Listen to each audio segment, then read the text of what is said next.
Boom. Hey folks, how's everyone doing? It's a Thursday, which isn't my usual sort of streaming day, but it's a Thursday.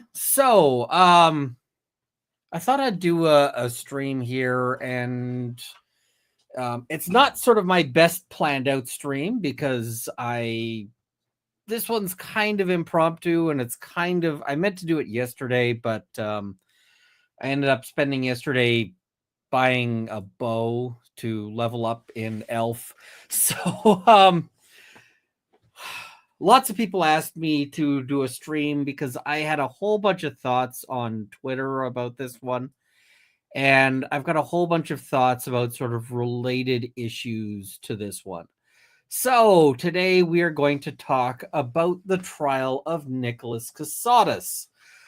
But we're only partially talking about the trial of Nicholas Kassotis because it's only really partially about him.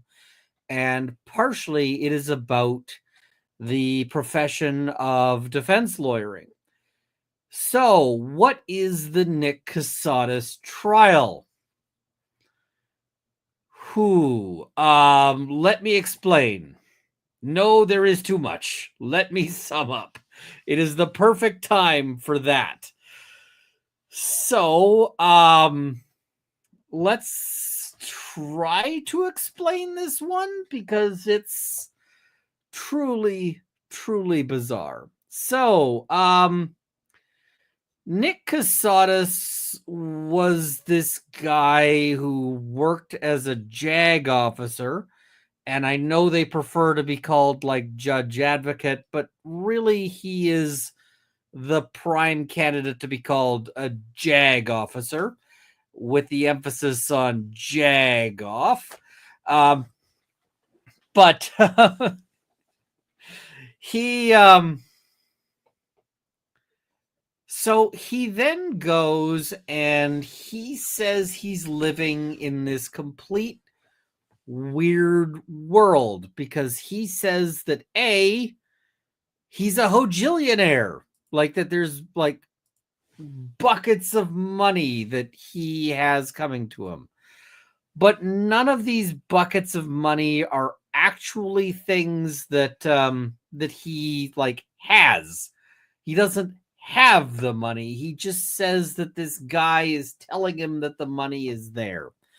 And also that people are trying to kill him for reasons.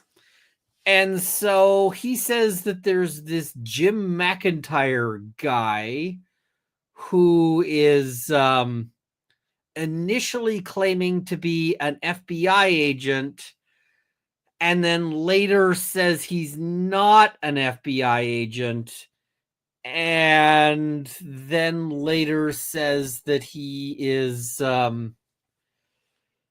like that he's an investor in this company, and so basically he then gets his family believing this somehow, that there's all this money, but also that they're in mortal danger. And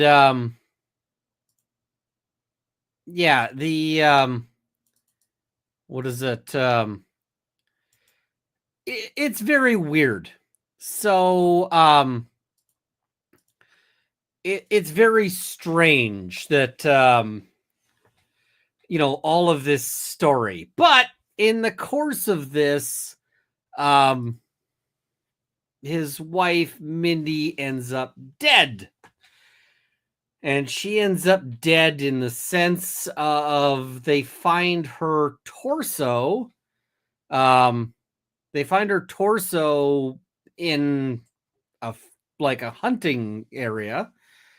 And so this body disposal happens in like the dumbest possible place, because the torso is left in an area that is like this deer hunting community. And so the torso is found, and Now, he had told his family that his wife, he told them that she was in the hospital, and then he said that she died of, like, I don't know, boredom, I guess.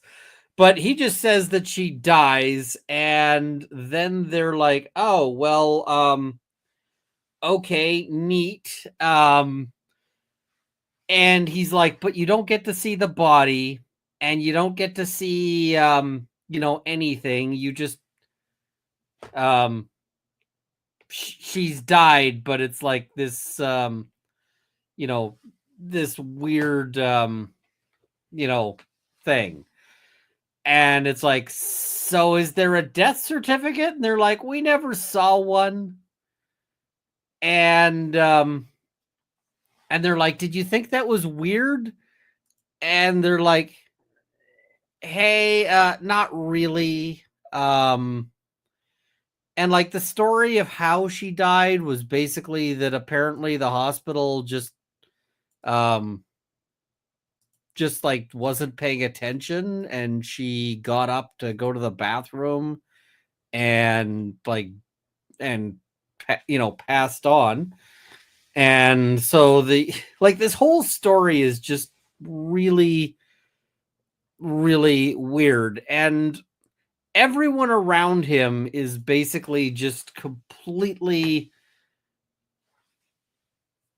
uninterested in like any of the weird details or bits or whatever. So,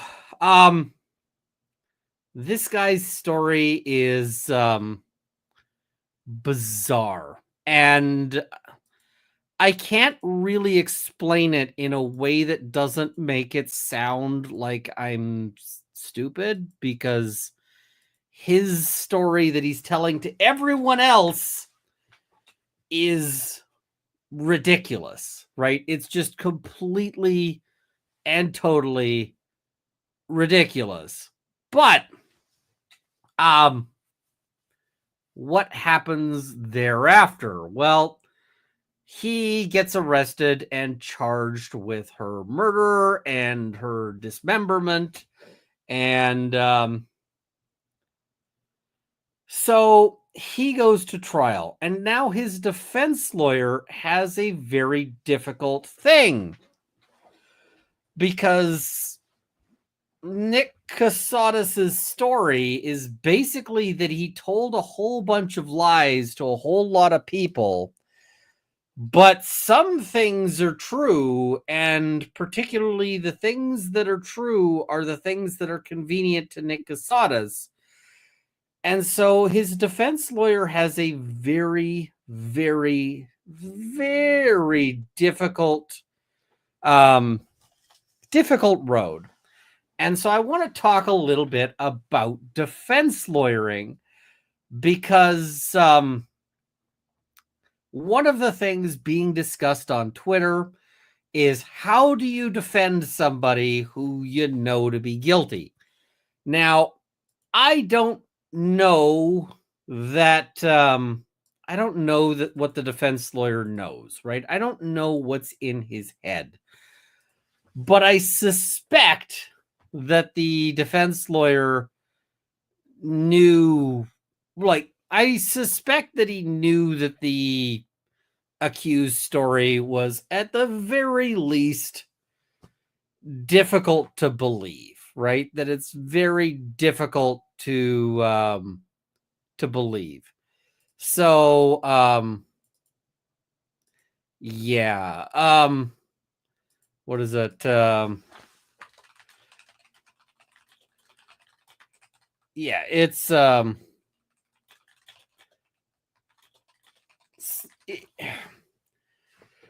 but here's the thing. Sometimes that is your client's version of events, and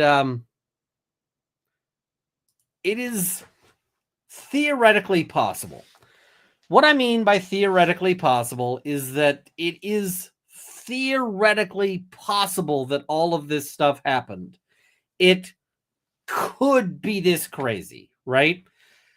And what I mean by could be this crazy is, imagine, if you will, that somebody comes to you and they say, that they are the world champion at,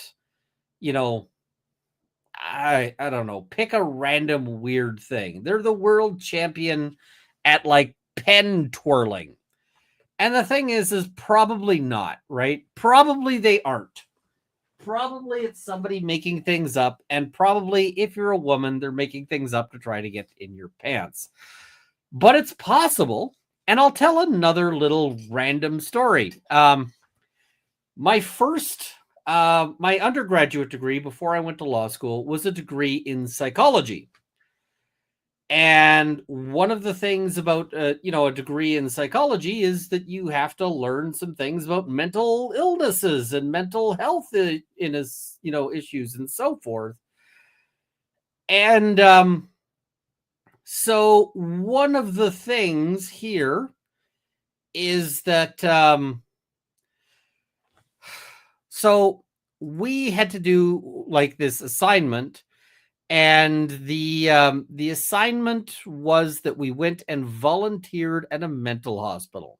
And by volunteered at a mental hospital, I mean we weren't patients. We were there visiting patients and just providing them with some socialization, because it's actually good for mental health patients, like, with serious mental health issues, to actually chat and speak to people who are not mental health patients, right? So we got assigned people, and they gave us a warning, and they gave us a specific warning before we went in. And the reason why they gave us the warning is because this used to trip people up all the time. And the warning was, be very careful about what you assume is a delusion, because our assignment when we went to the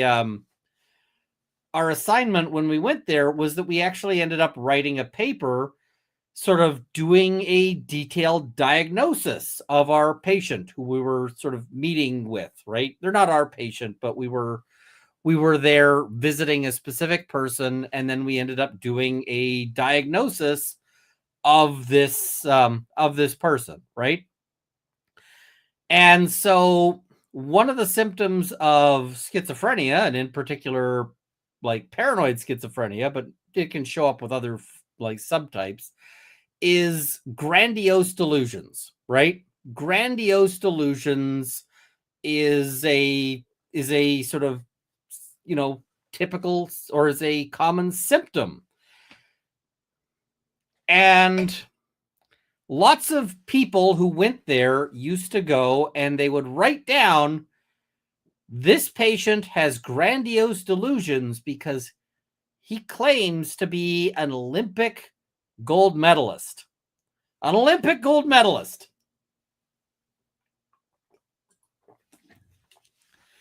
So they said, this guy's that is clearly a delusion. And spoiler alert, Olympic gold medalists sometimes actually develop schizophrenia. So the guy actually is an Olympic gold medalist, right? And he actually, that was a real thing. So if you put that down as a grandiose delusion, you'd be wrong, because the guy actually is an Olympic gold medalist. And so the thing is that even though something is unlikely, it is still possible, right? So you got to check. Now, Nick Kassotis' story is incredibly unlikely. It is basically one of two things has happened. Either Nick Kassotis is the victim of like the most elaborate conspiracy with this guy that has ever been perpetrated on a person, or a lot of his crap is bogus. But here's the other thing. The defense lawyer isn't wrong about one kind of critical thing, which is that it is possible that two things are true. And the evidence against Nick Kassotis is what is it? The evidence against Nick Kassotis was what do you call it? Was actually kind of weak when you get to the specifics of the killing, right? When you get to the specifics of the actual murdering bit, it is a little weaker. And so he has a very difficult, thing of going, maybe my client is a lying sack of crap who just also happened to not be the murderer. Okay, so he's got a very, very difficult road. And so we'll talk about this because he actually does what I think is a very good job of being a defense lawyer. And I was really, really impressed by like how he manages to do things here. So let's have a look. We're going to look. We're mostly going to cover day 7, I think. And yeah, the other thing I'm going to say is that I think a lot of people out there have had one particular comment that I'm going to disagree with. And the disagreement I'm going to have is that people have said, Nick Kassotis really believes what he's saying. And I'm just going to tell you, I don't believe that Nick Kassotis believes what he's saying. I don't believe that at all. I just think he is a very, very practiced liar in the sense that I think he's the sort of person who lies a lot. And what I think basically has been happening with Mr. Kassotis is that he lied and lied and lied and lied and lied and lied and built so many lies on top of each other that eventually his story was going to be, was going to unravel. And, when he gets to the point where his story is falling apart, he's like, well, we kill Mindy. My family believes this, so everyone else is going to believe it. And then he's just like, well, now I can move on and start a new life based on new lies, right? And it just seems to me that I don't believe that he believes his lies, and I think that he just keeps building on them and sort of expects that people will believe them because he's so used to people believing his BS. So, now let me get this. I forgot there was a whole bunch of things I got to do to get this properly set up. So, here we go. You're going to share the screen. It is this one.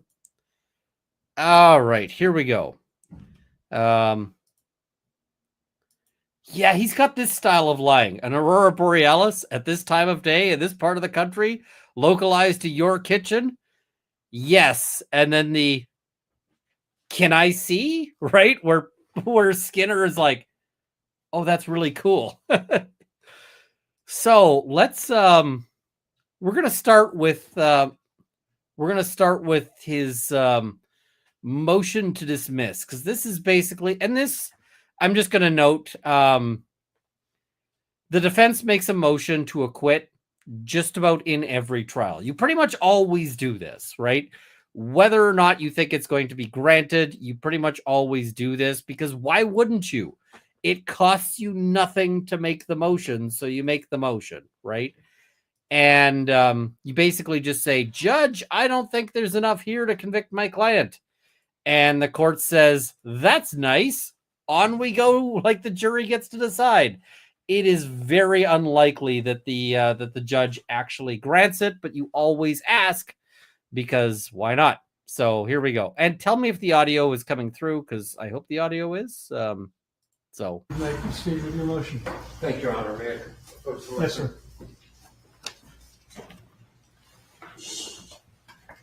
At this time, Your Honor, the defense is making a motion for a directed verdict on all of the counts currently against my client, Mr. Kassotis. We're making that motion under OCGA 1791.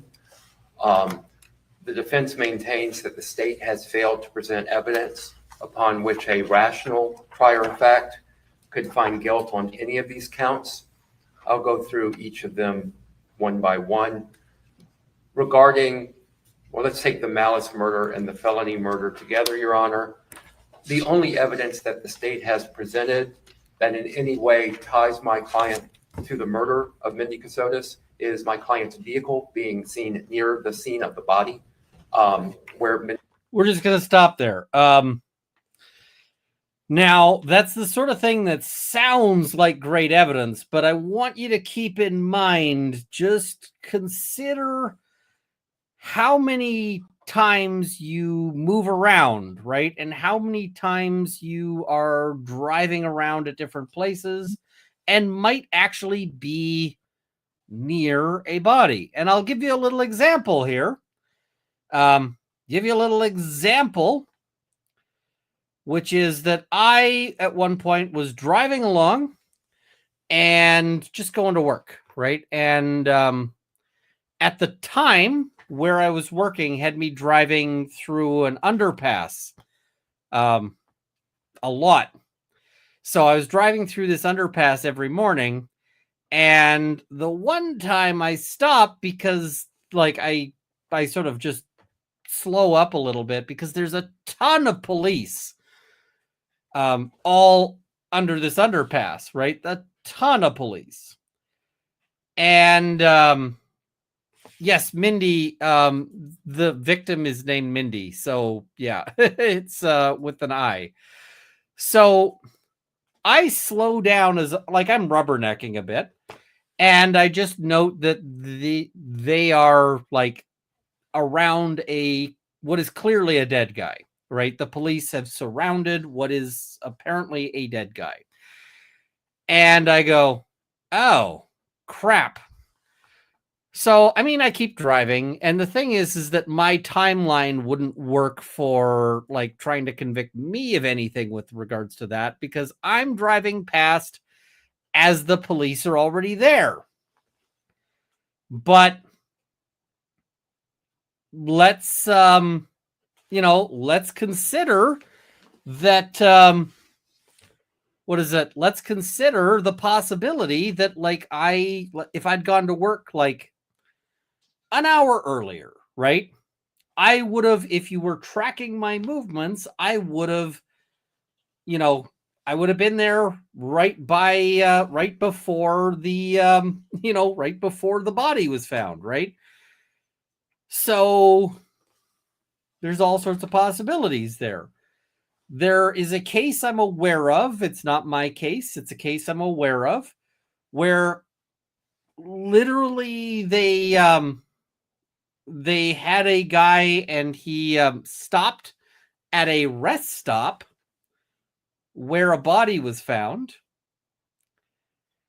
and his DNA was found very near the body, and yet he had nothing to do with it. And the reason why, and this is kind of a bizarre circumstance, but the reason why is that this guy was on a long distance drive, like a long distance trek, and he stopped at a rest stop, walked into the bushes, the woods nearby, and he number two'd. He took a number 2 in the bushes. And then he drove away. And when he did the number 2ing in the bushes, there was no body there. He just took a number 2 there. And then later, they find a body right like 10 feet away from his number 2. And here's the worst part. This guy's DNA was already in the DNA database. So when they were investigating the murder, they looked at the poop and they ran the DNA of the poop, and the DNA of the poop came back to a guy with a violent criminal record. And so guess what the police thought right away? They're like, we got this guy, right? It's solved. So anyway, after investigation, it turned out this guy had not committed the murder. He just committed a poop. And the reason why the poop was in the same place as the body disposal is basically just that it was a convenient out-of-sight place next to the rest stop. So he actually helped the police investigation, because the police investigation, he helped establish their timeline, because they had a range of times that this body could have been killed. And then they determined, after investigating this person, that he didn't do it, but they did know his timeline for when he was there. So clearly the killer came after him, because it's like, you would have noticed the body. So what is it? Do Canadian rest stops not have bathrooms? Some of them have bathrooms, some of them don't. And if you get into rural areas, you could drive for a long time before you hit a rest stop with a bathroom. Somebody says, how do you find these stories? I heard this story from another lawyer, so that's how I find the story. All right. I'm just going to say, just because something is suspicious doesn't mean that it's, a thing. Somebody says, wait, they DNA'd poop? Yes. Kassotis was found. They have also presented evidence of my client's cell phone being in that general area, as well as some of Mrs. Kassotis' blood being found at their marital residence. The other evidence presented with regard to, for example, the knife being found at the scene of the body, the tool mark expert got on that stand and testified that that knife could not have been used to dismember Ms. Kassotis. Regarding the Bass Pro Shop knives, which have not even been found, that particular knife was neither ruled in nor ruled out. They have not shown a murder weapon. They don't have any idea of the location of the murder. They're not witnesses. My client's DNA is not found at the scene of her body. There's no fingerprint evidence. So I do not believe that a rational trier of fact, viewing all of that evidence, could find that Mr. Kassotis murdered Mindy Kassotis, neither felony murder nor malice murder. As far as count 3, aggravated assault, again, similar to that, there has not been evidence that my client assaulted Mrs. Kassotis, other than that described above with respect to the 2 murder charges. Concealing the death of another, the state has done extensive investigations. Agent Sands relentlessly had his team look for evidence of concealing the death of Mindy Kassotis by Mr. Kassotis. They didn't find tools that were used to dismember her. They did not find evidence of her dismemberment at the house, other than some of her blood being on the futon, and that was not a great amount. They did not find power tools that could have been used to cut up the body, like some of those false starts would indicate were used. So the only thing they have is his car being near the scene of where her body was found. Count 5 is the possession of a knife. I mean, he's actually making it sound like his case is pretty good, right? And the thing is he's allowed to do that. He is absolutely allowed to put the best face forward on his case. And the thing is he's also not lying here, right? He's not lying. He's just saying he's putting his case forward in the best possible way. He's behaving ethically and he's behaving honorably. And he's not going to win this argument, because he's not going to possibly, you're not going to win something at this stage, or it's very difficult. It's unlikely to win. But he's absolutely allowed to do this, and he's expected to do this.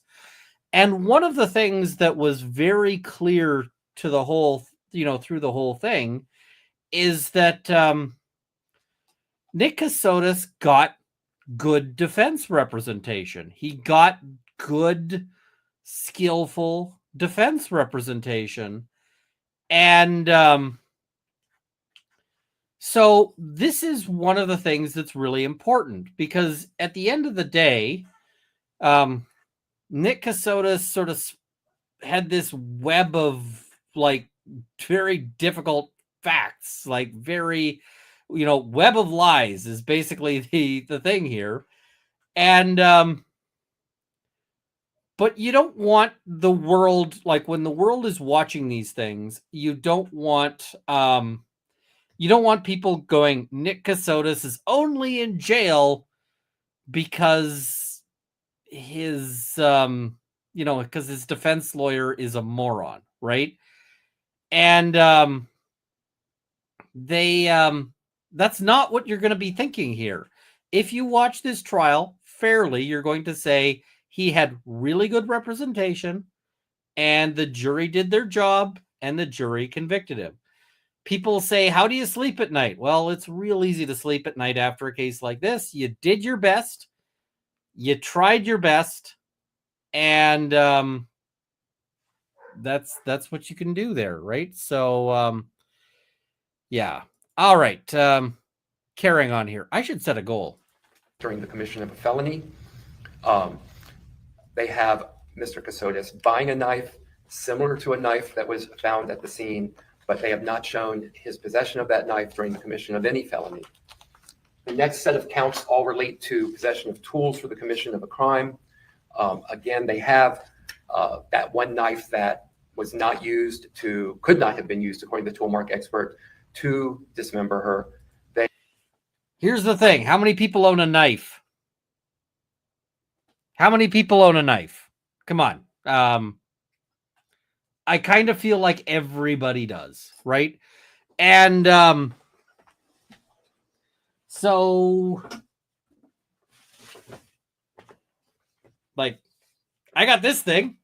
This is, you call that a knife? This is a knife. Everybody owns a knife, right? Except maybe some people in the UK, because the UK is messed up in that regard. But like, everybody's got knives, right? And you've got kitchen knives, you've got work knives, you've got all sorts of knives, right? There's all sorts of knives out there. The fact somebody has a knife that isn't used to dismember the body is not really proof of anything, right? The other thing I want you to consider here, and this is an important thing when you think about cases, there are lots of wrongful convictions, and in fact, just about every wrongful conviction, with a few exceptions. There are some exceptions where there's just no evidence. But a lot of wrongful conviction cases have that there are a bunch of details, right, that match up or that are evidence, right? And so consider this scenario. Let's say you and your wife are, you go out for dinner in a public place, and you have planned a big romantic outing for you and your wife, right? And then, she sits down and she says, hey, this is lovely. And then she calls you the wrong name. And you're like, wait a minute, what? And, this is a hypothetical. Like, we're not, people are going to be like, what's going on in Runkleverse? This is a hypothetical, right? And so, you're like, wait, who's that guy? And she's like, sorry, I just got I got the name wrong. And you're like, let me see your phone. And you look through her phone, and like, she's had all sorts of discussions with, with some other dude, including like sending pictures to that dude or whatever else, right? And so person has this lengthy blow up in in a restaurant, and calls his wife all sorts of names, and then they drive home. And the argument continues at home, and he eventually gets super pissed off and storms out of the house. And But he leaves his cell phone behind. And then he comes back, and his wife is murdered. I want you to think of how the police would actually, I want you to think of how the police would look at this, right? They'd be like, all right, first of all, the wife is murdered, so it's always the husband, right? Or it's almost always the husband. Second of all, before she's murdered, they have a big public fight at this restaurant, and the restaurant staff and other customers remember that they had this big public fight. They go and they get his cell phone, and his cell phone doesn't show him leaving the house during the critical time because he left his phone behind, and he just went for a walk. So his car is still there. His DNA is all over the house because of course it is. He lives there. He's going to look really, really guilty, right? He's going to look super, super guilty.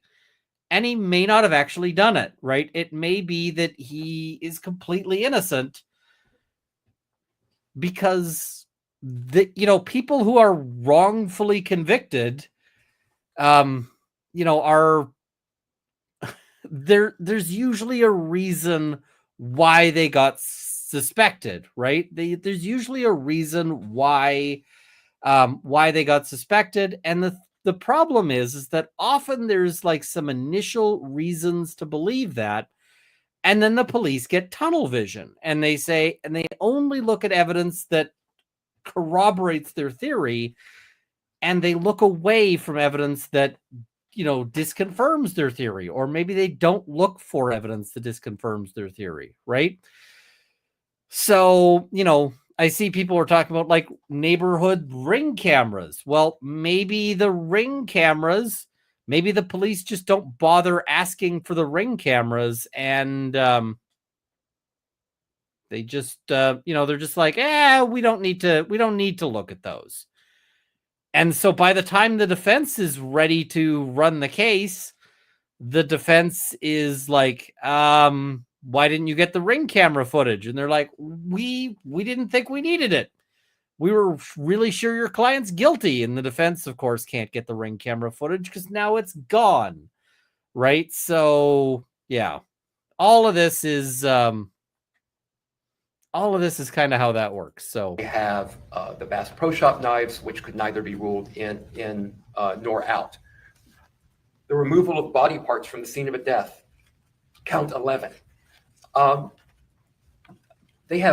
He's like, if he didn't do the murders, then he didn't do the moving of the body parts, right? So, yeah. No idea. The state has presented no evidence of where she died. They do not know where the scene of the death is. So there's just no evidence that body parts were removed from that scene of the death, especially because they can't even place the scene of the death. And count 12, tampering with evidence. Again, there's not been evidence that my client destroyed or concealed or used tools with respect to tampering with evidence. So what we have from the state is obviously a lot of circumstantial evidence. I fully appreciate that the jury can render verdicts on circumstantial evidence. Let's talk about what circumstantial evidence means. Circumstantial evidence is basically anything that is not direct evidence. And so what is direct evidence? Well, direct evidence is like, Bob says, hey, I saw Joe actually committing the murder, right? That would be direct evidence, right? Literally saw the murder happen. And most cases are not run on direct evidence, right? Direct evidence is actually a lot less common on murder files than you think, because you don't tend to commit the murder in public, right? People don't tend to commit murders in scenarios where they're seen. I mean, I say don't tend to, but that doesn't mean that they don't, because you get the murders at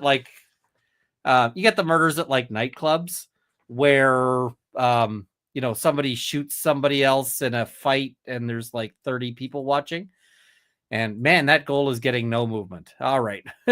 we're having that kind of day. That's very what do you call it? It's very uncommon, though. Or at least, and when you get those trials, they tend to be fairly straightforward, right? But a lot of crimes are via circumstantial evidence. So let's consider a circumstantial murder case. Circumstantial murder case. So, a guy, we'll call him Bob.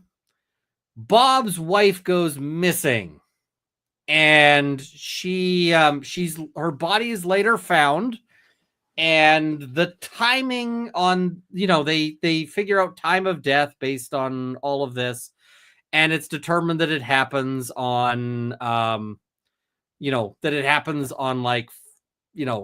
on Saturday.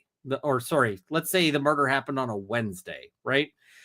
So Bob's wife has gone missing and the murder was on a Wednesday. Now, what happened on Wednesday? Well, the accused took a day off work. He called in work and he said, "I am sick." And then, while supposedly sick from work, he went and bought a shotgun. He went and bought some tarps and a carpet. And so at about noon on Wednesday, the neighbors hear a shotgun fire. And then at about 1 in the afternoon, the neighbors see him moving a rolled up carpet into his truck. They don't actually see a body, but they see a carpet moved into the truck. They then, later, this carpet is found in another location, soaked in her blood, and with his DNA on it, and it's the carpet that he bought that day. He is found to have Googled things like how big of a carpet to roll up a body. Will a shotgun kill a person at point blank range? He Googled, I'm planning on killing my wife. These things, right? So he Googles all of these things. And now the thing is that none of this is direct evidence of the murder, right? But there's pretty good circumstantial evidence of the murder. And in fact, just about everybody, and thank you, Jamie, just about anybody would be happy to convict Bob in this circumstance, right? Everybody's like, this murder is not super difficult to solve. But it is circumstantial, right? A circumstantial case can be an extremely strong case, right? It can be an extremely strong case, even though it's circumstantial, right? So, yeah. But I would maintain that circumstantial evidence is insufficient for a rational trier of fact to find that Mr. Kassotis committed any of these counts 1 through 12. Thank you, Your Honor. Thank you. Now, the standard at this point is really low. It's basically, if there is some evidence, then it goes to the jury, right? And if a rational person or rational trier of fact could, not will, but could come to this conclusion, or could convict, and And that's not like if the judge thinks that they would or are likely to convict. It's just if the judge thinks that a jury could convict, right? Then it goes to the jury, right? The jury is the one who gets to make the decision there. Yeah. All right. Carrying. Now we're going to see the response. Ma'am? Yes, ma'am. I'm just going to note here this. I also like this prosecutor. This prosecutor is very good and also very no nonsense. And yeah, I'll just note this. It would be utterly humiliating to the prosecutor for the judge to dismiss at this point. It is generally considered a bit of an embarrassing loss when the prosecutor loses at this stage. Because you get situations like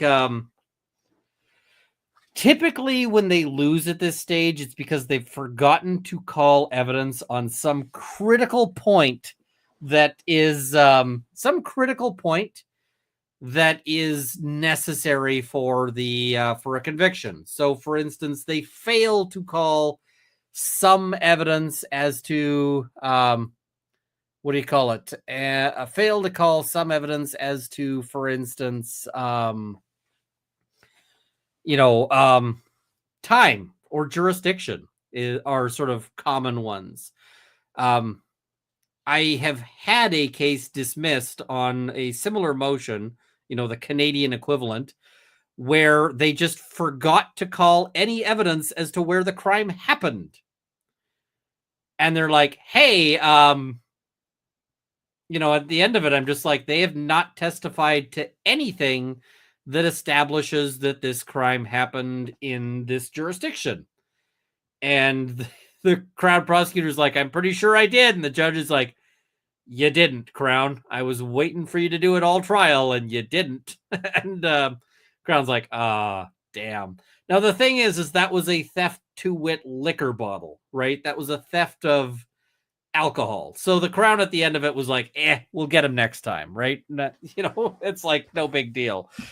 Doesn't typically happen on a murder. But if you ever wonder why, when you're watching a trial like a murder trial or something, if you ever wonder why they'll ask like every witness the question of like, and what town did this happen in? Like, where did this happen? And they'll be like, this happened in like, Canton or like, wherever. The reason why is because you ask that of every witness, and you get in the habit of asking that of every witness because, if you've gotten that into evidence like 8 times, then you're good, right? There's just no issues there. All right, let's see her response here. Your Honor, I'll start at the beginning as well with malice murder. We've talked at varying points during the course of this trial leading up to today about the issue of venue. And it has been very clear that the legislature for the state of Georgia has made it very abundantly clear that they did not intend to allow murderers to essentially go free because they then subsequently moved a body or tampered with the evidence concerning the scene of a crime. With respect to the malice murder, Your Honor, it is abundantly clear from the evidence presented by the state that Mr. Kassotis, and in his own statements, was involved in a bloodletting event that was in the house in Savannah, Georgia. That incident, unfortunately, Bloodletting event is an interesting way of phrasing it because bloodletting event makes me think of like,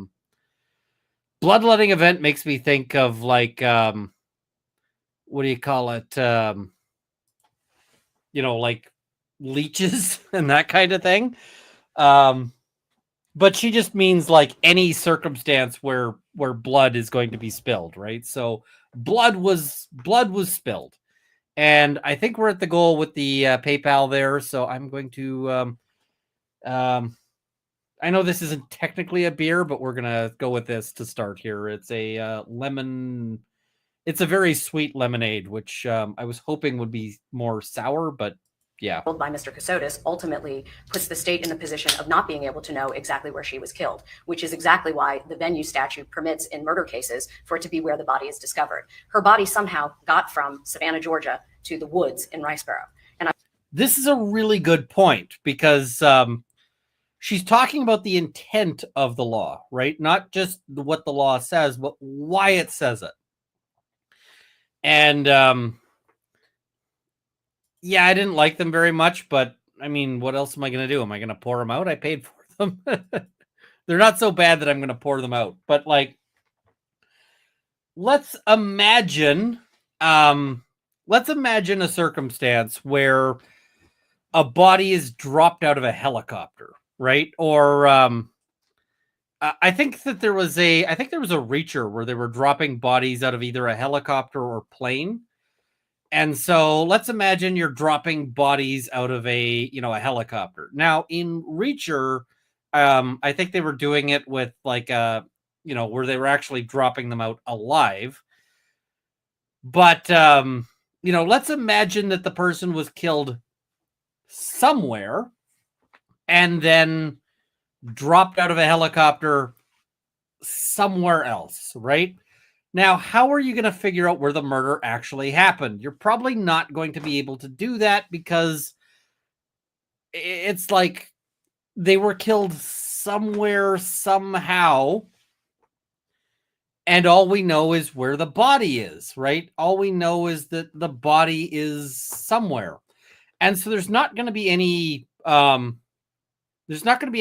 blood droplets that lead you there. There's not going to be any, there's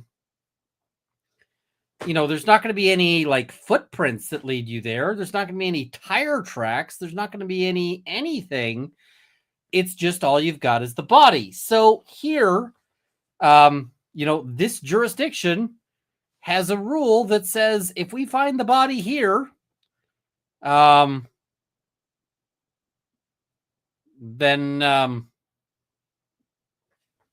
you don't. CD says there's an old hypothetical. If an airplane crashes right on a state border, where are the survivors buried? You don't normally bury the survivors, but you do you. I opened the beer because somebody sent a PayPal ahead of schedule. So yeah. I would point out that when it got to the woods in Riceboro and the autopsy was conducted, there were 9 traumatic injuries to her skull. She did not do those to herself. The only person that had access to her was Mr. Kassotis. That's the state's position, Your Honor, and that's the evidence that the jury will consider and have to render a decision as to whether or not they believe that presentation. In addition, Your Honor, there were defensive wounds, which indicated that she herself received those wounds from somebody else while she was alive. That would be the concern that the state has. The problem, Your Honor, of course, as counsel points out, is we don't know when she took her last breath. She could have taken that at any stage along the way. And as a result, the murder, Your Honor, the state's argument is this is not a snap murder. This is a premeditated, planned event. There is plenty of evidence before this jury that Mr. Kassotis went to extreme measures to purchase latex gloves, to purchase Clorox wipes, to purchase the knife on the very day that he then dumps her body. There's evidence that he himself transported those totes with him. He admitted that in an audio statement post Miranda, and there is no dispute that they. This is the thing that always makes lawyers sad. He gave a statement to the police, and the thing is anytime the accused gives a statement to the police, it is bad for them, right? Statements are always, yeah. And you see that even little tiny things, right? Little tiny wee things can be significant. Did you buy a tote? Yes, I bought a tote. Why are you asking? Well, because the murderer is thought to have used totes. I have seen people who have been convicted on very, very, very thin admissions, right? Because little admissions can be a big thing. So as an example, not my file, but I ended up helping another lawyer on it. and I'm going to be very, very vague on terms of details. But Guy is charged with SA. And the thing is that they had very good evidence that it was an SA. But they actually had very poor evidence that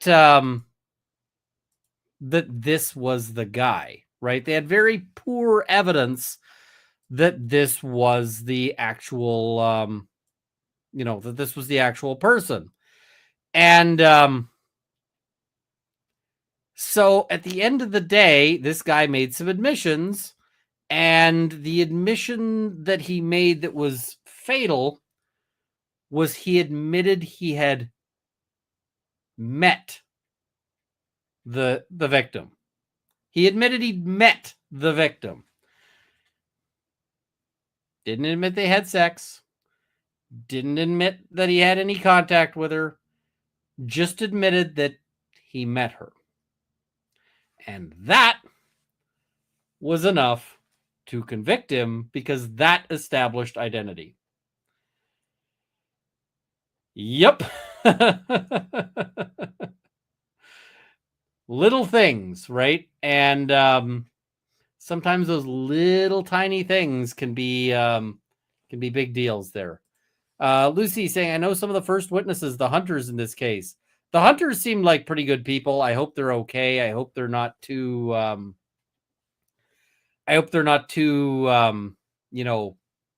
too messed up from this. I mean, they seem like decent people. I bet they're way better hunters than I am. Or a black and gray tote, which is what is sitting as I look at them in this courtroom. Mr. Kassotis then has the issue, and while I'm not required to prove premeditation, I'm also not required to prove a murder weapon. And this is the thing: is it was that they had the police had 99% of the case, and the 1% that they were missing and that they needed to get there was the thing that the person admitted. Right? That's the thing. Reason for the legislation in that, Your Honor, is clear as well. Defendants can take a murder weapon from a crime scene. That doesn't mean it didn't happen. So it's the state's position that there is plenty of evidence that Mrs. Kassotis was the victim of a violent assault, which also goes to the issue of felony murder. That issue being her being struck 9 times in the skull. In addition, we don't know specifically if any of those wounds were post or ante-mortem, the 3 at the abdomen. Those are additional assaults that just as easily could have been occurring within the county of Liberty during her dropping off in Riceboro. So it's the state's position that aggravated assault as the basis for the underlying felony murder is also present, Your Honor. That's a question of fact for the jury. The next count, Your Honor, that the state would discuss is concealing the death of another. And in this case, the way the state had articulated in the indictment was that he killed by dismembering her, transporting her body, and hiding it in a wooded area. It's the state's position that there's absolutely no question that that ultimately is what occurred in this case. And that's a question, again, for the trier of fact, that being the jury. The standard for the directed verdict is not beyond a reasonable doubt. And as a result, the state is of the opinion, Your Honor, that all of that evidence would be questions of fact for them. That said, the next series of counts, Your Honor, well, before I get there, is knife and commission. We know that Mr. Kassotis purchased the knife that we described on November 29th of 2022. That is the date articulated. He clearly possessed it. The state's position would be it was underneath his arm. There was a receipt showing he purchased it. And at that time, it's the state's argument that he purchased that knife in anticipation of needing to cut, unfortunately, I have to be this graphic, but the flesh of Mrs. Kassotis. The tool. She's like, unfortunately, I have to be this graphic, and then just says the flesh, right? I mean, you are not being graphic. I'm sorry. That is not graphic. That is not at all graphic. It's, but yeah. So, and the thing is that the theory here makes sense to me. The theory makes some sense in the idea of even if he didn't use the murder, even if he didn't use this weapon in the murder, that he might have bought the weapon for the purpose of the murdering, and that, sometimes you buy things that you will plan to do a thing with. And as an example, I recently bought a knife block, like a little magnetic knife block. And as soon as I got it into my house, I saw that it was, in fact, way too long. Instead of ordering the 8-inch knife block, I'd ordered the 12-inch by accident. And the problem is that I have an 8-inch space for this knife block to go, and that the 12-inch would be sticking out into the air. So, I bought it for the purpose of putting knives on it, and then it just wasn't useful, so I sent it back. Similarly, somebody might buy something for committing a murder and then find out that it's not useful for the murder and just not use it. Tony, jeez. All right, carrying on. Mark expert indicated that no, it was not used on the bones, or at least she couldn't say for sure because they were shallow cuts. But what she did say was she can't say for sure that it wasn't used on the neck or the other portions of her remains, unfortunately, to gain access to her bones. That said, it's the state's position that also should be a question of fact for the jury. The possession of tools for the commission of the crime, I would just point out, Your Honor, I have those listed in counts 6 through 10, and those specifically articulate each of the tools that the state alleges that the defendant used. And that was in anticipation of the crime of commission of removal of body parts from scene of death or dismemberment. I would like to point out that Mr. Kassotis was in the area of the Portal Hunting Club, it's the state's position, for 2+ hours.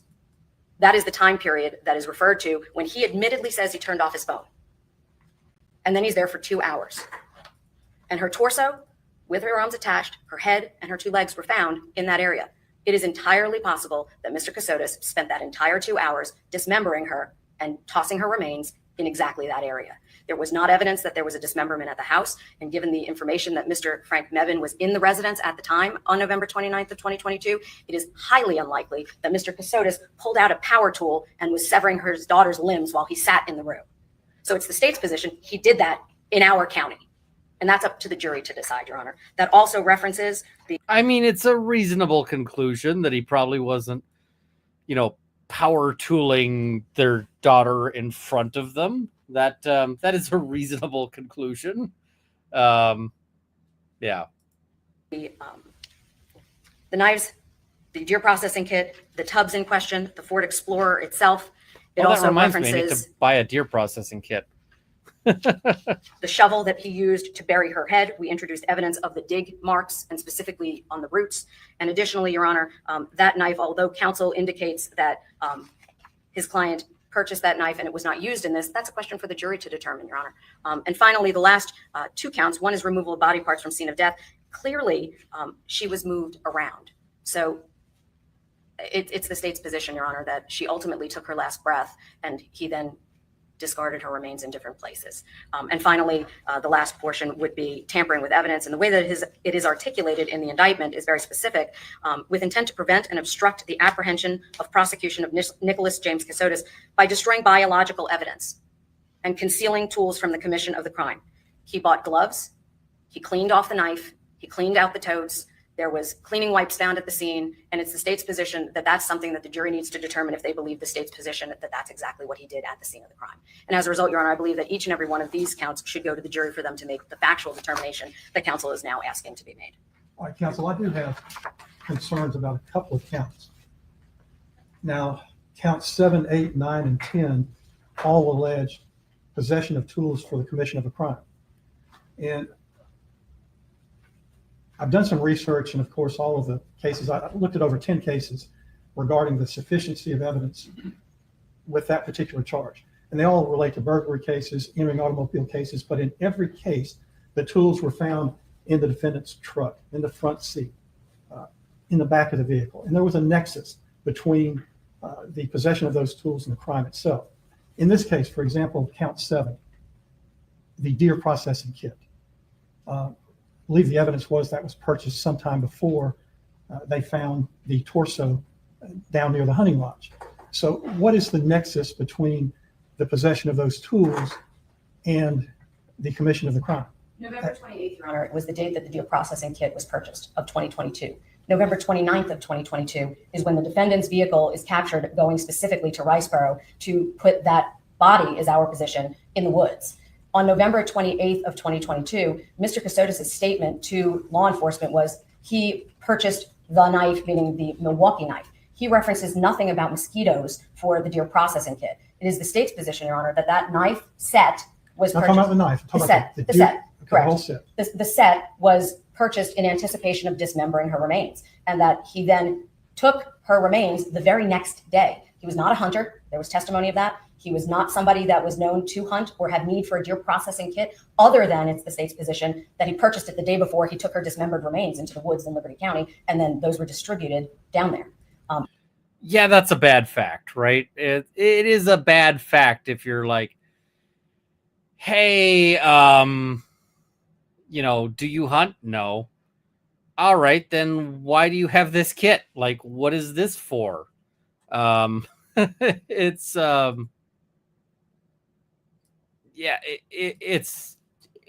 great.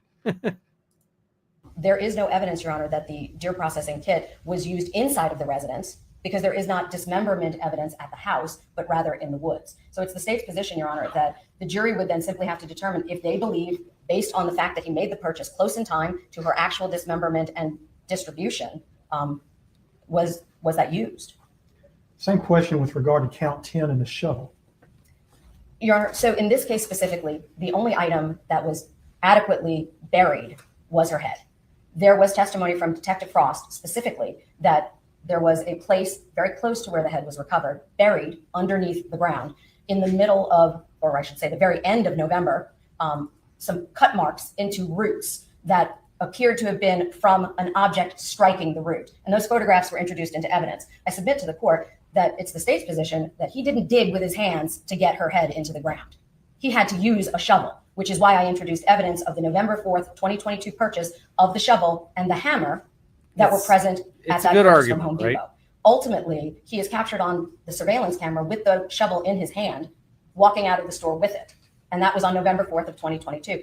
Those purchases for the wipes, Your Honor, I would submit go back to August 16th of 2022. So the premeditation that the state will argue, Your Honor, includes the latex gloves, the Clorox wipes, the actual shovel itself, the deer processing kit, the Milwaukee knife. He utilized the tubs. Her blood was in it. So it's the state's position, Your Honor, that all of these were the tools that allowed him to commit the crime that we have before us. Defense wish to weigh in? Only to rely on the court's research that there's no nexus between these tools, no physical nexus at least, between these tools, these items that he purchased, the shovel roughly a month before she's found, the deer processing kit. Yes, he purchased the deer processing kit, but there's nothing showing that he possessed that at the time of the alleged commission of this crime. Yeah, I do have some concerns about counts 7 and 10, but with regard to all of the other counts, defense counsel has correctly pointed out, basically referring to OCGA section 24-14-9, that to authorize a conviction on circumstantial evidence, which is this case, the proved facts must not only be consistent with the theory of guilt, but also exclude every other reasonable theory other than the guilt of the accused. In that regard, the court believes there is an abundance of evidence that points to the guilt of the defendant. That's a bad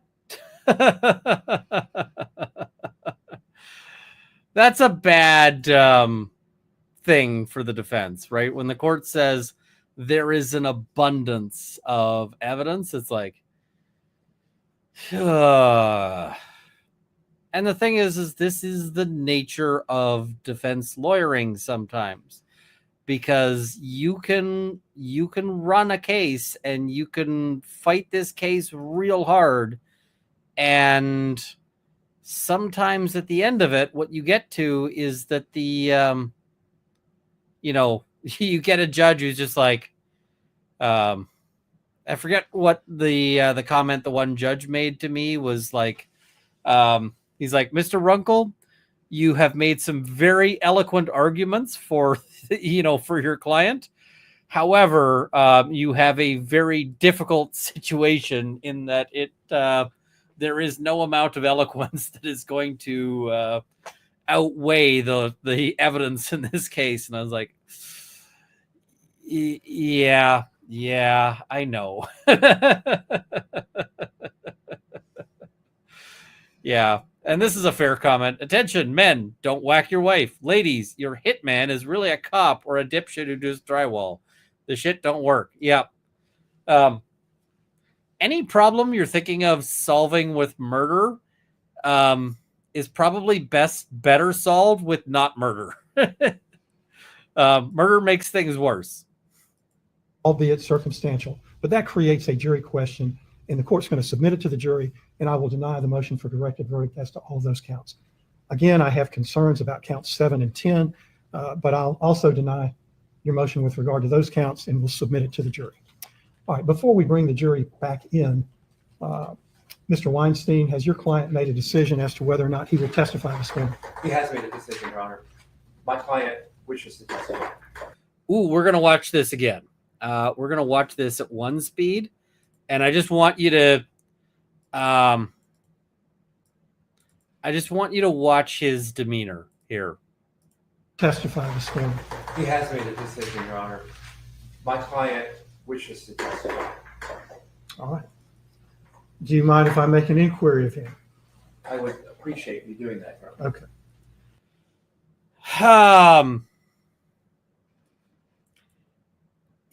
Yeah. So,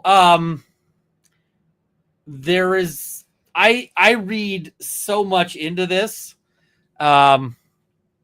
which is that, here's the thing. As a defense lawyer, you get to decide a whole lot of things about how a case is run. You get to decide a lot about like which witnesses to call, in which order. You can decide like which kind of thing you want to, what kind of motions you want to bring and so forth. But there is at least one thing that is always in the hands of the accused, of the client.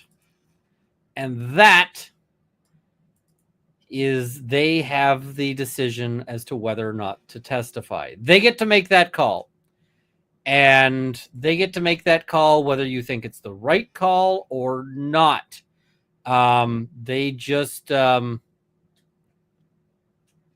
you don't get to make that decision for them, right? You can recommend, you can suggest, you can beg, you can plead, you can you can all sorts of things. But at the end of the day, your client gets to make the decision.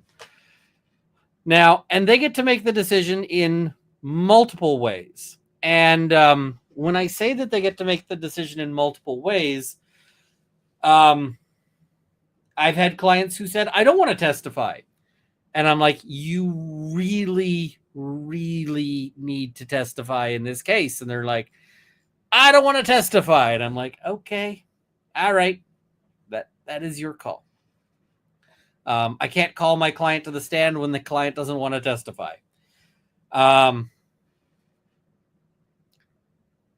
sometimes it can be, we'll get to that. In what case should a client testify? Sometimes it's pretty much required that they testify. And then there have been other cases where I've told my client, please don't testify, please don't testify, please don't testify. And they're like, I'm going to testify.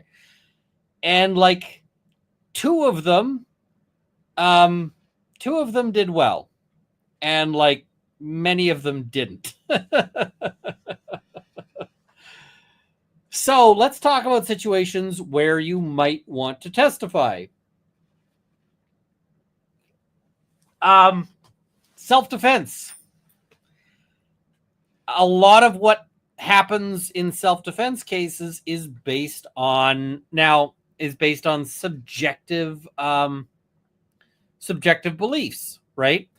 Now, the thing is that you don't always need to testify in self-defense cases. I see people in chat saying that you need to testify in self-defense cases.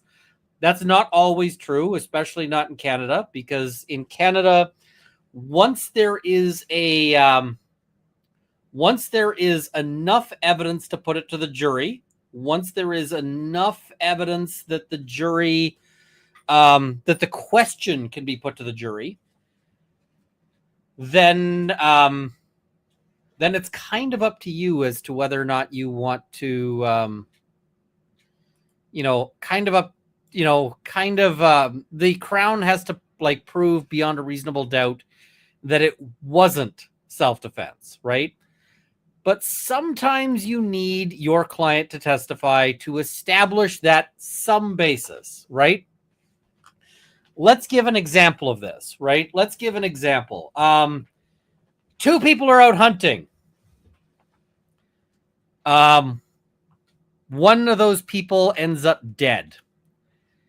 And the guy who kills the other, his version of events is, listen, somebody shot at me and it nearly hit me and they shot at me repeatedly. And so in a panic, I grabbed my rifle and I shot that dude and I killed him. And I killed him because it was self-defense. And yes.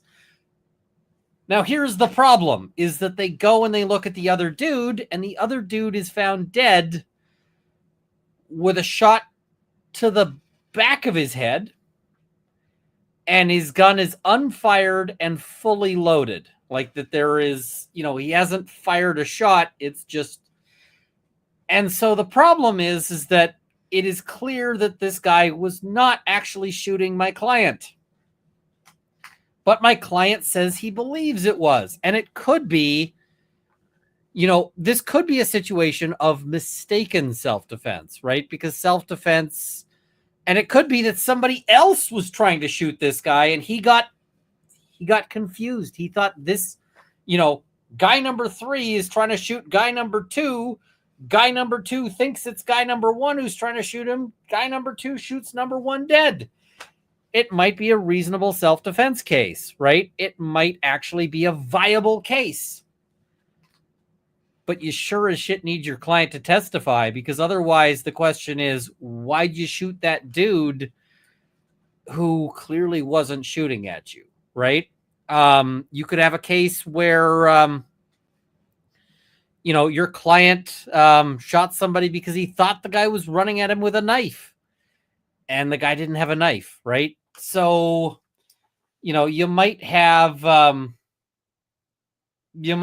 of these different things, right? You might have all of these situations. You can have like a sex assault file. And one of the things that might come up in a sex assault file is an honest but mistaken belief in consent. Right? Where your client says, I thought this person was consenting, and they were giving every signal that they were consenting, and they clearly communicated, consent. How do you get out that the client had an honest but mistaken belief in consent without your client testifying as to their belief? Right? Your client's going to have to actually testify as to what they,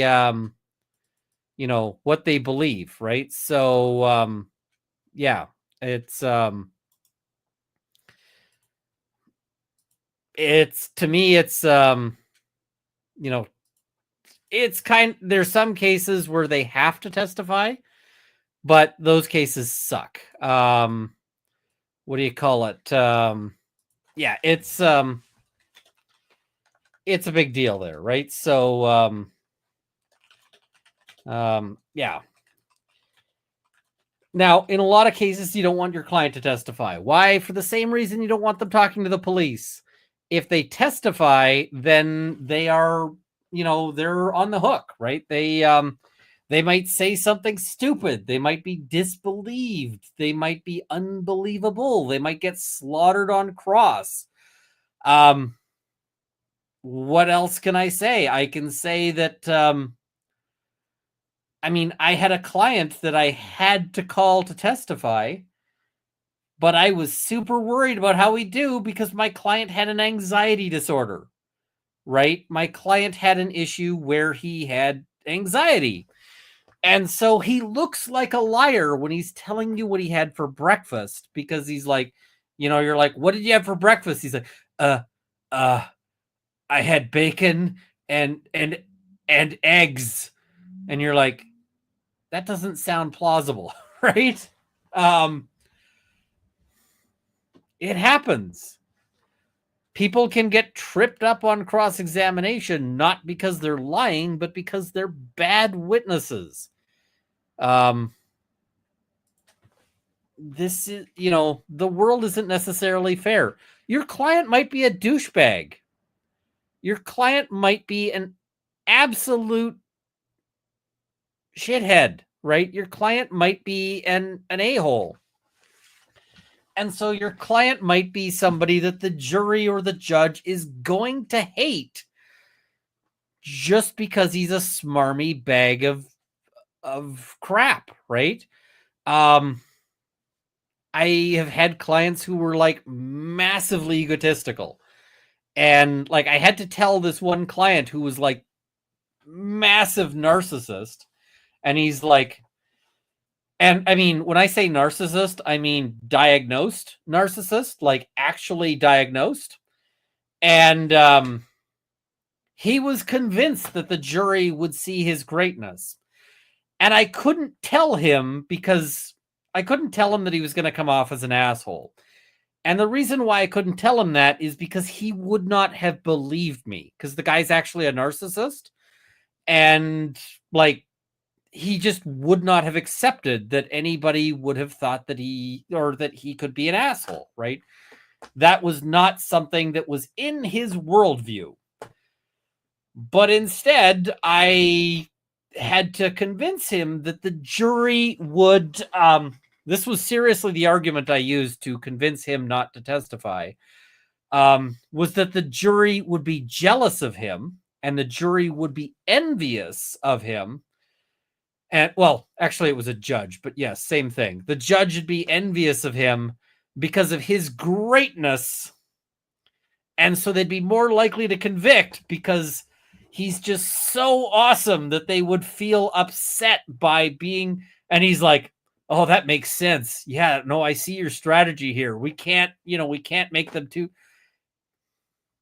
And so he decided not to testify, and it was really essential because, notwithstanding the fact that I'm pretty sure my client was innocent, there was no way he was going to be acquitted if he got up on the stand, because holy shit, this guy was unlikable, right?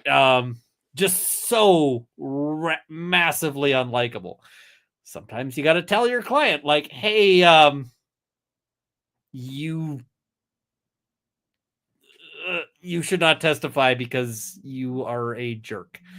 And that was kind of the conversation I had to have. It's like, you are too much of a jerk. Please do not testify. So, yeah. All right. So we're going to watch this again because it's real short. Do you mind if My client, whether or not he will testify this morning? he has made a decision, Your Honor. My client wishes to testify. He has made a decision, Your Honor. Note, not like, he's making it clear. My client made a decision, and he's like, he does wish to testify, and you can see the facial twitch as. All right. Do you mind if I make an inquiry of him? I would appreciate you doing that, Your Honor. Okay. He's like, I appreciate you making the inquiry because I'm hoping against hope that your inquiry changes his mind and makes him decide to sit down. Because if I am the defense on this one, I am absolutely not wanting him to testify. I want him to sit his ass in the chair, and I want to tell the jury that, you cannot judge him for not testifying. That is his absolute right, and there is no evidence here. But look at this smug face. Look at this. Yeah. So here we go. All right. Sir, I've just been informed by your counsel that you intend to testify today. I do need to advise you that under the Fifth Amendment to the U.S. Constitution and also the Georgia Constitution, that you have a right against self-incrimination. That is, you have a right to remain silent. Do you understand that right? Yes, sir. All right. And are you willing to give up that right and take the stand and testify under oath? Yes, I am, Your Honor. And you understand that once you testify, that you will be subject to a full, thorough, and sifting cross-examination consistent with Georgia law. Yes, Your Honor. Have you had sufficient time to discuss this with your attorney? Yes, I have, Your Honor. And is this your decision? Yes, it is, Your Honor. And it is your decision alone? Yes, it is, Your Honor. All right, thank you. May I also put on the record that I did advise my client of his constitutional rights with regard to this? So we had a thorough consultation. Is that correct, sir?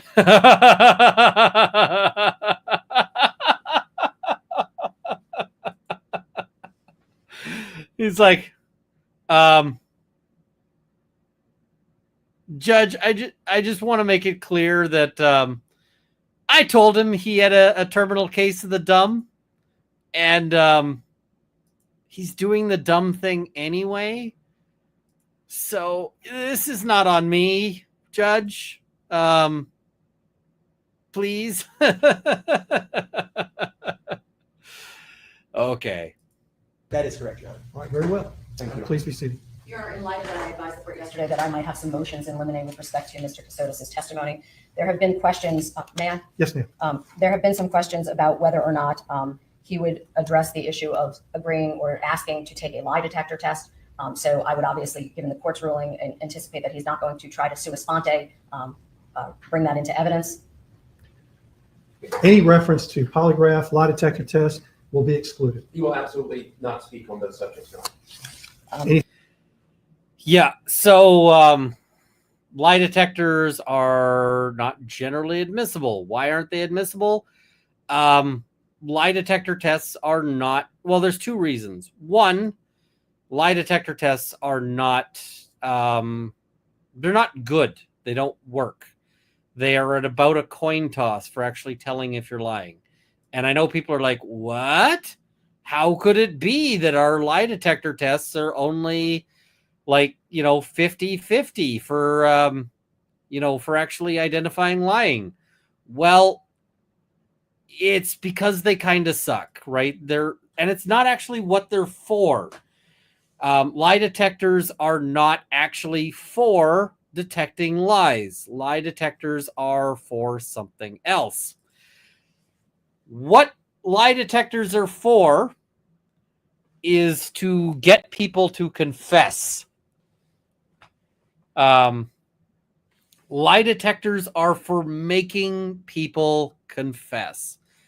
And so here's how the lie detector thing works. The lie detector basically functions on the sort of, you hope that the person fails it. And they can also lie to you and tell you that you failed, even though you didn't. So they hope that you fail it, but if you don't fail it, they can just tell you that you failed it. And then they go and they say, hey, you failed the lie detector. And because you failed the lie detector, you'd better confess now, right? Because you failed the lie detector, it is now time that you confess because, we know you did it. You're going to go to jail, so you might as well confess to it now. And people do, right? People do all the time. They're like, crap, I guess they got me. And that's not helpful, right? That's not useful. It's it's a bad thing when you decide that you're going to confess just because they hit you with that. So it's very sort of common that they do that. But what I'm guessing this means is that he must have passed a lie detector test. And so the prosecution is like, he does not get to drop that he passed the lie detector test because he failed the lie detector, or because the lie detectors are not admissible. There's a second reason why lie detectors are not admissible in court. And that is that even if the lie detector worked, even if it functioned well, it would not be admissible. And you might be saying, Runkle, why would they not admit a lie detector if it actually works? And the reason why is because it is actually the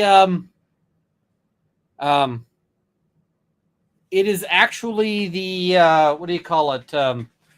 The province of the jury to decide whether or not you're credible. It's actually the province of the jury to decide whether or not you are telling the truth. And so you cannot call evidence on credibility because that is just not proper. The jury gets to make that call. And I see Catass saying, using my milestone to say, don't talk to the police. You are not wrong. You are, in fact, 100% correct. So, yeah. All right. Let's see some of his. Let's see him on the stand here. We're gonna jump ahead to him being on the stand. Nicholas, and my last name is Kassotis. Though at this time that is not my legal name. Would you please tell the jury your legal name? Nicholas Killian James Stark, Stark. And would you spell that? The Killian James and Stark. Oh, Killian is Kilian and James is James. Did this guy change his name to what is it? Did this guy change his name to to decide like, yeah, did he change his name to run this? I don't know. So or because his name wasn't that at the original. So yeah, what's going on? Where were you born? I was born in Peterborough, New Hampshire. Where did you grow up? Fitzwilliam, New Hampshire. It is a very small town directly on the Massachusetts border. Small rural New Hampshire. You talk about one stoplight towns, and we don't even have a full stoplight. It's one of those flashing ones. Well, tell us about the region you grew up in. What was it like? It's a rural area. It's heavily forested. I grew up on a dirt road, kind of in the middle of the woods. We have kind of regional high schools because all the surrounding towns are too small, so we have to put enough people together to fill a school. What kind of recreational activities took place in that neck of the woods? A lot of hunting, normal outdoor things, hiking, swimming. We lived about a mile from a lake. What activities did you participate in? I ran, I hiked. I loved being outdoors. I disposed of bodies. Yeah, let's jump a little bit ahead because they're going to go through a lot of the sort of basic stuff here. Romantic in nature. She kind of snatched it away and said, "Oh, I just remembered how to print on here." And I started, I guess, looking into what was going on. And about a week later, I confronted her. At the time, I took a recording of the conversation. But I said I knew that she was seeing somebody. She told me that she'd been seeing a coworker of hers for some time, a man named Anthony Thomas. And she left that day and moved to his house, and then kind of moved back, I believe, the next day, and we talked about things for a little while. She continued to see him, and then she moved out again back into his house. Did you eventually get divorced? We did. I filed for divorce on September 1st of 2015, and it was granted about a month and a half later, if memory serves, sometime in October. Were you represented by counsel during that divorce? I was not. Was Heather? She was not. And you said the divorce was finalized about a month later? Roughly, yes. It was October of 2015. Do you know if Heather ever remarried following your divorce? She did. The following day, she married Tony, as he goes by, or the man that she was seeing, that she told me she was seeing during our marriage. Ouch. They get divorced and she immediately remarries to guy she was. It's like, ooh, okay. I kind of feel bad for this guy, like 2%, because Ouch. When did you meet Mindy Kassotis? I met Mindy on September 18th, 2015. How did you meet? We had met on a dating website called OkCupid, and we had talked for, I don't know, maybe a week or so, and then we met at a restaurant in Alexandria, Virginia. Do you recall where you met?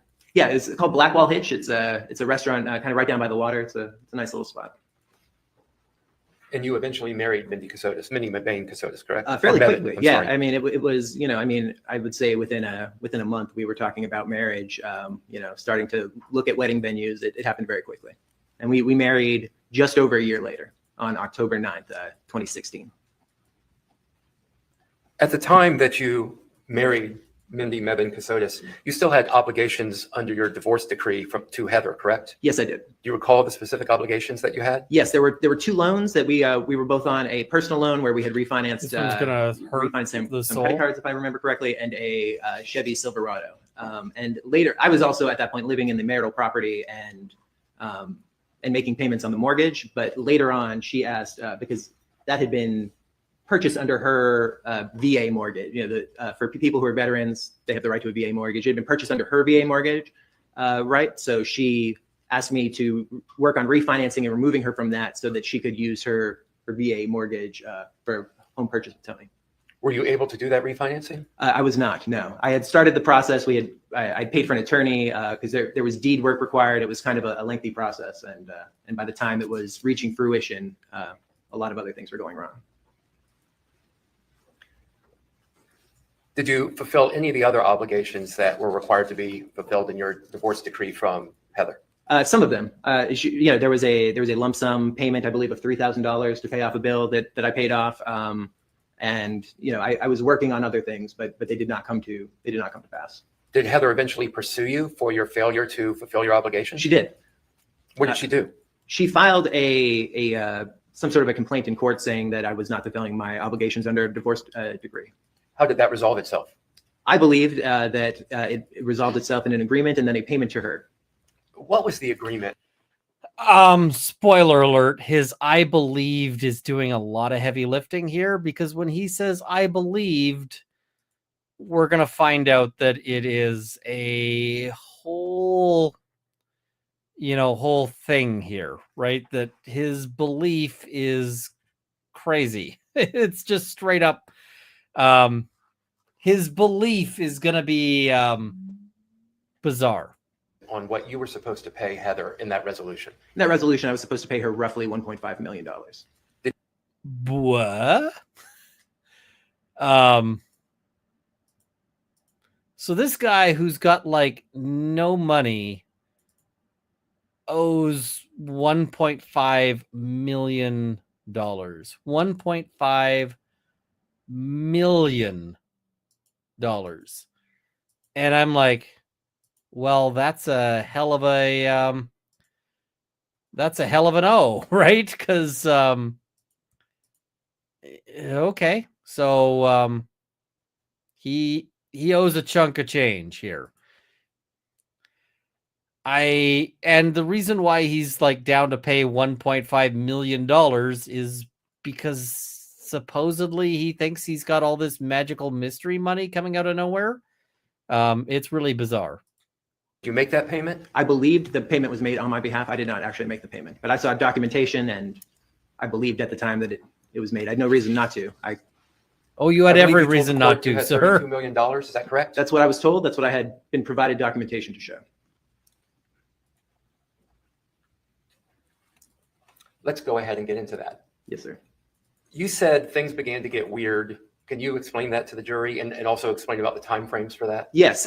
In 2017, we were discussing my upcoming departure from active duty. We were discussing, starting a family, several things. And Mindy was very actively watching all of our spending because she wanted to make sure that we were in the best position financially. And she started noticing odd deductions from our accounts that weren't tied to anything that we were doing. Sometimes they seemed to be, the ones she showed me were, they didn't even have transaction numbers. It would just say something like payment and, hundreds of dollars would go missing.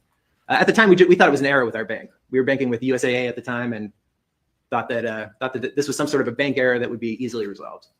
Did you tell other people about the bank issue outside of Mindy? At this time, I don't know that we did. We might have, but again, in early 2017, we did not think that this was a serious issue. Did you take that up with your bank? You've got money mysteriously disappearing from your account.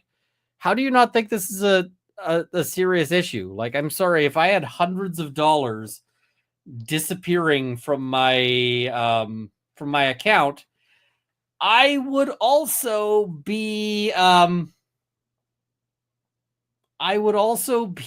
like, I would find that to be a serious issue.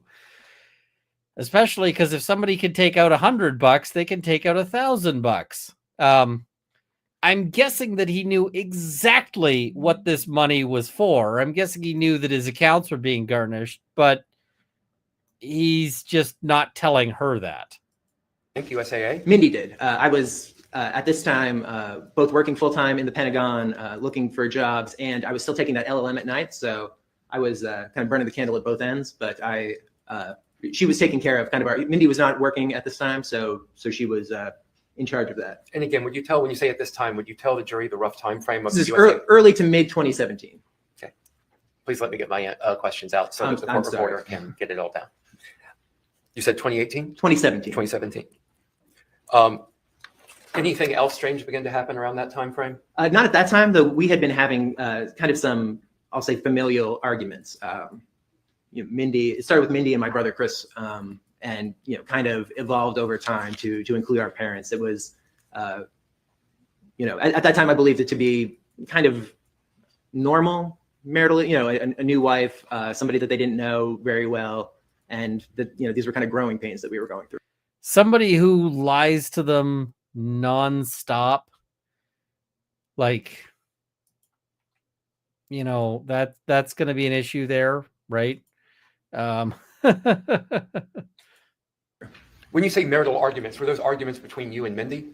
Sometimes, but more often between Mindy and my brother at this time. Your brother Chris? My brother Chris. Okay. Any other weirdness begin to happen later? Yes, sometime in late 2017, we had seen kind of a brief reprieve where we thought that things had, our bank had fixed the issues, that things were no longer going wrong, and suddenly it kind of restarted with a lot more than it had before, and we also started seeing vandalism at our house. I would sometimes get anonymous emails stating, that I was going to be hurt or killed. Our mail would go missing, things of that nature. Did you ever report that to any law enforcement? I did. Who did you report that to? I reported that to the Federal Bureau of Investigation. How did you report it to the FBI? On their website somewhere, they had a, report a crime, and I filed a complaint there, and I believe Mindy also filed a complaint there. All right, so let's talk a little bit about this. This guy is a jag, and he's getting like vandalism and threats. And so what does he do? He reports this to the FBI. Well, you know what the FBI does not investigate? They don't investigate somebody keying your car. They don't investigate somebody sending you a threat. They don't investigate like somebody this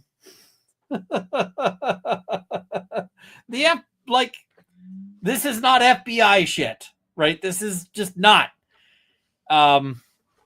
I have had people threaten me, right? I've had people like threaten violence to me.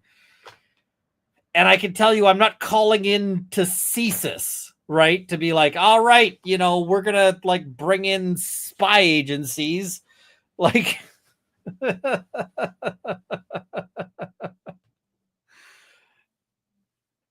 this is not FBI territory. Where were you living at the time? I was living at 3805 Adrian Drive in Alexandria, Virginia. That was the house that Heather and I had purchased while we were married, and I continued living.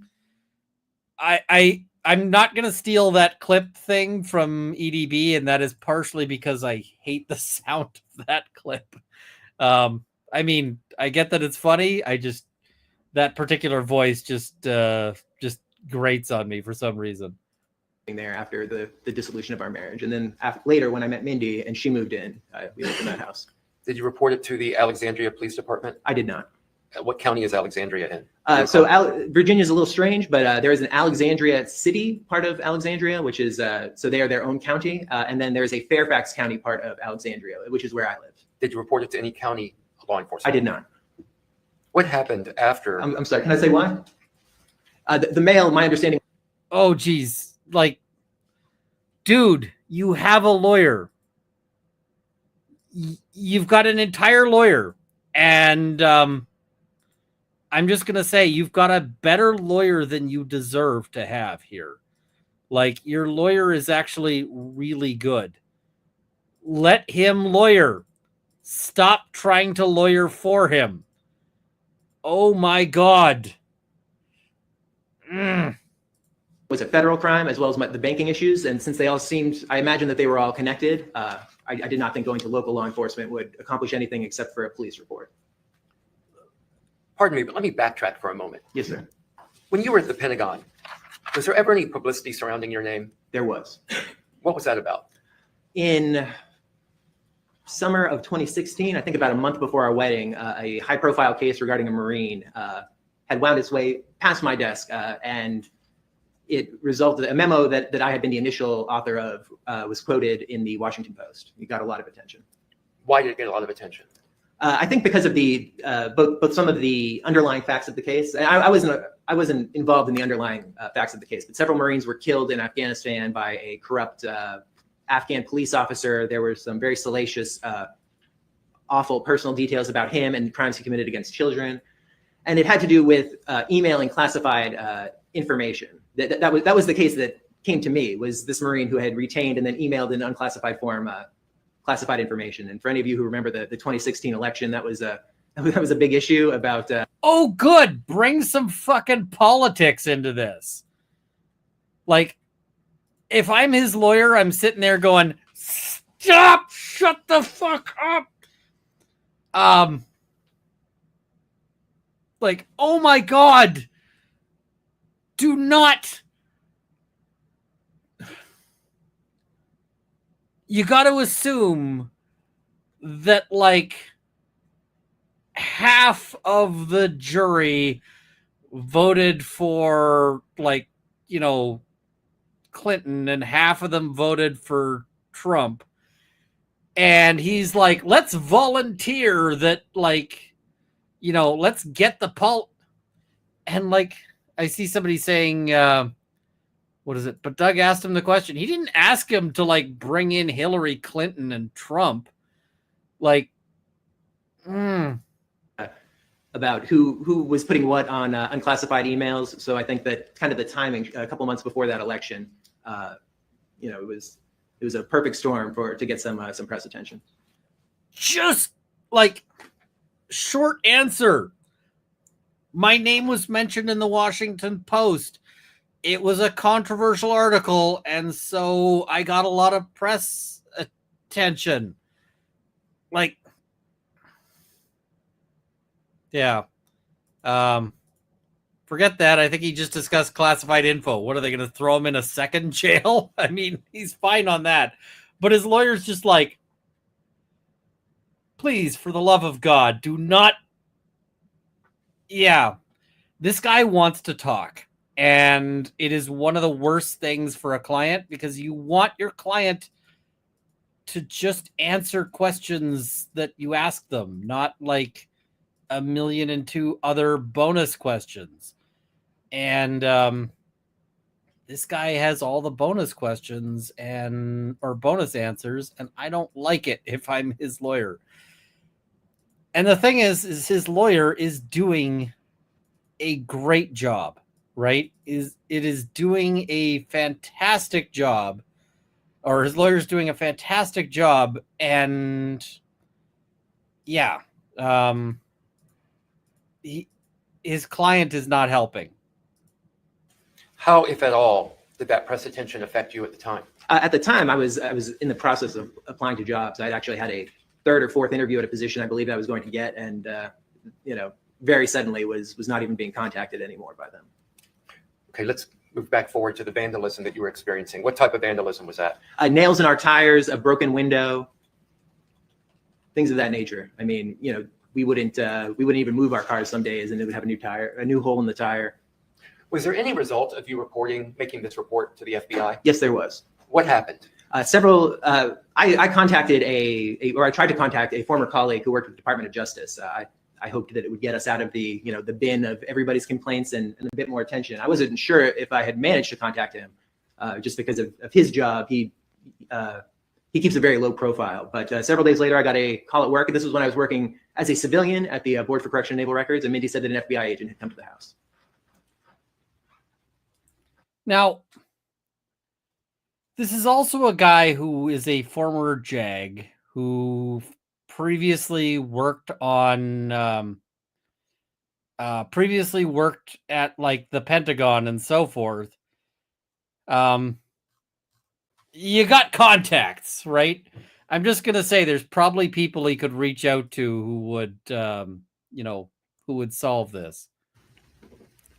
What did you do after learning that an FBI agent had come to the house? I asked her what they talked about. She said that he was there in regards to what had been happening to us, that he would be returning in the near future. I don't recall everything. It's been, 7 years. I'm not sure exactly what she told me that day versus what I learned shortly thereafter. What was the name given by the FBI agent? Jim McIntyre. All right. So Jim McIntyre is an important figure in this case because Jim McIntyre probably doesn't exist. And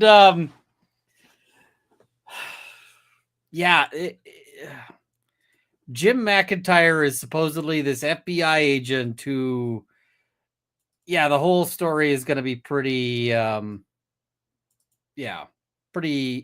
exceptional. What happened next with respect to Jim McIntyre? He came back a couple days later. Did you meet with him at that time? I did. Tell us about that. He came to the house. I believe he had called to schedule it to make sure that I was going to be home at the time. He seemed very thorough, very professional. He wanted to know everything that had happened. He wanted copies of the emails that we had received. He wanted specific issues with the banks. I believe we printed out screenshots of the charges that showed what had been going on, and we provided all that to him. And he said that it was something he took seriously and that he would be investigating it. So some random individual shows up at your house, says he's with the FBI, and claims to be a man named Jim McIntyre. What did you do to verify that information? I didn't verify it. Mindy believed that she had seen a badge, or she told me at the time that she'd seen a badge. I had no reason to doubt that he was who he said he was. It didn't cross my mind that somebody else could have shown up at my house at that time. Now, here's the problem with Mindy this and Mindy that, which is that Mindy's dead. She cannot corroborate any of this, right? And so if your key witness in your own case is somebody who you are accused of murdering, then your case is not going to go very well, right? What was your education again at this point in time? At this point, I had my LLM. I had 2 law degrees and my bachelor's. I'd also worked with FBI agents in a number of different fields, and I did not see anything that caused me to question that he was who he said he was. He's like, and what's your education again? Because the defense lawyer is going, I know this sounds stupid and that this sounds like the dumbest possible thing ever. Jury, this guy knows his shit, right? This guy is smart. This guy is he knows FBI agents. His lawyer is trying to save him here, In fact, I thought that we were lucky. I had, as this was going on, I read multiple news reports of people who'd undergone cyber stalking and cyber crimes, and often it seemed like their big battle was getting somebody to believe what was going on, getting law enforcement to take it seriously, getting law enforcement who had jurisdiction over the crimes to take it seriously. And I thought we were lucky. I said many times how lucky we were. What did Jim McIntyre advise you? Over the coming weeks or months, he advised us that he believed that this Washington Post article had gotten me some attention that from a overseas hacking group of some sort that was targeting members of the military. He said that we should relax somewhat because he believed that the local vandalism and things of that nature were likely something they were paying kids to do or something of that nature. We were not in real danger. It was meant to be harassing us, and that he was continuing to investigate it. Do you recall the approximate? This story doesn't even make sense, right? Because it's like, so you think there's an international hacking ring hiring local children to punch holes in your tires.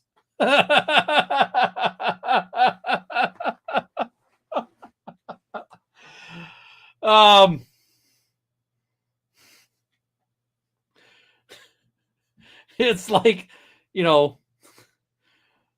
James Bond, I'm here to hire some kids to poke holes in tires. Like, this is not how international espionage works, right? This is not like, the kids are sitting there with a little pokey thing going, yeah, I'm going to stab the tires. So, yeah. Time or date that Jim McIntyre initially showed up and you had this conversation? This was sometime in late 2017. Did you eventually leave your civilian job with the Navy? Yes, I left my civilian job in February of 2018. What did you do at that point in time for work? At that point, I believed I was being employed by a software company that he had connected me to, that Jim McIntyre had connected me to. What software company did you believe you were employed by? The name changed multiple times over the years that I believe I worked there. The ending name was Apis Limited, which I believe is the Latin word for bee or something like that, like a bumblebee or a honeybee. Do you know why Jim McIntyre would help you find a job? Yeah, I believe that he was helping me because of our situation, that he knew people, which is not uncommon. Private sector and the government on criminal, especially cyber investigations, often have to work very hand in hand. And as I had talked to him, and I was hoping to find something that would allow me to work from home, because despite his reassurances that he did not think at that time we were in real danger, I was very uncomfortable leaving Mindy home alone. We had suffered a very serious car accident. She had a lot of health issues following that, and leaving my frail wife at home by herself when we're undergoing this was something that really bothered me. When you were working for this company that eventually becomes Apis Limited, where were you working from? I was working from home. So this was remote work? This was remote work. Where were they headquartered? I believe they were headquartered in Colorado at the time, though I believe they were incorporated in Wyoming. I saw some incorporation documents, and that's not uncommon. Wyoming does not have a corporate income tax, the same way that most large corporations are headquartered in Delaware because of the laws. What was your role within Apis Limited? I was an attorney, kind of a general counsel role, though it carried with it a lot of kind of other stuff. Sometimes I would be called on to help look through data records that were being generated by the software. What was it? Now, here's the thing, is that at this point, if you were actually going to establish a good case here, you would be like tendering some documents. Now, some of the documents that you would be using, some of the things that you would be doing at work would be, privileged, right? You can't like bring in some of this. But not everything that you would do at work is privileged, right? If you get an email that says, "Hey, welcome aboard," right? You are going to be hired as corporate counsel. I don't think that's privileged. If you get like even just something like an email saying, "Here's your login credentials." Here's our policy on like appropriate use of work computers, right? Like, because like everybody, every company has like a policy that is basically like, please do not, check out porn during work hours, right? That sort of thing, right? That like something, right? Like something. Because I can tell you, for any company I've worked at, if I was on trial for murder, I could prove to you that I worked there, right? I would bring in documents. And even if somebody faked, like, let's say I was hired by a fake company, right? Like, let's say a fake company hired me to do fake work because somebody was doing some sort of like elaborate scheme and maybe like paid me with real money, you know, I'm like, oh shit, this is the worst thing ever to happen to me. I'm getting paid real money to do fake work. Oh no. But like there would have to be some documentation, right? There'd be payments, there'd be emails saying we offer you the job, there'd be all of these things, right? This makes no sense. Nature of their business. The nature of their business was AI software development, basically using artificial intelligence software to analyze data and find connections between it. Were you doing any coding for them at this time? Very little. Sometimes I would be asked to look at something. I do have a somewhat of a coding background, but it was not something that I was called on regularly to do because frankly, there were other people who were much better at it than me. I think, sometimes there are situations where everybody else knows too much about a problem and somebody who's looking at it with fresh eyes can help, but very rarely was I asked to look at any coding. Were you still with this company in 2019? Yes, I was. Sorry. And that's about the same time that Heather is coming, finally bringing it to a head to collect this divorce obligations that you failed to perform? Yes. So when you agreed to pay her $1.5 million, what made you think that you had $1.5 million? Mr. Jim McIntyre told me I did. If I could back up just a little. Please. I can tell you that there is like, if you asked me to pay somebody $1.5 million, I'd be like, funny shit, right? I can tell you that if I got all of my assets together, every single thing I owned, from like my house to my dogs, and sold everything, I could get like a tiny little fraction of $1 million, like a tiny little minuscule thing. Now, if somebody came to me and is like, hey, you have a $1.5 million, I would be like, show me, right? Like if somebody sent me an email saying, Runkle, I got an email promising me $50 million like earlier today. And I can tell you, I did not find that email to be very plausible.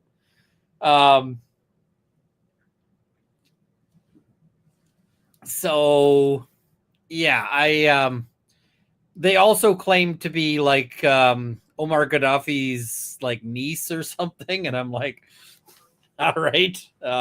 Yeah. Because that year, the year 2018 into early 2019, a lot had happened. In May, we were told to leave our house. He said that there were arrests being made and that there was nobody.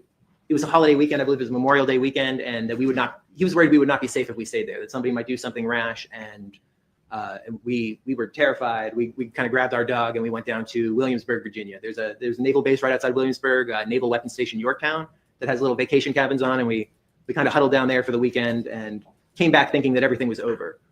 It was not over, obviously. Things continued. If anything, it picked up pace. The money disappearing, the issues with our bank accounts, the issues with emails, mail, vandalism of our house. So we were in contact with Mr. McIntyre, or man, we knew it was Mr. McIntyre again, and he started looking for other suspects. He said at that time it was clear that somebody else was doing this, and he was casting a wider net. Why would Jim McIntyre know how much money you had? Because there was a large sale or licensing agreement that was completed at some point. I wasn't getting paid by this company. I was paid only in stock options, and I was told that this large sum of money was being given to me. I believe this was late 2018. Honestly, it felt kind of like a lottery ticket. It was something that I had never expected, but we had real issues with getting a large chunk of money because we couldn't put a couple $100s into our account without it going missing within a matter of minutes, if not hours. So during that time, he said he set up a trust. He showed us extensive documentation where it would be invested and care would be taken of it, and it wouldn't be anything that we could touch or until it was safe to do so, and also was thankfully something that nobody else could touch because of that same reason. So eventually you go into court in Virginia because Heather's attempting to get this $1.5 million from you, correct? Yes, and we were dealing with a two loans that were both under $20,000 and a mortgage that was about $550,000, maybe $600,000. So this $1.5 million was something that Jim had suggested to me to make an offer to her, both because in the lead up we were unsure if Heather might be involved in what was going on against us. She was one of many suspects that he discussed with us. He went into really great depth in everybody in our life, and he said this was one of those situations where if she wasn't involved, I would never have to pay her anything. It would all be forfeited when she was arrested. If she was not involved, she had suffered along with us through this. There was an effect on her life. Things that she had to deal with in terms of her employment. So, why would you tell the judge that Mindy was the impediment to you paying the $1.5 million? At the time, that's what I was told. And you heard the judge warn you that you better come up with that money in the next week, correct? Absolutely. And what did the judge tell you would happen if you didn't come up with that money in the next week? That I'd be held in contempt and arrested. Did you come up with that money in the next week? I believed I did. Why did you believe you did? Because when I returned home, both Mindy and Jim McIntyre were there. I thought I was going to have to go to Atlanta to meet with Mindy. She had been gone for several days, but Jim said that this was, kind of his last investigative step into Heather, into Mrs. Thomas, and he said that she was not involved in what was going on. That he had wired the money. I had a wire confirmation, and I had bank documents later showing that money coming out of the trust, and I assumed that everything was settled. Do you have any of that documentation right now? I do not anymore. Why not? Because we left that house later that year, and I don't know if we left it there or if it has something that we lost over time, but we moved a lot. So You say He's like, I lost all my paperwork. We never did anything on emails or whatever else. Everything just vanished. Okay. when you say you left that house, you're referring to the house in Alexandria? yes, yeah, the Adrian Drive house in Alexandria, the one that Heather and I had purchased together. So the court issue was January of 2019, is that correct? That's correct. When did you leave your house in Alexandria? I left my house in Alexandria in late October of 2019. And did you leave the state of Virginia at that time? No, I did not. Where did you go? I went to the Charlottesville, Virginia area. It's roughly 2 hours southwest of Alexandria. Why? All right, let's pause it here for a bit of further discussion. So the lawyer has a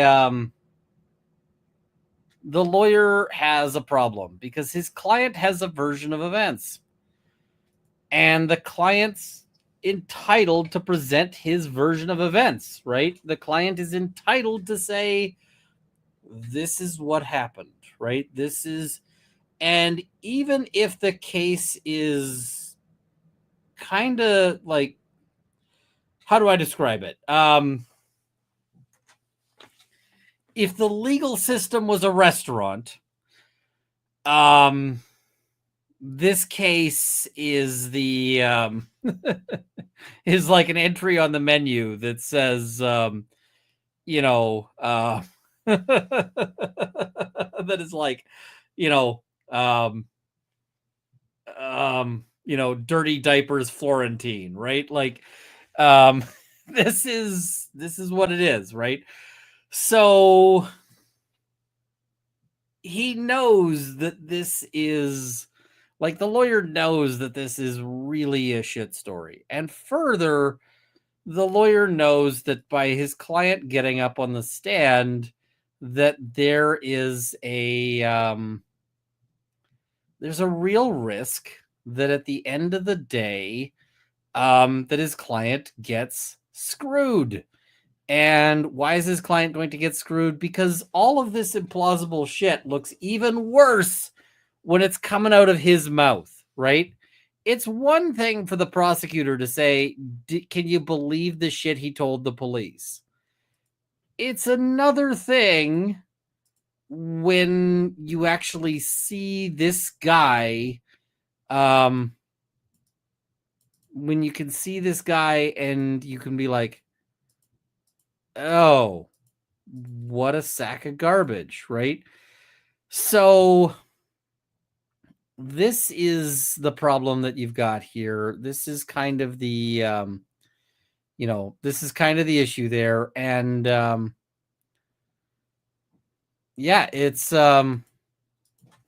he's like, the lawyer has an ethical obligation to let his client put his version of events to the jury, so long as that that version of events is not sort of like, so long as you don't know it's a lie, right? So long as, and you can doubt the story, you can be suspicious of the story, you just can't know that your client is intending to lie on the stand. And how would you know that your client is intending to lie on the stand? Well, I mean, the easiest way is if your client gets, says something to you like, I am going to lie on the stand. Like, if your client says that, then you're like, oh, I am not putting you up on the stand. And if you insist on getting up on, on the stand, then you're going to testify, just in narrative. And that's going to be how that goes because, yeah, you do have some ethical obligations with that, but if your client's version of events is possible, then you've got an obligation to let them go with it. Even if you are looking at their version of events and going, oh my, I hate this so much, and I hate you for making this be my case. I think that the defense lawyer has a much better case with this guy not on the stand. And I think that this guy getting up on the stand has been a disaster for the defense, notwithstanding the fact that this guy is doing way better than I expected him to do. And when I say he's doing way better than I expected him to do, I expected him to be like, not quite literally catching fire, but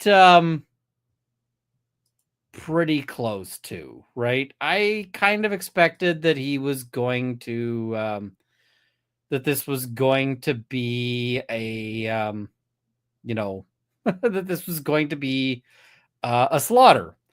And it's not quite a slaughter, but it's also not good, right?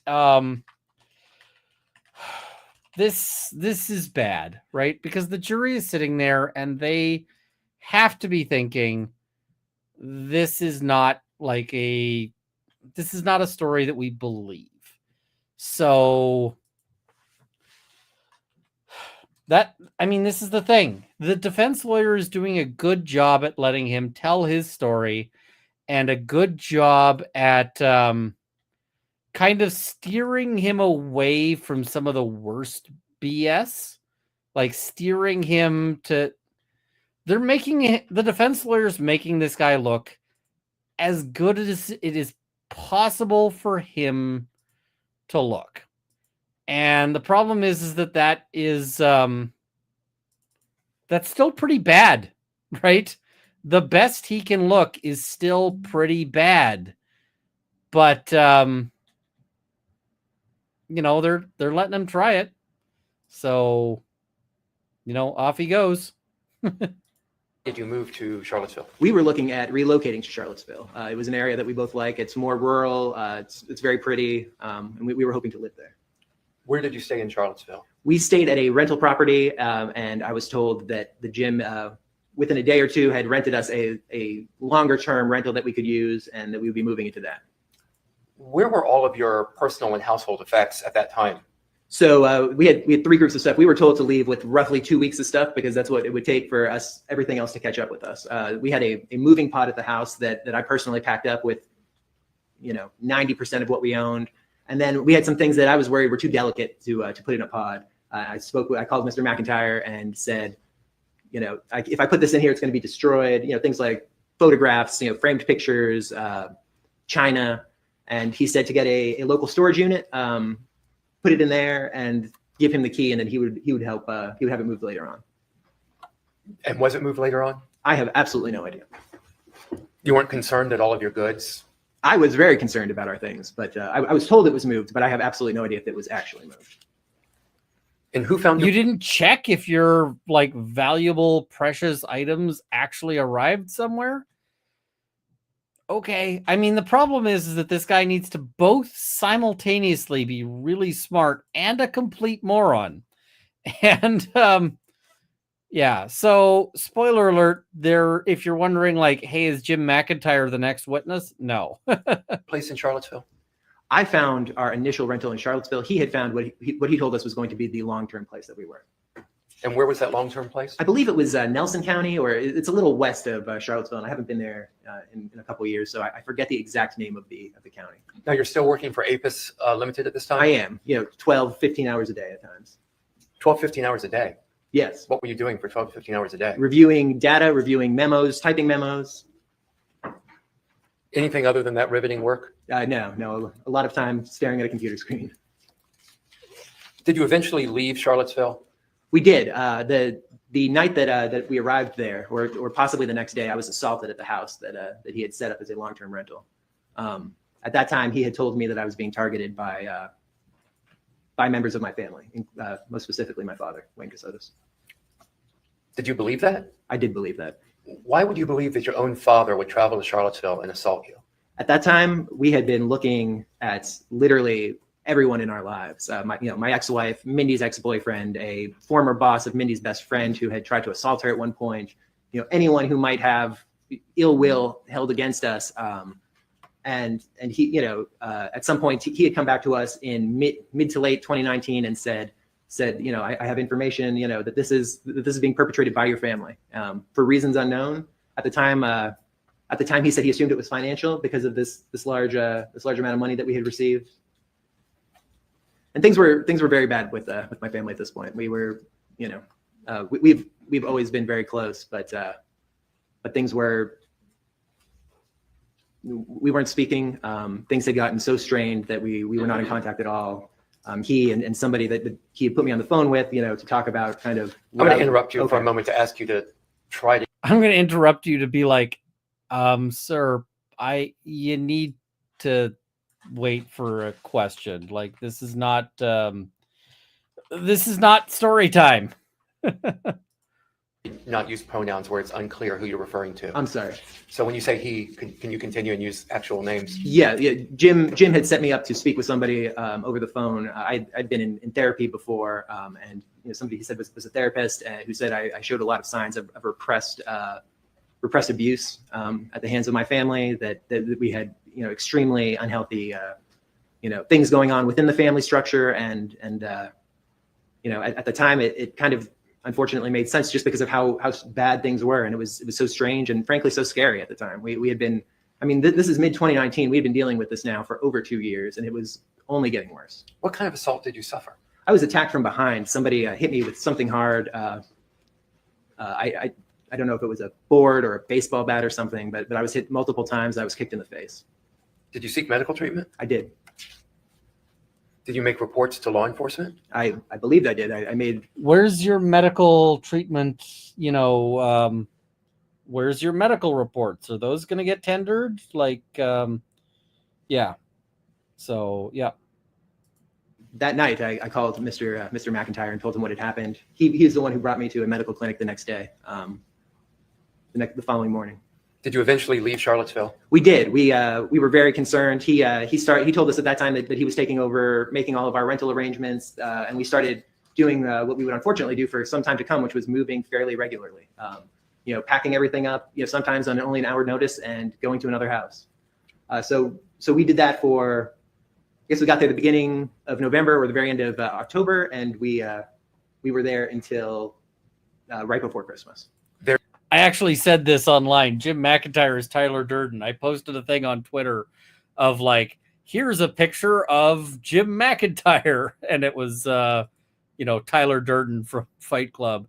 Because Jim McIntyre appears to be completely imaginary. Now, I've seen people saying, he believes that Jim McIntyre exists.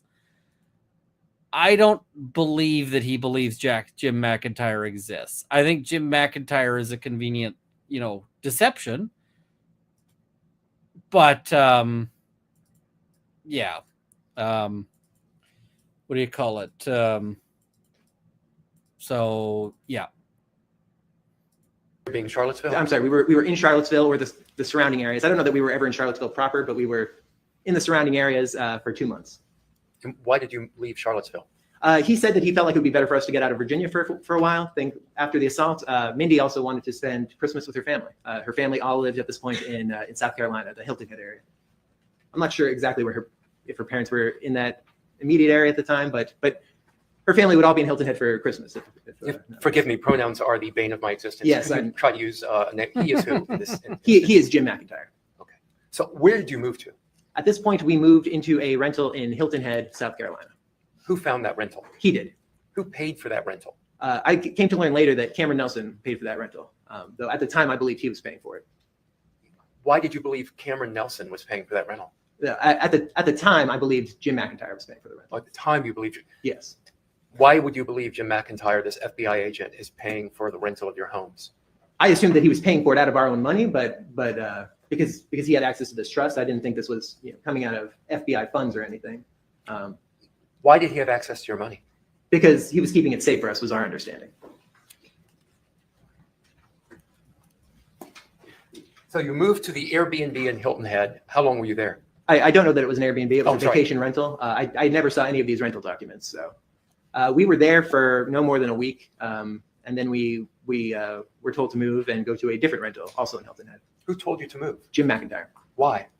Because he said that if we stayed in one place too long, that we might be found, that it was dangerous. How were you feeling at this time? I was frankly terrified. I mean, even we had our dog Rusty. Bringing Rusty out to the bathroom was kind of a fraught exercise. I was always worried that somebody was going to be driving by and see us. I was still physically suffering the aftermath and mentally suffering the aftermath of the assault. I was absolutely terrified all of the time. So approximately, when did you move to Hilton Head? We moved to Hilton Head in roughly late December of 2019. It was either Christmas Eve or we might have arrived the night before that. I believe we arrived the night before, the evening of December 23rd. And how long did you stay at Hilton Head on this portion? We stayed in Hilton Head for just over 6 months. We left the second week of June. And how many places did you live in over that 6-month period? I would be estimating, but 15 to 25. You moved 15 to 20 times during that 6-month period. Yes. How would you move your things? We had, at that time, a couple of cardboard boxes. As time went on, those obviously get destroyed. And we had plastic bins that were delivered to us. And when those would get destroyed, we would get new ones. And they would get beat up too.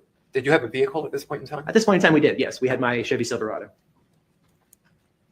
So of those approximately 15 places that you lived in Hilton Head during this time, early 2020, how were those places procured? By Mr. Jim McIntyre.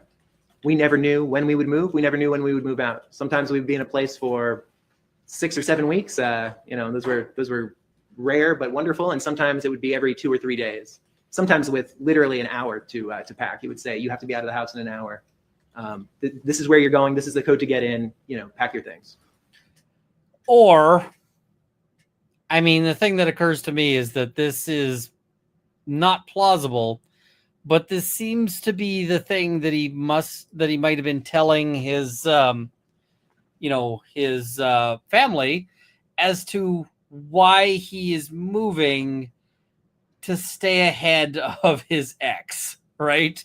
Like, this to me sounds like he's trying to stay ahead of his ex and he's just moving over and over, right? All of this is super, yeah.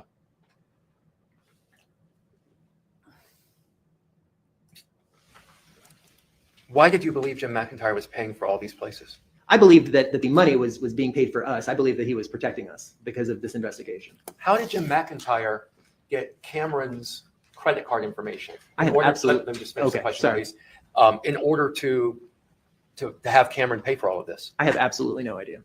did you provide it to him? I did not. But Cameron provided you with her credit card information, correct? Yes, Cameron provided me with a physical credit card as well as the billing address that I believed we were using for food from time to time, and 2 initial rentals when we had first left our home. One in Alexandria where we stayed while I was packing up the home, and then the first one in Charlottesville where I thought we would be. And I specifically reached out to her about those 2 rentals, and then I did not think that we were putting anything else large on that card. So he's living off of her dime is really what this comes down to, right? He's like, yeah, I don't know what's going on. It's like, dude, you're just living off of, like, there's no Jim McIntyre. You're just living off of her dime. And the thing is that, like, I look at this and I go, yeah, okay. But the defense lawyer has an ethical obligation to let him pitch his case, right? And that's what he's doing. He's pitching his case. And, it's going about as well as you'd expect, which is, anger. We did not talk about it for some time. You gave Jim McIntyre access to your financials? I gave Jim McIntyre access to literally everything. I believed because of the investigation and that it was necessary. Financial, my bank accounts, my email accounts, my social media accounts, absolutely everything. And so did Mindy. I'm sorry, tell me the full list, if you will, of everything that you gave Jim McIntyre access to. He had access to our home. He had a spare key to our home as well as the alarm code while we lived there. He had all of our bank accounts, USAA and a couple others that we had tried to pick up to do that. He had, at this point, our mail. We had initially moved our mail to a post office because of the constant issues we had getting our mail. It would just, sometimes for days we would not get any mail, and then we would get things that slipped through that said, well, you haven't paid this bill that we hadn't received. Shortly before we left, we moved our mail to a service down in Florida that would scan it and hold on to it for you, let you know what it was. So he had access to that. All of our social media, both of our social media, anything from Reddit to Twitter to Instagram to Facebook. This is the kind of thing that you'd bring in documentation for like every little detail, right? We had it set up with the post office to, scan our email. Cool. Bring the shit from the post office to confirm that, right? Every little bit of this I'd want to confirm if I could. And yeah. He also had our Signal. So Signal is a encrypted messaging app. I know we've heard a little talk about it. You can mirror Signal from your phone to a computer so that you could use either the phone or the computer. He had us mirror our Signal accounts to professional computers of his so that he could monitor those conversations as well. Okay. I'll ask you to just slow down just a little bit. And you see the people in the room are laughing at him. That is not a great sign. Just to make sure the court reporter gets everything. Yes, sir. So eventually you leave Hilton Head, correct? Yes, in late. The woman with the glasses, I suspect they're focusing on her, on the woman in the foreground because like she's a family member or the like. But the woman in the back with the glasses on her head is like, she's like, yeah, sure. Sorry, in late May of 2020, Mindy had a large argument with her brother and then a smaller argument with her parents, and said that she didn't feel like she wanted to stay in the area anymore. And Jim asked us how we felt about Charleston, South Carolina. When you say not wanting to stay in the area, her family was in that area? Yes, her family was in the area. Who lived in that area? Her brother Frank the Fourth, a lot of Franks, Frank the Fourth, and then his wife Megan at the time. And sorry, they are, to my understanding, still married. I mean, at the time because they had a child later.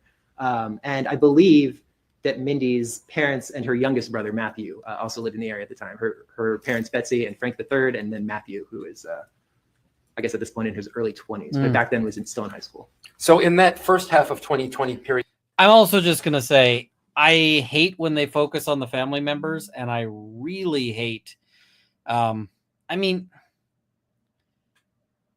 It's gonna suck for the family members, right? Because the family members, you're gonna have cognitive biases. You're gonna be more inclined to believe this guy, and it's gonna be hard to believe that you raised a murderer or something like that. And so it becomes very difficult to be there.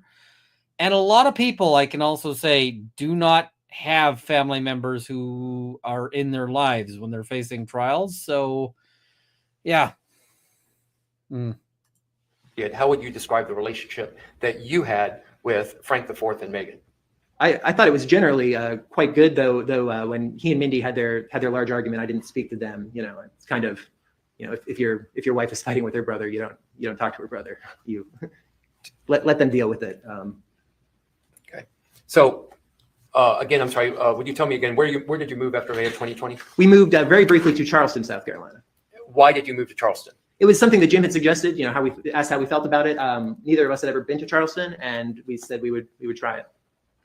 What kind of work, if any, was Mindy doing at this time? Mindy was not doing any work at this time. Why not? She had left her job shortly before we got married. And it was not a healthy office environment. She had briefly run an events company in Virginia, but that wasn't really work she enjoyed. It was just something that she did, I think, to keep busy. And she had launched a podcast, but after the first season of that, because of everything else that was happening, she did not do the work for the second season. While you're moving, I'm also just going to say launching a podcast is not usually a great way to make money, because I can just note the first payout I got from this channel was for $3.16 was the first payout. And I got that like a couple or a few months in. I got like a $3.16 payout. My income, like the first year of running this channel, would not be a sufficient thing to really count as doing work, right? I think that the first year of doing this channel, my income was less than a day of working at, wherever else, right? But the other thing that I note here is that she's not working, and her not working means that she's not talking to coworkers. And an important thing about not talking to coworkers is that if she got talking about her life, I'm pretty sure you would expect that a coworker would be like, have you considered that this is crazy? Right? Have you considered that maybe your husband is, the problem, right?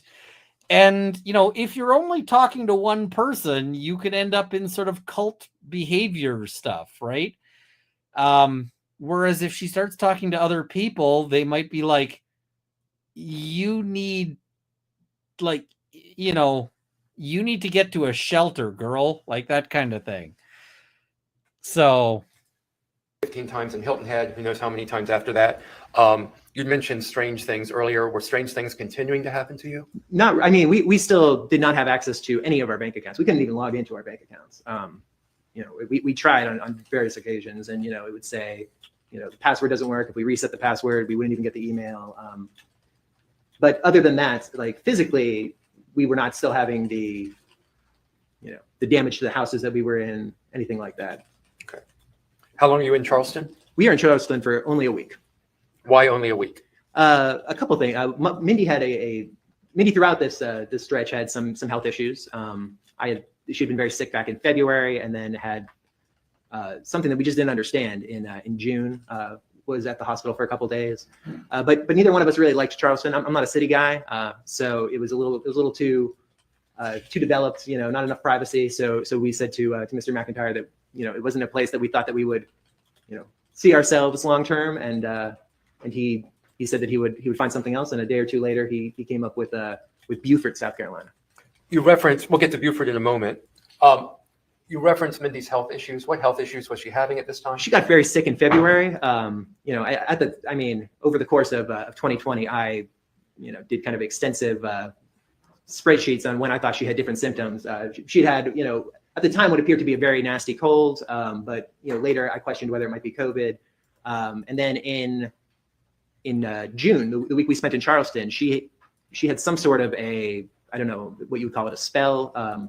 She started shaking uncontrollably. Her eyes were very, very large. Her pupils dilated almost to the edge of her eyes. I was absolutely terrified. So what kind of treatment, if any, did she get for that? I was told that she went to there's a large hospital in Charleston. I forget what it's called. I think it's affiliated with a college or university, but I was told she was brought there, that they tested her extensively and couldn't find anything over the period of 2 or 3 days. And she was better and returned. This is all very passive voice. You didn't take her to the hospital? I did not. Mr. McIntyre took her to the hospital. This was a concern of ours throughout, that when she was seeking medical treatment, because of our insurance, because of our last names, that this was going to pop up somewhere that could potentially be used to identify us. You say because of your insurance. What insurance did you have in 2020? At this point, I believe we had Medicaid or Medicare. I had not procured it, so I'm not 100% sure. Mr. McIntyre had signed us up, and Do you recall what state that? it was in Virginia. We still had Virginia driver's license. We were still registered to vote in Virginia. We he told us that we would maintain that until we settled somewhere where we knew we were going to settle. This was kind of a moving target to find out where we were going to end up. So who decided to leave Charleston? We told Mr. McIntyre that was not a place we wanted to stay long term, and therefore, if we could, a city, especially if you're very concerned about your safety, there's a lot more people moving around. There's a lot more traffic. It did not do anything to calm us. So where'd you go next? We went to Beaufort, South Carolina. It's a little town, I guess probably 45 minutes to an hour northeast of Savannah. And how long were you at Beaufort? We were in Beaufort for 8 months until mid to late February of 2021. Where did you stay in Beaufort? Again, we moved regularly, probably another 15 to 20 places there. And how did you procure those places to reside? Mr. McIntyre procured those places. Okay. Now at this time we had learned that Miss Nelson was paying for those places. How did you learn that? In April, so 2020 was the COVID year. In April she had sent. She is who? Cameron Nelson had sent Mindy and I a message saying that because her husband runs restaurants, and at the time it looked like all restaurants might be shutting down for the foreseeable future, that she would not be able to keep paying for our rentals if things did not change quickly. Did you learn at that time exactly how much money she had lent you up to this point? I had not, no. I suspect that conversation was a little less friendly. Like, hey, you owe us all the money, right? Like, you owe us all the money. So, can you, can you stop owing us money and maybe pay us back with your millions of dollars? I was livid. It was at this time that we learned that Mr. McIntyre was not a federal agent. How did you learn that? I had a conversation with him as to why this was, why he was charging a friend of mine's card. Why wasn't there, either coming from our own money or some sort of official fund. Why this was happening. And I made some reference to wanting to speak to his superior, and he said, Nick, I'm not an FBI agent. Why would you think that? Did you continue to maintain your relationship with him after you found out about this? We did, after following, probably the worst argument that Mindy and I ever had. What was that argument about? He moved us in the days after that to a rental that we were not happy with. At this point, we were living with Mindy's father and mother, Betsy and Frank III, as well as Matthew, the youngest brother. He moved us to a rental that we were not happy with, but for the first time, we actually had a rental agreement that showed how long the rental had been paid for. It was a different company than I think they were normally procured through. So for the first time, we knew that we had, I forget if it was a week or a week and a half, and I said, this is, we shouldn't be dealing with this anymore. Like we have a week or a week and a half. We've got to figure out a plan. We've got to, cut ties with Jim. Like I feel like I've been lied to for years. But you didn't cut ties with Jim, correct? We did not. No, Mindy felt that Jim was our, our angel. She said, he'd made mistakes. Oh, Mindy felt this, not you. Mindy's making all the mistakes. You're the one who, you're good. It's all Mindy screwing this up. Like, if it wasn't for Mindy, your life would be just fine right now. But, we would be in the position to fix all those mistakes. Tell the jury that again, right? Tell it real slow to the jury. And if we stopped working together, then who knows, if his resolve to see this end in our favor was going to go away, what would we be doing in the meantime? She, when I said, I think we can figure this out, but she got out of our truck and walked all the way to her brother's house. It was 5 or 6 miles. Did you inquire of Jim McIntyre why he was doing all of this work for you if he was not with the FBI? Absolutely. What did you learn? I learned that he was the majority investor in this company that I was working for. So this guy is doing legal shit work, right? Like legal, like this is legal grunt whatever, right? This is really the lowest, level of legal work is what he's saying he's doing, right? Because he's working like 16 hours a day doing like review of documents and like preparing of memos and whatever else, right? This is his version of things, right? And I should set another goal. Let's set a goal for a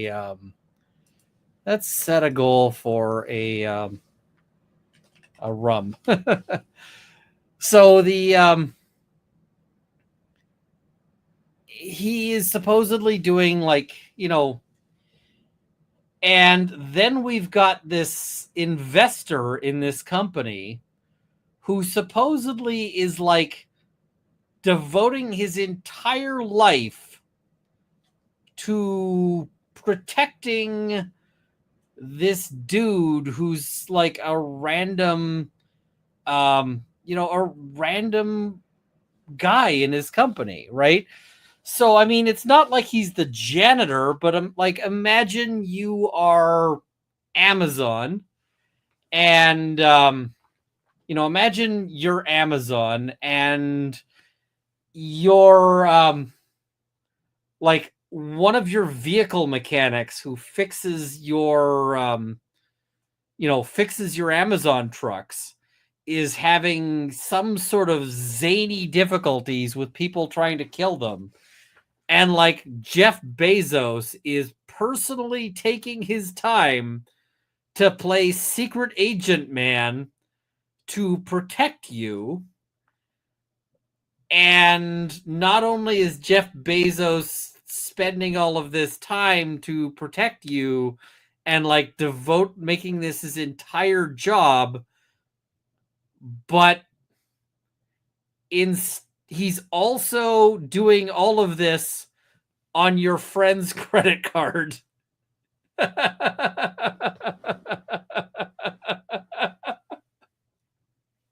Like, why? Right? Why would this be something that makes any sense whatsoever? Like this story is just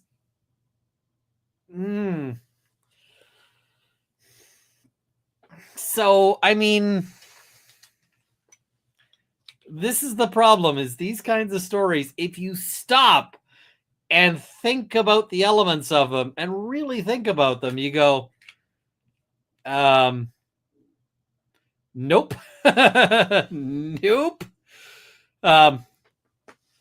I can tell you that like any company I've worked at, if I had people trying to kill me, the likelihood that like the wealthy people at the top of the company would devote their life to saving my ass is zero, right? Like zero. Negative. They would probably just fire me and be like, you are too much drama. Goodbye. Right? Like, ugh. He also said that he had worked extensively with the FBI, and I had many phone calls with people I believed to be, even following that FBI agents.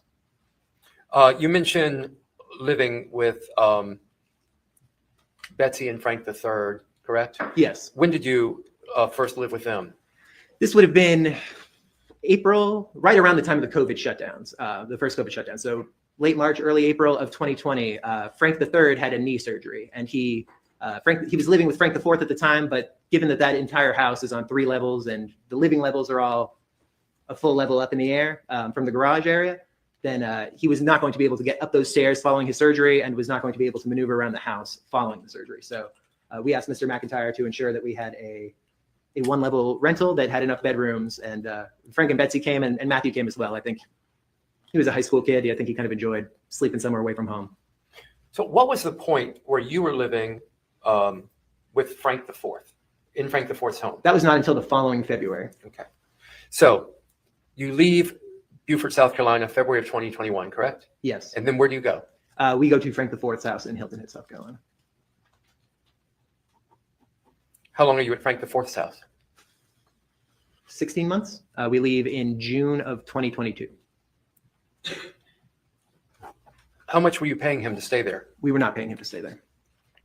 Did you feel like a freeloader? I absolutely did. Why didn't you pay him any money to stay in his home? We had no money to pay him. I thought you have a job with Apis Limited. Yes, that job, I was told was generating money, but we did not have a bank account at this point.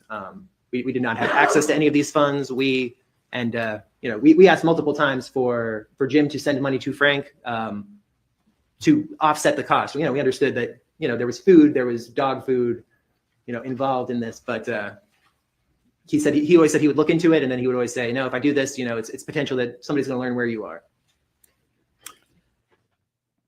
Just bring a suitcase full of dollars, right? Like, if there's supposedly all this money and you're worried about like somebody's going to track you through this, put dollar bills into a sack with a dollar sign on it and like hand it to them.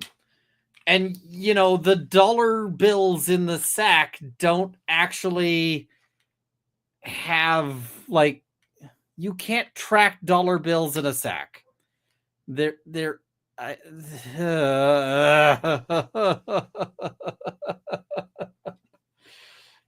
like, I can't open a bank account or else, it's going to mysteriously disappear. I'm like, sack money. Like something.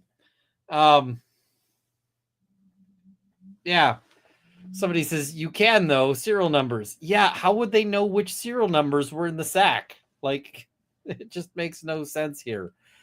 This is a story that he's telling that he's like, yeah, this story is super plausible. And I'm like, come on. Come on. And guys, I set a goal for having a glass of rum. And so far, the goal isn't moving, and I need the rum for this story. Holy crap. Why did you leave Frank the Fourth's home? He filed to evict us from the home. Why did he have to take that step?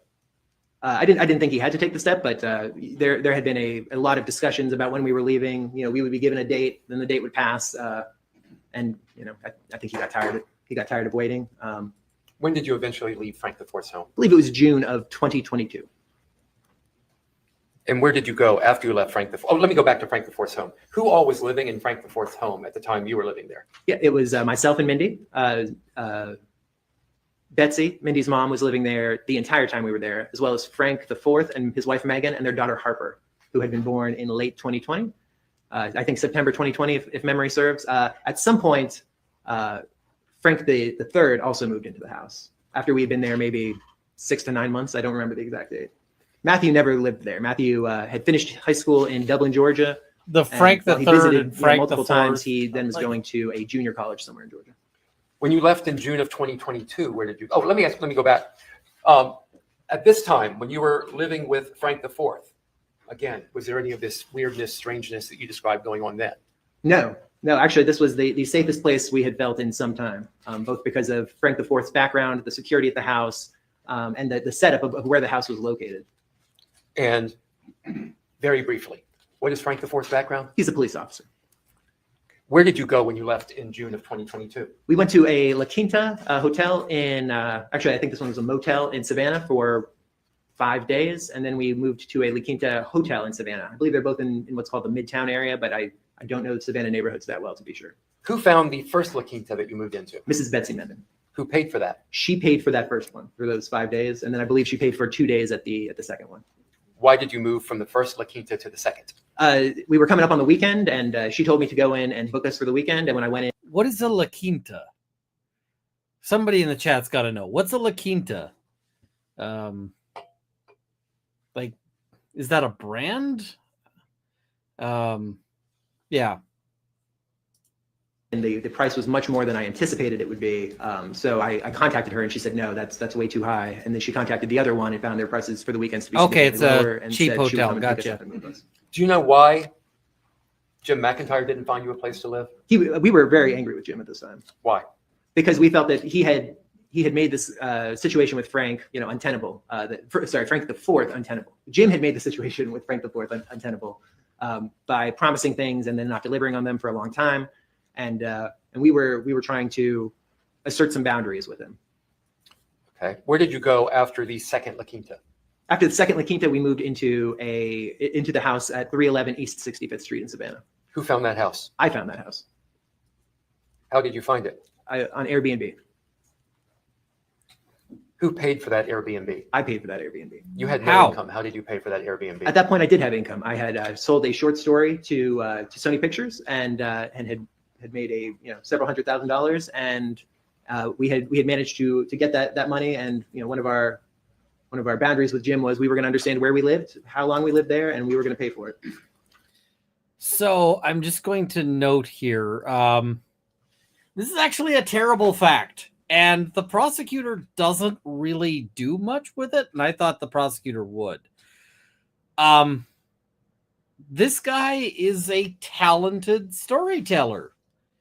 He's sufficiently talented that he was able to write a short horror story that Sony bought for apparently $300,000. $300,000. And I'm just going to say, I would love to be able to sell a short story for $300,000. Nobody is buying anything I do for $300,000. I am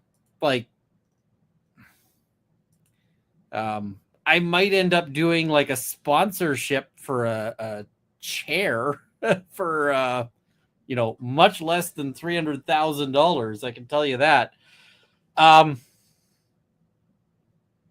What is it? Runkle, why do you believe him? Apparently this is backed up. Apparently the $300,000 is actually backed up.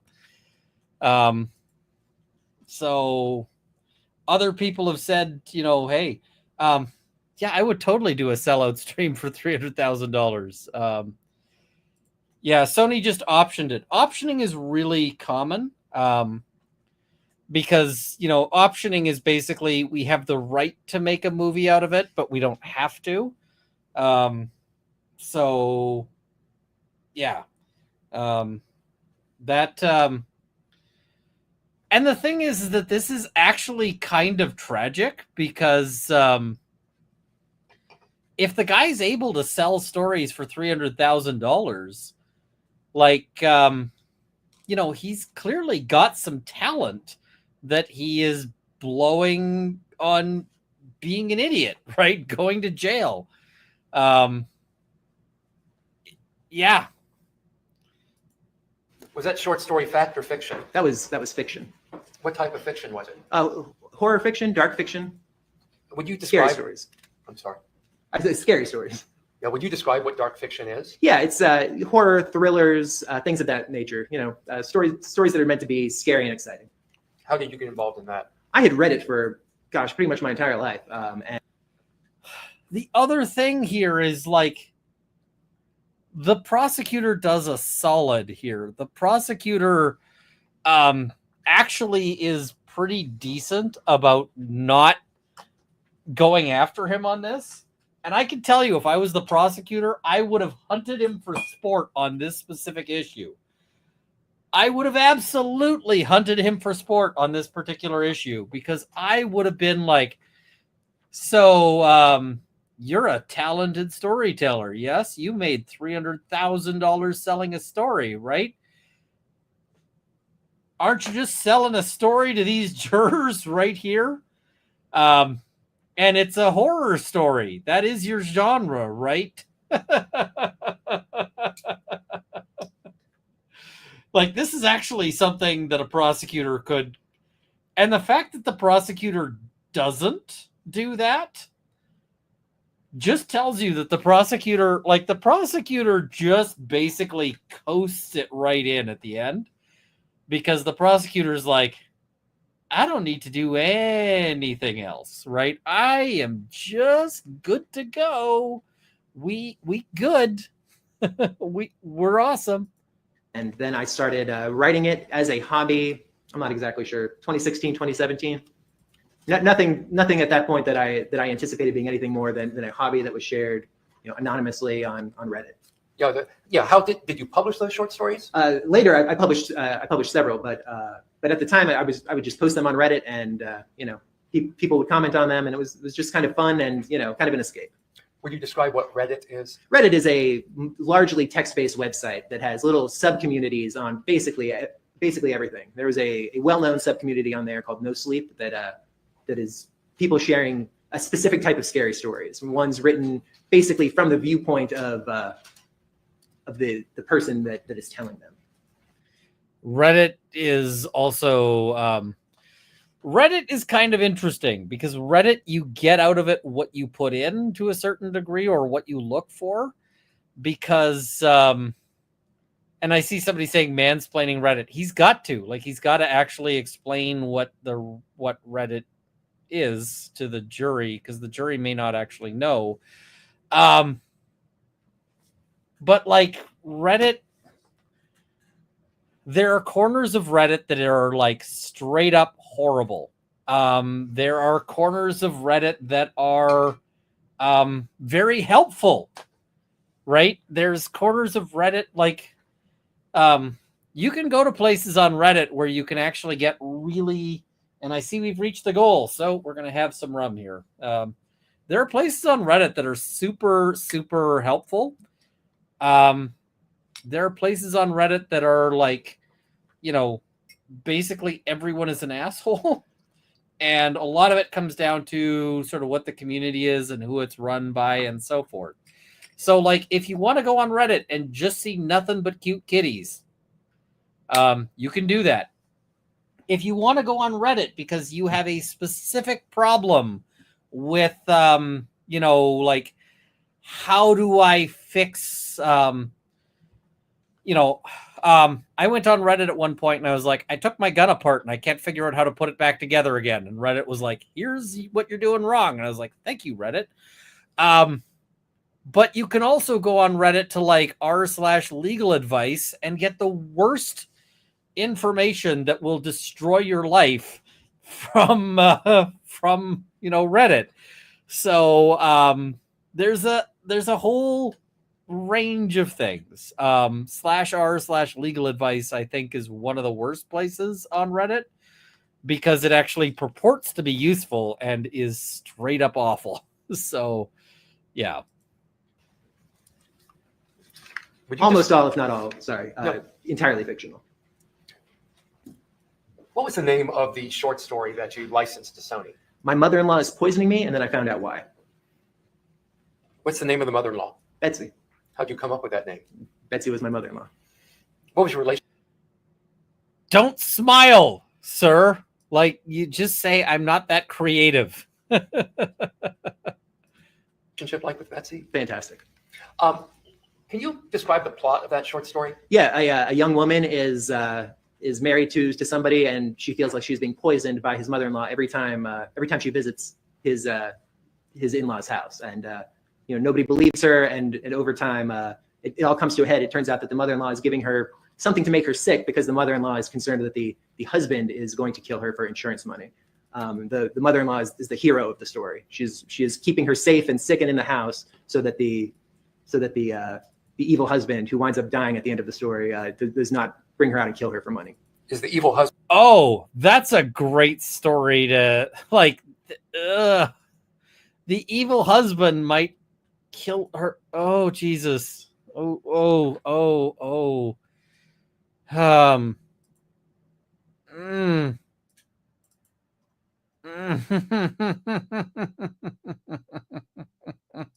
Been modeled after you? No. He's got to ask, right? So, yeah. How much did you sell that to? How much money did you get selling that short story to Sony? $300,000. Was that the complete amount that was paid by Sony? No, the complete amount was $400,000. What happened to the other $100,000? Lawyers, managers, agents. When did you receive? I gotta write some short stories. I can tell you, if I write a short story, it's not getting picked up by Sony. Yeah. I'm just like, oh man, like this asshole is getting $400,000 for this story. And I'm sitting here like, man, I could use that. If I got $400,000 for a story, I would just be like, all right, we are pro bono. We're doing it. We're going, but I'm not there yet. $300,000 from Sony. Late June of 2022. And didn't Jim McIntyre make you put that into How like did you some sort receive of that money? In special what account? form? It was sent to a bank account that Mr. McIntyre had said he was comfortable with their security, that he was going to help keep safe. Renaissance Bank, I believe there's one right across the street from here. I thought you told law enforcement that Jim McIntyre facilitated giving you that money. He facilitated in that, he made sure that I could get it safely. He also said that he was involved. The original story got picked up by Sony because it went kind of viral. It was featured on a TikTok channel. I don't use TikTok, but So you've got the ability to subpoena the bank for, say, the security camera footage that shows Jim McIntyre so that you can show this jury that he's a real person, right? Crickets. it got attention there, and then from there it spread to Twitter. He said that he was working with some I don't know what you would call it, web-based companies that are designed to get attention on certain things. Now, you said that you had learned prior to this that actually Cameron's credit card had been used to pay for a lot of your rentals and expenses, correct? Yes, that's true. So when you I should not be having envy for a guy who's going to go to jail for the rest of his life, but I got a little bit because, like, I can tell you, none of my creative endeavors have ever made that much money. So, yeah. received that $300,000, how much of that did you give to Cameron? I did not give any of that to Cameron. And why not? Because I believe that there was more money coming shortly thereafter, and that this was the money that we were going to both get ourselves settled with and get Mindy's parents settled with. And because you're a shitheel. Like, just like that is an important part of this story. You are a piece of shit. And yeah, that's critical to this story and to understanding your life.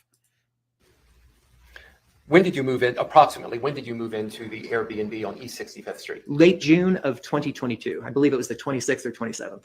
Can you describe that Airbnb? Yeah, it's a small house, one level. You walk up 2 or 3 steps to get in, and then it enters into a small living space. There's a sofa along that front wall. So I'll stop gesturing. I know that the record can't pick it up.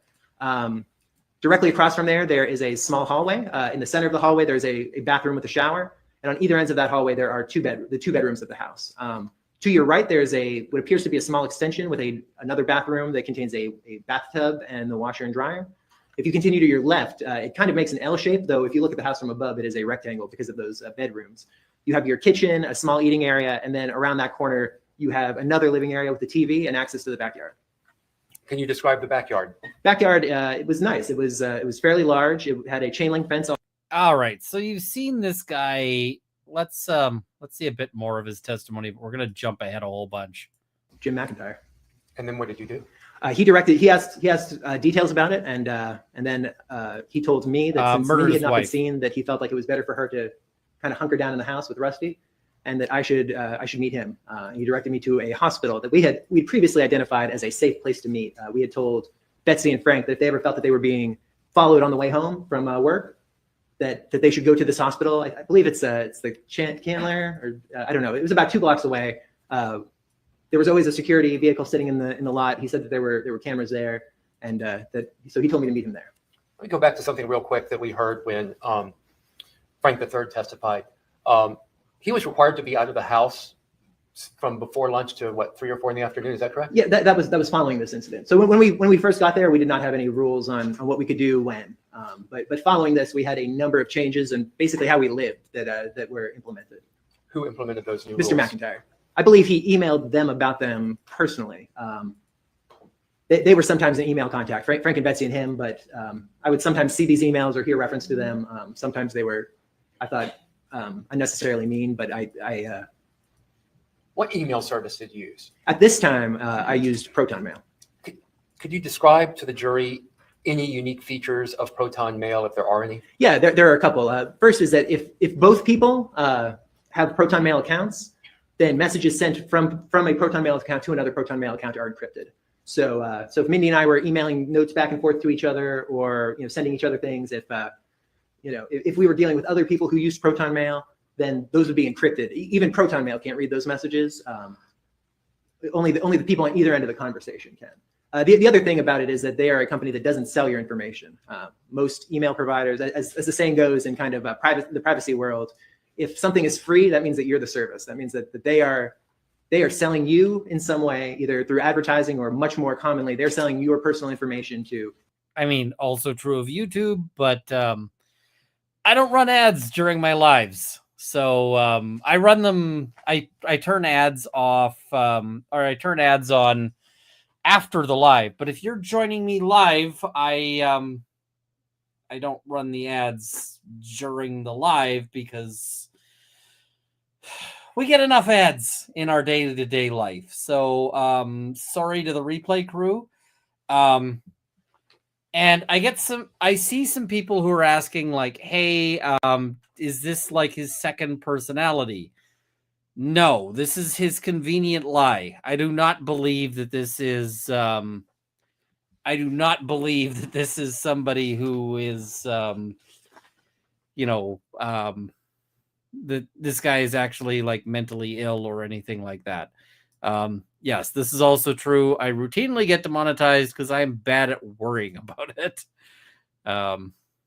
So, all right, let's jump to the next bit here. Because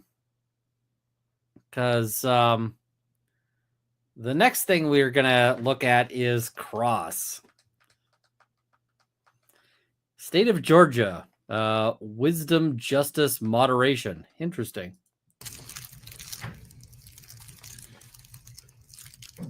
Oh, I hate that crinkle. Why did I come back for a crinkle?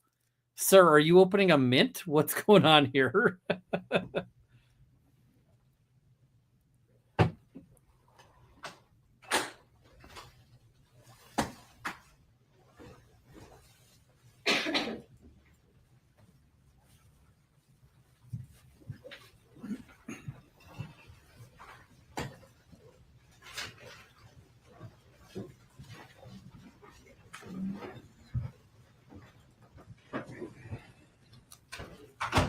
All right, everyone, please be seated. Counsel, you may cross-examine. Thank you, Your Honor.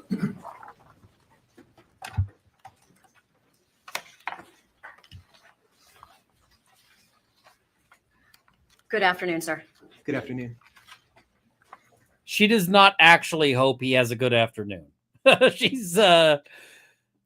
She's being polite, but she very much does not hope he has a good afternoon. She is here to ruin not just his afternoon, but his entire the rest of time.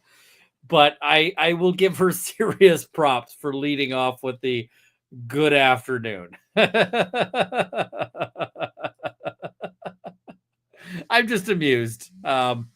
Ignore me or don't, because you're here to watch me. But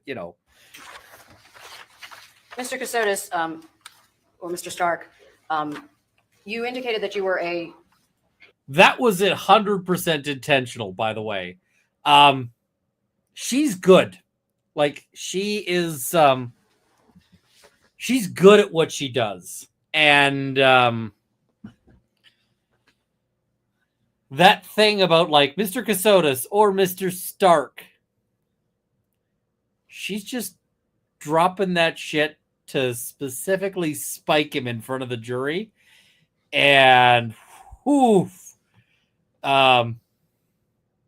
she's smooth. Officer in the Judge Advocate General Corps, correct? Yes, I was. And you were in that capacity for over 10 years, right? Roughly 10 years. You went to Boston University College. Yes, I did. You went to Northeastern Law for your JD. Yes, I did. And then you got your LLM in cybersecurity from Georgetown, correct? It was in national security with a emphasis in cybersecurity. Okay. All prestigious schools, right? Yes. You did very well in school, correct? Yes, ma'am.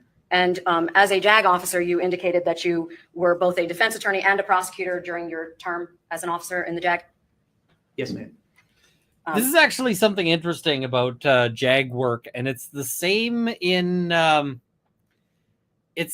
Canada versus versus US.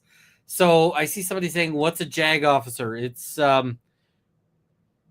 the military lawyers, right? And so as a JAG officer, and it's really impossible to say JAG officer without it sounding like an insult, which she definitely means to do here, but like they end up doing all sorts of different things. They are kind of jack of all trades lawyers within the military. And so JAGs end up doing like, they might do a legal memo on whether or not like a particular course of action, like prisoner treatment or something, is legal. They might end up prosecuting a military member at a court martial or defending them. And so they have to do all of the different things, right? They have to be able to do all sorts of different, tasks, and they switch between them. So it's interesting because like one guy, if you're a JAG and it's Judge Advocate General, you might be a defense lawyer one day and a prosecutor the next. So yeah. There's going to be somebody out there who's like, this guy was my lawyer. Be fair to say that the Navy requires JAG officers to be very on top of your cases, right? Absolutely. To be careful with records, correct? Correct. Let's talk about what happens when you're on the stand. If you are on the stand and they are puffing you up, they're talking about how good you are at like life. The reason why they're doing that is because they're going to come back and stab you with it. Like, the prosecutor doesn't want to make you look good unless making you look good is going to make you look bad. And so, like, I'll do this with police officers. I'm like, you're very careful about taking notes, right? And they say, yes, I am. I'm super careful. Why do they say they're super careful? Because it's a job skill. It's an essential job skill. And so they're like, I am totally good at my job. And then I say, and then you didn't write this down, so it didn't happen, right? This is kind of relevant. JAs are typically the only U.S. lawyers who get LLMs too, for some reason. I'm not sure, but I suspect. I mean, this is just me spitballing because I don't know the U.S. military legal, whatever. I suspect that they might get a pay bump for getting the LLM, because like if you're in education and so forth, you can get a pay bump for getting like a PhD, etc. So it might be that. Careful with what you send to whom. Also, it's kind of pissing me off that his glasses are not level. So, yeah. Correct? Absolutely. You check and double check pretty much everything, right? Sometimes many more checks than that. You never looked at Jim McIntyre's credentials, right? Correct. Now, I just want to start with some of the things that we have in evidence. I'm showing you 2.26C. This is the photograph from Home Depot. That's you, right? Yes, ma'am. And that receipt that's attached to that from November 29th of 2022 That's also you, right? Yes, ma'am. It says your name on the receipt, correct? I believe it does, yes. It also says that you bought the Milwaukee Smooth Blade insulation knife on November 29th of 2022 at 8:56 a.m., correct? Yes, ma'am. And you saw the testimony from Special Agent Bernie with the FBI, correct? Yes, ma'am, I did. And that showed that your vehicle, your phone, and your business record put you in the vicinity of that Home Depot, correct? Yes, ma'am. You don't dispute that, do you? No, ma'am. And in fact, you then watched as he showed all of the different waypoints of your vehicle traveling down towards Riceboro, correct? Yes, ma'am. You don't dispute that that was your car, right? No, ma'am. You don't dispute that that was your phone, right? No, ma'am. And you don't dispute that that was you in the vehicle at the time. That is correct, ma'am. Okay. You saw the records introduced concerning the 2022 Ford Explorer purchased from J.C. Lewis, correct? Correct. And I'm pointing to 1.19. Do you recall seeing those business records introduced here in court? Yes, ma'am. And you don't dispute that you bought that car, correct? I do not dispute that. You don't dispute you paid cash for it? It was a check, but yeah, It was the full amount. conversationally, yeah, you paying cash rather than financing. Yes, ma'am. Okay. And you bought that car under your own name, correct? Yes. And that purchase was, I believe it was July 27th of 2022. right, correct? Yes. Okay. And when you bought that vehicle, that did not have a police intercept package on that vehicle, correct? I don't believe so. I'm not sure what a police intercept package is, though. Right. Bullshit. Bullshit. That I just like I eyebrowed when he said that. I eyebrowed so hard because he's like, I don't know what a police intercept package is. And I'm like, sir, you did defense and prosecution work. You absolutely know what a police intercept package is. You absolutely know. So for the people wondering what a police intercept package is, it is the add-ons to a vehicle that they put in for police interceptors. And the police intercept package will include things like, better engines and better, building it to ram into things and so forth. And I see somebody saying military doesn't really do police intercept, though. The thing is that a lot of the cases that JAG deal with start out as a case that regular police deal with, right? Because the regular police end up doing the arrests a lot of the time, right? So a police interceptor is a way better car than like the standard version. They've got all sorts of shit that the regular version doesn't have. And I am sure that the MPs have police intercept packages in their vehicles. Like, come on. This is just such a stupid little lie that I'm just like, ugh. He lies about stupid little things, right? If it did, you would have paid extra for options, right? Right. I mean, there were options on there that I did pay extra for. I assume that anything else would have been also additional. Now, you also purchased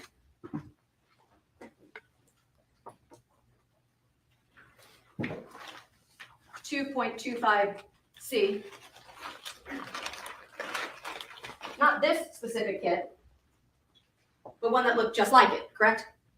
I believe so, ma'am.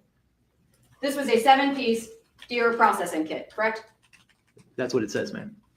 Well, you saw the business records from Bass Pro, correct? Yes, ma'am. And they indicated that you purchased that item. Is that right? Yes, ma'am. You don't. So, you guys know I've got attention deficit. Yes.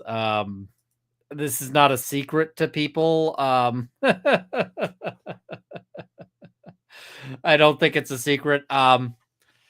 So while this was going on, I bought a 12-piece deer processing kit because I remembered I need one because I may go hunting and, whatever else. But I bought a deer processing kit while this was going on because I'm like, well, it's reminding me of this. And so I'd better check it out. There are some animals that I might go I might go hunting. Now the version I bought is not the version they've got here because this is a 7-piece. I bought a 12-piece. So where is Mrs. Runkle? Mrs. Runkle is probably downstairs sleeping right now, or if not sleeping, she might be watching a show or reading a book. She's probably downstairs, but I don't know for certain. Dispute that you did, correct? No, ma'am. And it's your testimony in court here today that you are not a hunter, correct? That is correct. You were not going hunting on November 29th of 2022, correct? No, ma'am, I was not.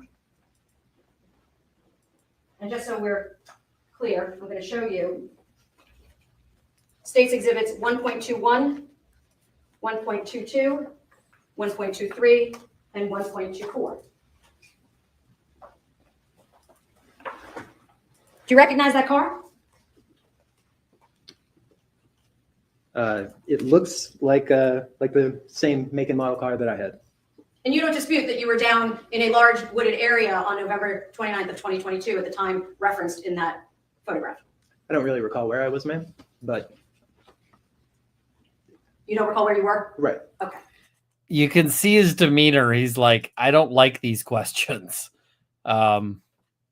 He does not like this at all. Yeah. No, Runkle hunts for food and because I'm gonna make stuff out of them. You can't go and buy wild deer, right? You can't go and buy wild moose. You can't go and buy any of those things. And also, like, I'm gonna have the hide processed. I'm gonna have I'm gonna use the bones. I'm gonna use all of those things, right? So yeah. I enjoy being in the woods. The actual, like shooting the animal, I'm not like it's a thing you got to do, but I enjoy going out and being in the woods and hiking and so forth. And yeah, you could buy that from a reserve. You'll get some shit. What do you use the bones for? I use them for buttons with leatherwork. So yeah. But just a moment ago, you said you didn't dispute that was. Don't pretend you're not on the travel that offensive, Adrian dude. Burney displayed for the jury, correct? Correct, ma'am. Thank you. I'm publishing to the jury. Photograph 1.21.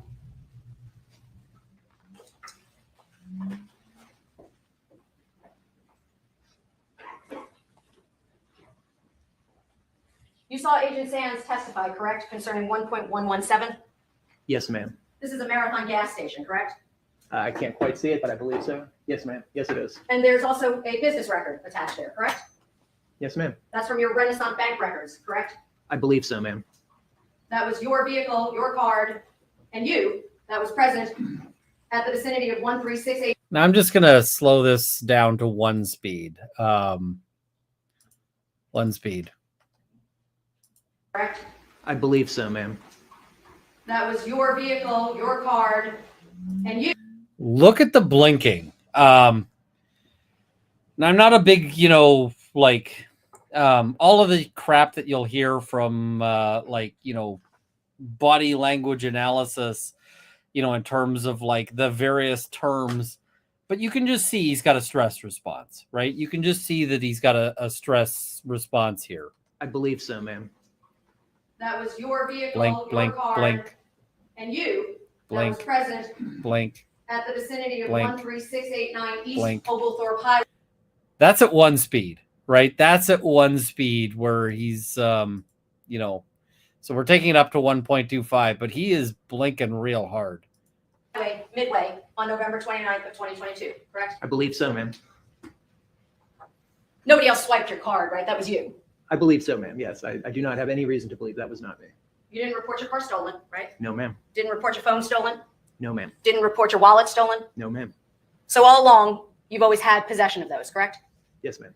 And it was your testimony that also you were told to turn your phone off, correct? Yes, ma'am. And in fact, you saw Agent Burney demonstrate the time gap of approximately 2 hours when your phone was off and still in the area of the Portal Hunting Club, correct?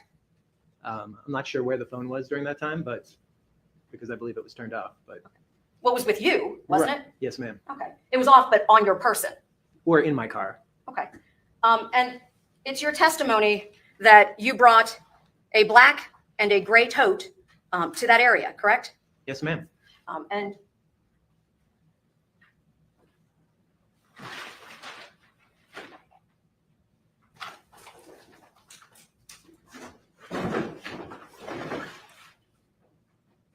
so your testimony, that's not your tote? Yes, ma'am. It is. That is your tote. No, ma'am. It is not. My testimony is that it is not my tote. It is. That was an ambiguous question. Fair enough for him on that one. People are asking, do I do any fly tying? I've never done any fly tying, but yeah. So the other one, the gray one, that's also not your tote? I would call that the gray one, ma'am, but I believe that is also not my tote. Just so we're clear. My apologies. These two totes are not your totes? That is correct. There are two random black and gray totes that showed up on November 29th of 2022 in the vicinity of the Portal Hunting Club, and they're not yours? Objection, asked and answered. Overruled. I'm not sure when they turned up, ma'am, but they are not mine. I can explain why if you would like. You know how the process works, Mr. Kassotis. Okay, ma'am. That's a really good response to that, because he's like, let me explain to the jury. And she's like, she doesn't like seem defensive. She's just like, you know how the process works. And I'm just like, ooh, that was smooth. That, like, one of the things I like about doing this trial coverage is that I end up watching these things in order, and I steal things, right? I watch these things like a raccoon, because sometimes I watch something and I'm just like, mine now. This is mine now. And I am totally going to use the, you know how the process works, when I get somebody who plays that. Like, I'm just gonna steal that. That is mine. It's like, yoink, because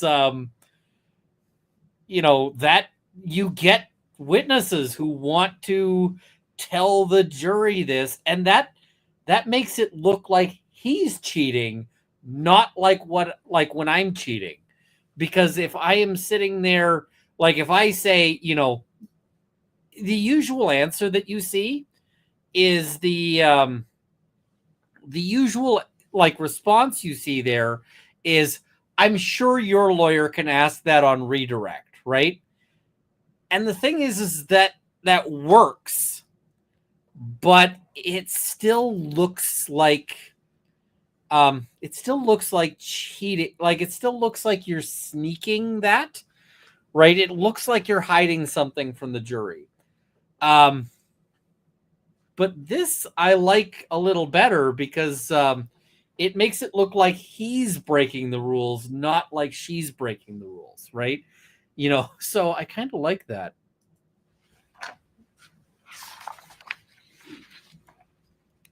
You heard the testimony that Mindy's blood was inside of those totes, correct? Yes, ma'am. And you heard the testimony that there were cleansing wipes recovered in the vicinity, right? Yes, ma'am. And also,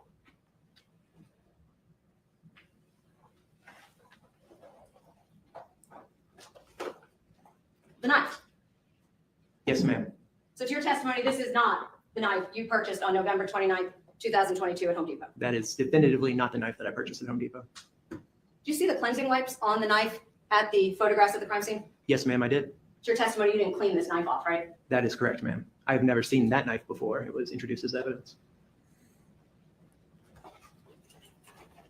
This knife just happened to be there in the vicinity of the same black and gray colored totes that you referenced in your interview to law enforcement, correct? I don't believe it just happened to be there, ma'am, but it was there. And it was your testimony, correct me if I'm wrong, that you bought the deer processing kit to give to somebody as a gift? Yes, to Mindy's younger brother, Matthew.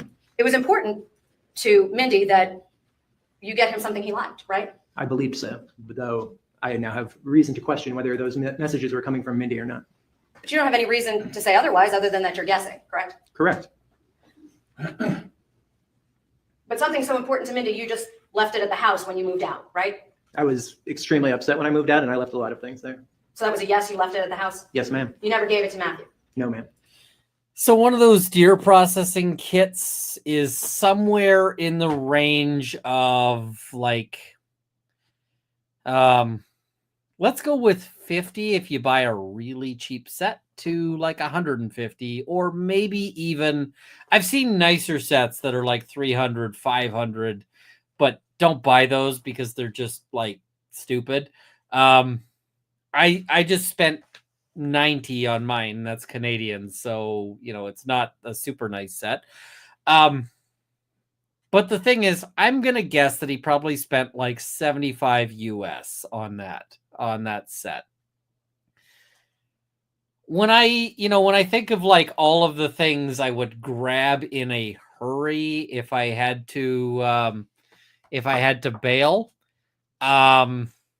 then I would just be like a $75 gift. I would probably be like, I can just buy another one. What is included in a deer processing kit? Now, I don't know about the specific one they've got. I'm going to look up if I can see the specific one they've got, because they might actually have that. I'm on the Cabela's Canada page, but I'm sure it's kind of the same thing here. What is it? I'm just looking at a processing kit. Here we go. Here is the kit. So this looks like a 7-piece kit. It is. Give me 1 second. I'm gonna pull it up on the screen here. I just gotta wrangle things. So let me just pull this up. Where is that page again? Here we go. All right, I think I've got that. So here we go. What do we see here? We've got, does it actually give us a breakdown of the tools? All right, so they've got a variety of knives, and the purpose of the knives, he bought his at Bass Pro Shops. Yeah, Cabela's is also Bass Pro Shops. You can see Bass Pro Shops right there, Bass Pro Shops, right? So there's a variety of knives, and they're different knives for, I see people saying embiggen. It won't let me embiggen the picture, but oh yeah, that'll do. So you can see there's a variety of knives, and the knives will be for skinning. The knives will be for, for boning and like removing, Now, this piece here, I don't know if you can see my cursor, but it's on the bottom tray. It looks like a sort of, it's the only thing that doesn't have any orange on it. That particular thing is a rib spreader. And the reason why you would use a rib spreader is because when you're trying to process a deer, you got to get into the... You got to get into the chest, right? You got to get into the chest cavity in order to remove organs. You got to remove the organs because the organs will spoil things. And so some of those organs you might be saving to eat, right? You might eat the liver. I like heart. Not everybody likes organs, but I eat the heart. Not big on liver. but all of those different all of that stuff has to come out, right? It's gotta come out of the animal, because otherwise it will it'll spoil the meat. So yeah, the thing right below it is a bone saw. That is for, you got to cut through bones. KPT, we're just about done. So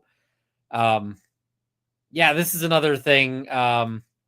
Pets love raw organs. If you got dogs and you really want the dogs to love you, like give them the the lungs, the whatever else, and they will love the heck out of you. The thing at the bottom here is this looks like it's a knife sharpener, and it also looks like this thing includes a game bag, and the game bag is what is it? The game bag looks like it's just a bag to like keep the meat in, so that like flies can't get on it and so forth. And somebody says, you do not need to cut through bones. You do kind of need to cut through bones, because sometimes you gotta like break the animal down into pieces, and in order to carry it out of something, right? Like if you gotta hike an animal out through somewhere, then being able to cut it into halves or quarters is pretty essential. So I am just I started another goal. We're gonna do a goal for a beer here. So yeah. You try hauling out a moose without cutting it down to smaller sizes. Yep. What is it? No butt out tool. I work with all guys that hunt. I'm the only chick. They swear by the butt out tool. I've never used a butt out tool. I just cut. So yeah. That's my thing there. So I've had beef heart. I like beef heart. I heart is good. So all right, let's jump back to the thing here, because yep.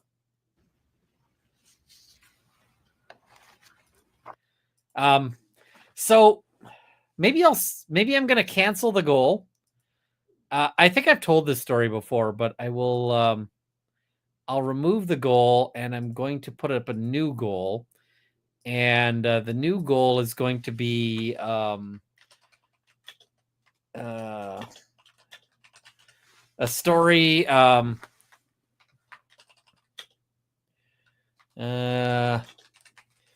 story about somebody trying to pack an animal out. I think I've told this story before, but yeah, I'm putting it up there, and there we go.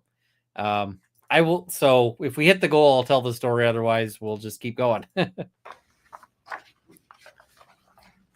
You heard testimony from Samantha, correct? Yes, ma'am. And that was your third wife at the time, correct? At the time, yes, ma'am. I know I'm going to regret this, but what's the butt out tool? As part of processing the animal, you have to remove the all of the like pooping organs, and you want to do that without them getting punctured, because if you puncture them, then all of that stuff ends up in the animal. It smells really awful. It's so the butt out tool is to help you do that without yeah. You heard about the relationship leading up to you meeting her in person, right? Yes, ma'am. And you started talking to her as early as late September 2022, correct? I believe so, ma'am. I'm not 100% sure, but that sounds right. Well, you saw the text messages, right? I didn't actually look at them that closely, but if they say late September, that would be correct. It was either late September or early October. I'm not 100% sure. Those messages were not sent by Signal, correct? Correct. They were sent on social media, correct? Correct. Those messages were sent by you, correct? I believe so. Well, here. Let me give you two specifically to look at. 1.95 and 1.98. He's Let like, me know when you finish looking at them. He's like, I'm not sure. She's like, well, let's make sure you get real sure before we proceed.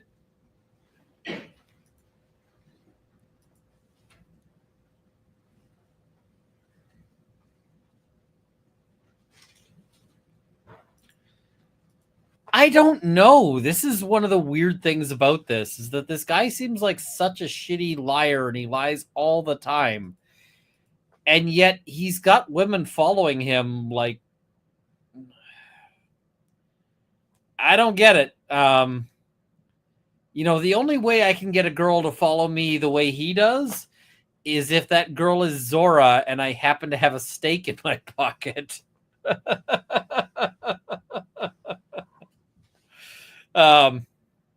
Yeah.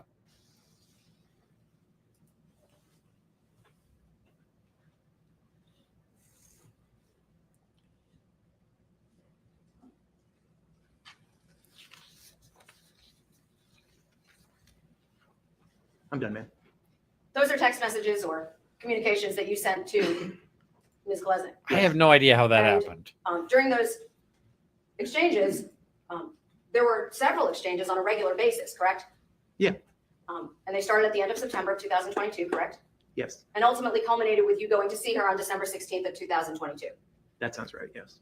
2 weeks after your wife was deceased. Yes, ma'am. But you initiated that relationship before she was dead.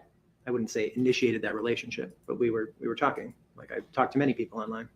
Well, you drove from Georgia to Missouri, correct? Yes, ma'am. And then from Missouri to Pennsylvania to go see her, right? Yes, ma'am. How many hours was that? Quite a few. I'm not sure exactly. But you weren't just talking?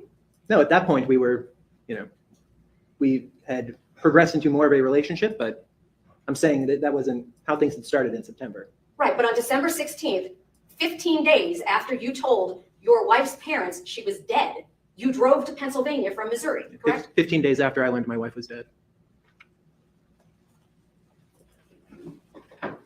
He does not wait long. October 22nd of 2022, you told Mrs. Kolyesnik, or Miss Kolyesnik, on 1.95, she had an undiagnosed heart issue that was aggravated by her pregnancy, correct? Yes, ma'am. Very sudden change in the way I thought life would look, but doing my best now to figure it out, right? Yes, ma'am. You were tugging on her heartstrings, weren't you? No, ma'am. You weren't trying to convince her you were single and available? Nope. Those are two different sentences. Like, that's an entirely different sentence. Tugging on her heartstrings versus telling her you're available. Those are different things, right? Like, tugging on the heartstrings is one thing. Yeah, that said, the fact that the guy is, the fact that the guy is out there looking for, for a woman, because I can tell you, if Mrs. Runkle died, and I hope she doesn't, but, if she did, I am not going to be dating for, a good long time. I am not going to want to be thinking about anything like that for a long time, because I know I would be up, right? Like, I don't, this cannot appeal to a jury at all, right? Ma'am, I was not. That was a very similar conversation to the one I had with any number of people, male and female, friends. Right, because you had a conversation going on with Joy when you thought Mindy was going to die in COVID, correct? Correct. So that was another woman you were chatting with that you told this jury was a woman you had a relationship with Correct. while you were still married. While I was still married, ma'am. But this one wasn't. No, ma'am. 1.98, you indicated on November 8th of 2022, while terrified for your life and staying in the house exclusively but to run errands, going to spend this weekend in Virginia, then New York, Bedford, Hudson Valley area, then on to New England until after Thanksgiving. So hopefully going to spend a little time poking around and seeing how a few spots feel in terms of life there. That was not true. That was not true, ma'am. And this is the thing, is once she can establish that he's a lying sack of crap in one area, the jury's going to be inclined to think he's a lying sack of crap in all areas. So, yeah. You weren't trying to convince her to trust you? No, ma'am. Why make that up? That was something we were regularly told to do. Say that we would be in different places, and then if there was a concern, it would be somewhere that we weren't. So Jim told you what to say in each of your text messages to Samantha? Not in each, but it was something he would generally say, tell people that you're going to be traveling for the next 2 weeks. And then if there was a concern, it would be somewhere else. Now, the thing is I kind of get this because, I mean, it's been a while since my last, most serious death threat. And I mean, people are like, wait, most serious? Yes, I get a bunch of less serious death threats that I don't worry about too much because, you can only spend so much time worrying about death threats. And, yeah, what do you call it? When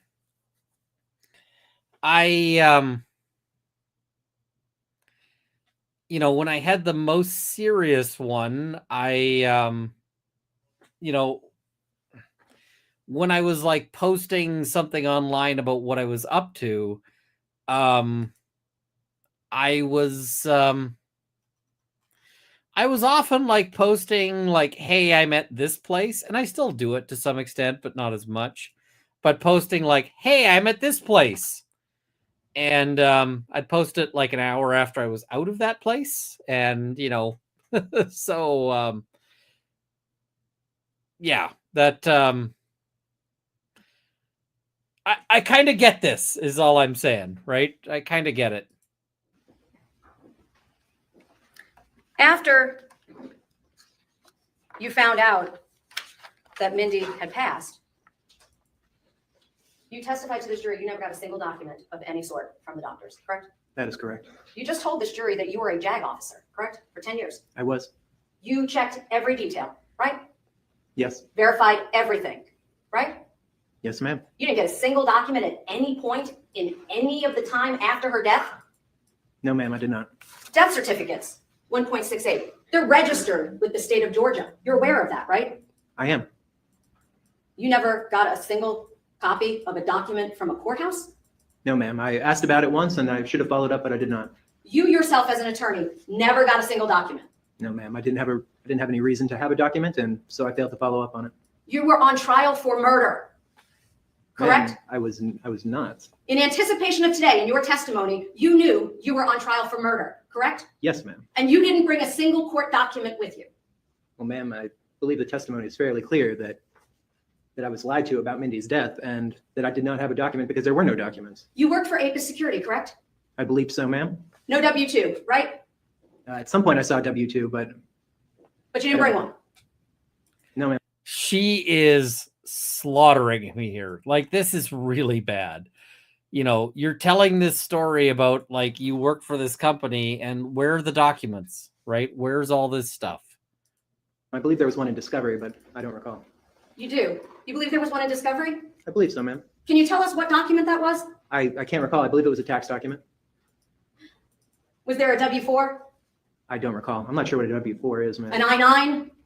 No, ma'am. No tax documents? No. I-9s are for immigrations, proving that you're a citizen. So What about tax records? You got paid, right? it was paid into a trust, ma'am. So you have zero records reflecting being paid by APIS Security, correct? Well, I have the records that you provided to me during Discovery. But 1.84. You provided Samantha with an employment verification, correct? yes, ma'am. You indicated you worked for them February 12th, 2018 to present. That was January 12th of 2023, correct? Yes, ma'am. You never got a single paycheck? Not paid to me, no. So for 5 years, you worked for a company and got zero money handed to you. Handed to me, yes, ma'am.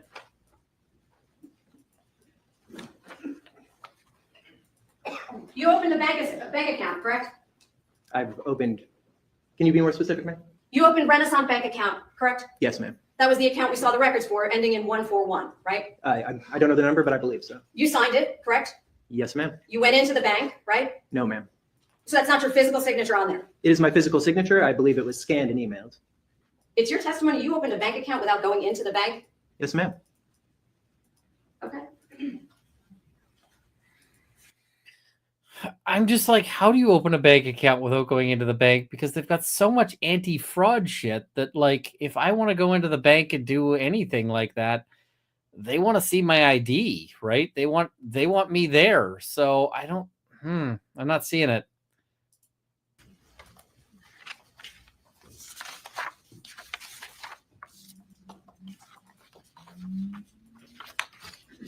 You provided Samantha with a driver's license, right? With a photograph of one, yes. 1.86. This is the license you sent her, correct? Yes, ma'am. I'm showing the jury 1.111, which is the same photograph, correct? Yes, ma'am. Okay. You're aware that there are no records in the state of Georgia reflecting a change of name to Stark. I'm aware of that now, ma'am. Well, But would you just told the jury that you're Stark. So are you lying in here? have had to change your driver's license, right, sir? Yes, I assume so.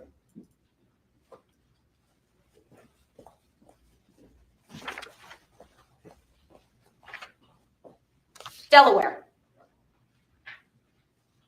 This was issued January 13th, 2023, 1.112. That's you, right? Yes, it is, ma'am. Is that a current picture of you? That was current at the time, ma'am.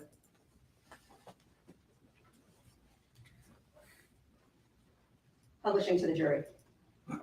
It's your testimony that you got one under the name Kassotis because of a glitch at the DMV? It wasn't a glitch, ma'am. Well, you testified that the Social Security Administration told you it would update in 24 hours your name change, right? They said likely 24 hours, so there was a chance it would be sooner. So sooner still, right? I hoped it would be sooner. That's why I went back to the DMV that afternoon. Right, but in 1.106, you went on January 4th to change your name, correct? Yes, ma'am. So it's your testimony that from January 4th of 2023, some 9 days later, it still hadn't updated? No, ma'am. So there's a difference between the court document, which you go to court to get, and then the Social Security office, which you have to go in there and bring a copy of the court document to start that updating process. Right, but you said you went the same day as you went to the Missouri. No, ma'am. I said I went to the Social Security office in Delaware after I returned to the Delaware area from St. Louis. You submitted driver's licenses for Delaware, Pennsylvania, and a name change in Missouri, all within a week approximately, I was trying to update my driver's license, yes. in 3 different states. No, ma'am. I had gotten the name change in Missouri, which had been our plan from the beginning. I was splitting my time between Delaware and Pennsylvania at the time, and I had gotten one license in Delaware that was not the correct name.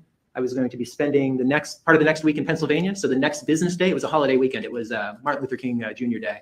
I went on that Tuesday into a DMV in Pennsylvania, and I got a license with what is now my legal name. You remember it was a Tuesday, correct? Yes, ma'am. But you don't know your wife's doctor's name. I was never given her doctor's name. You didn't ask? Ma'am, she wanted. I feel like this guy has never met like a doctor. And I'm just going to say my brother's a doctor. But like every doctor I've dealt with, the first thing they do is they introduce themselves, right? And I mean, I've never been my brother's patient, but like, you know, when I've had a doctor, like, I had my appendix out a couple of years back. When I had my appendix out, it was literally, I went in, I'm sitting there. A first doctor comes up and they're like, "Hi, I'm Dr. So-and-so. I'm here to do whatever." I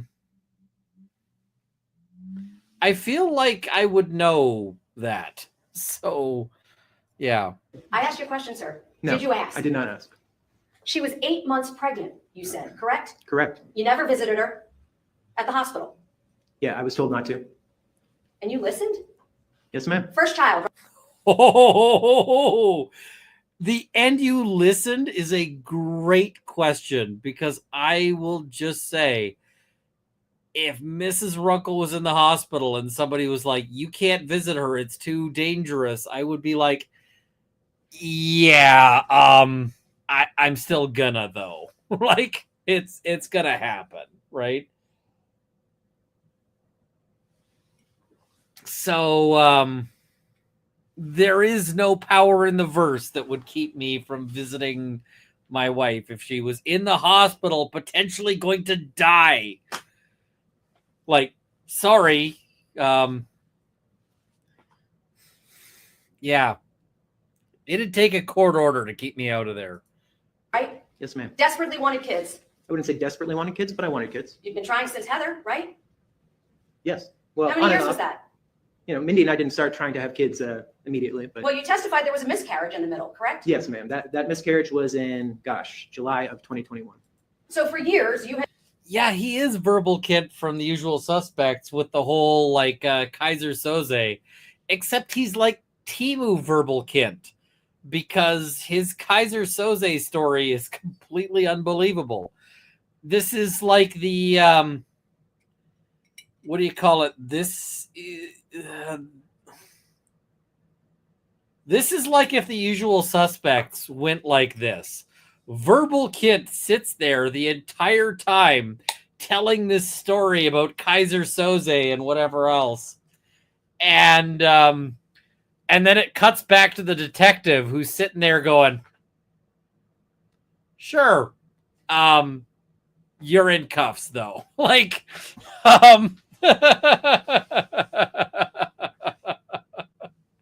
it just cuts back to the detective making a skeptical face, and then, Verbal Kit goes into a cell, right? So, yeah. been trying to get pregnant. Yes, ma'am. And your wife was finally 8 months pregnant and terribly ill, correct? Yes, ma'am. I believe so. And you never went to see her. No, ma'am. I was talking to her and checking on her, but I did not physically go there because I did not think it was safe to. Well, just in your testimony earlier, you said texting, not talking. Yes, ma'am. I use them interchangeably. I'll be more clear. You never spoke to her. No, ma'am. What you're I tried getting. to multiple times, but we couldn't get a good enough signal to have a conversation. And when you could, I mean, that could be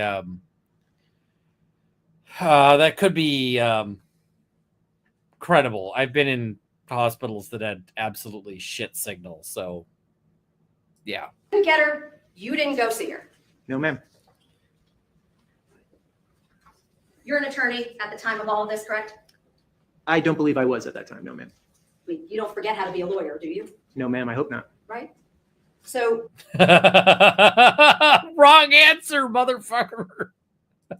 when you filled out this paperwork for the Missouri change of name, you indicated that you did not owe anybody any judgments, That was my understanding. Yes, ma'am. that there were no cases requesting money pending against you, correct? Yes, ma'am. Yet you stood in a court of law in front of a judge who told you when to be back to settle what was owed to Ms. Thomas, correct? Yes, ma'am. And you didn't go. I didn't go because I believed that was already settled. You're an attorney at the time, right? Yes, ma'am. At that time, I absolutely was. You know, if you don't show up to court, what happens? They would, if I still had a hearing there, if I had not paid that money, I would have been held in contempt. You called Heather to confirm she got paid? I did not, ma'am. And nor did she call me, nor did she come to the house that we had shared that I continued living in for 9 months afterwards. You have been exchanging a series of emails back and forth with Heather for days leading up to that court hearing, correct? I don't believe I had. No, ma'am. It's your testimony you didn't. No, ma'am. Ms. Thomas was following you repeatedly to the point that you thought that she was actually potentially one of the people causing you trouble. Yes, ma'am. But you think she just evaporated? Because I believed she had gotten the money that she wanted. Then tell us why she would be a danger to you. At that point, I no longer believed that she was a danger to me. When was that? That was shortly around the time that I believe the payment had been made to her, and she stopped contacting me altogether. Never came by the house, never called my phone.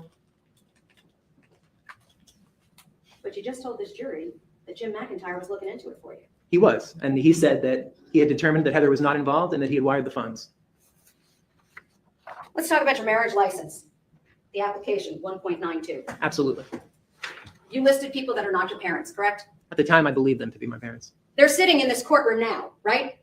Yes, my parents are. You don't disbelieve that Linda and Wayne Kassotis are your parents. Not anymore, no, ma'am. Kaiser Soze is a new member. And with all due respect to your father sitting here, that's the man you moved 100+ times because you were afraid of?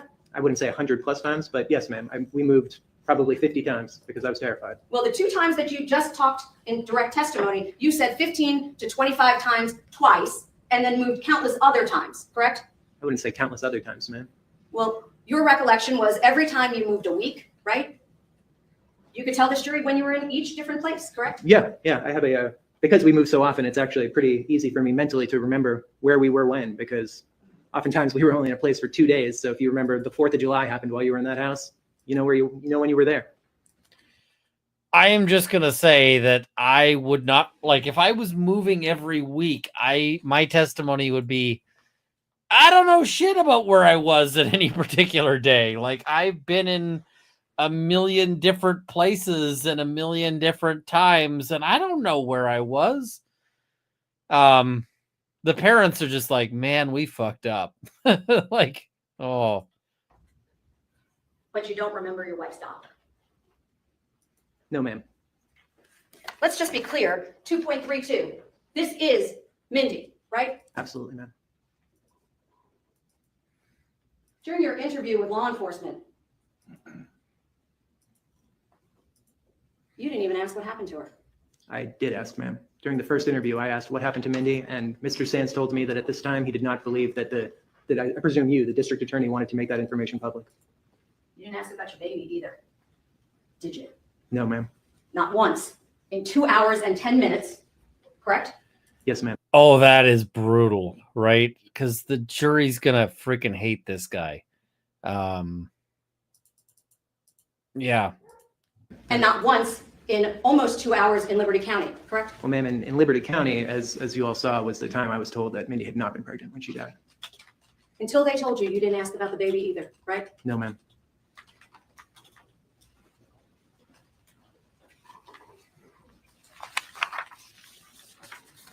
You told your in-laws that your wife died December 1st of 2022, correct? Yes, ma'am. Immediately after I was told, I went back to the house and told them. And then the next day you went and got your car washed, or was that the same day? I'm showing 1.110. I don't recall what day that was, ma'am. Well, that is your car, right? Yes, ma'am. So after you found out your wife was dead, you went to the car wash. Is that right? Apparently, ma'am. Well, that is your bank record, right? Yes, ma'am. Yeah, at some point I went and got my car washed. I don't recall getting my car washed, but I may have. It appears I did. And you went and picked up some beer, right? Yes, ma'am. I was drinking probably a scary amount at this point.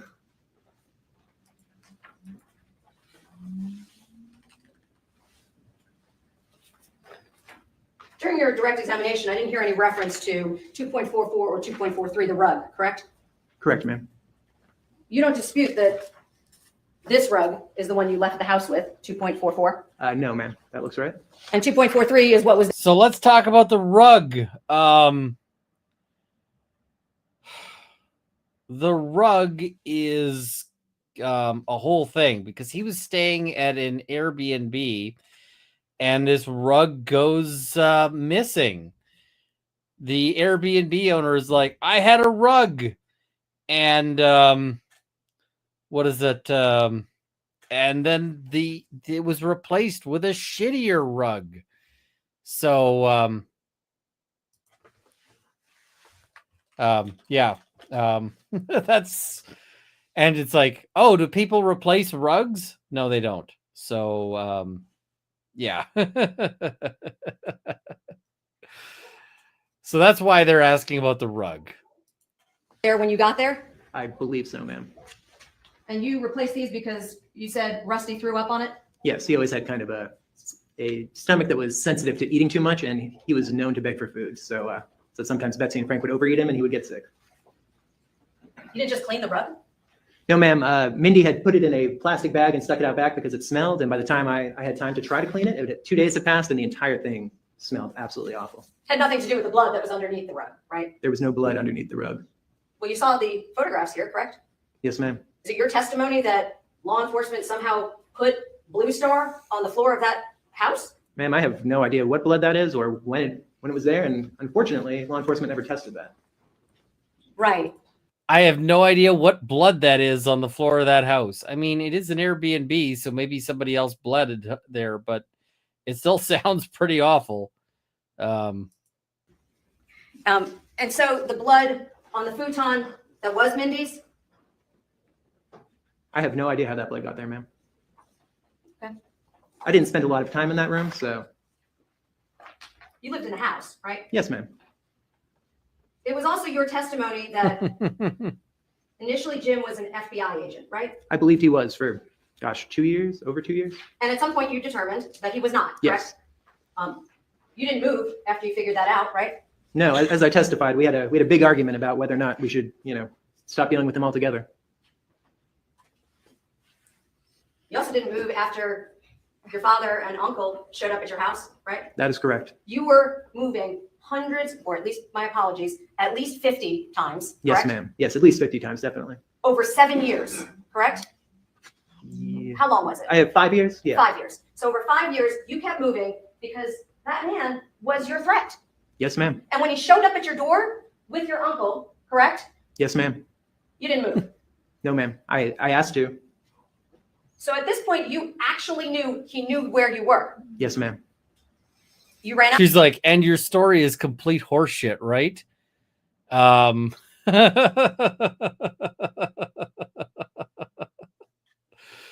She's just like ripping his After I story talked to Jim, apart. yes, I departed via the back of the house.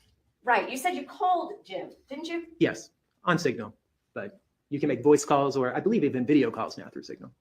But yet when law enforcement spoke to you the first time in Pennsylvania, you said he just showed up. Right? No, ma'am. Law enforcement specifically asked you, how did Jim know where to find you? And you said he just showed up. No, ma'am. I said it didn't take him long to get there, which I thought clearly indicated that I had contacted him. But apparently there was some confusion on Mr. Sand's part. He then later said that I was clearly asked that twice, and I've listened to that interview about 40 times, and I've never heard it asked even once, clearly. You've had access to all this material, correct? Yes, ma'am. You knew what the state's case was, correct? Yes, ma'am. No documents here with you today. So anyway, she proceeds to continue ripping him a new one. So let's jump to because we're gonna want to get this done at some point. Let's jump to closing arguments. He's no reason we can. Or simply close. Then I'll use both arguments. No. Here we go. In the gallery again, as we hear the closing arguments, please maintain decorum. Please no reactions or any noises or anything of that nature. Let's try to be as respectful as we possibly can. So does the state intend to use both arguments? No, Your Honor. I advised Mr. Weinstein I was going to defer and simply close. Then I'll just recognize Mr. Weinstein first. That's fine. All right, let's bring the jury in. Now, Mr. Weinstein has said on Twitter that this was actually the first he heard that he was not going, that the prosecution was not going first for closing arguments. So she's like, I'm deferring my close. And are we skipping over Jim's testimony? Jim does not make an appearance in this trial. There is no Jim testimony because Jim probably does not exist. But Mr. Weinstein has said on Twitter that this was the first he heard that he was going first. And he's like, oh, shit.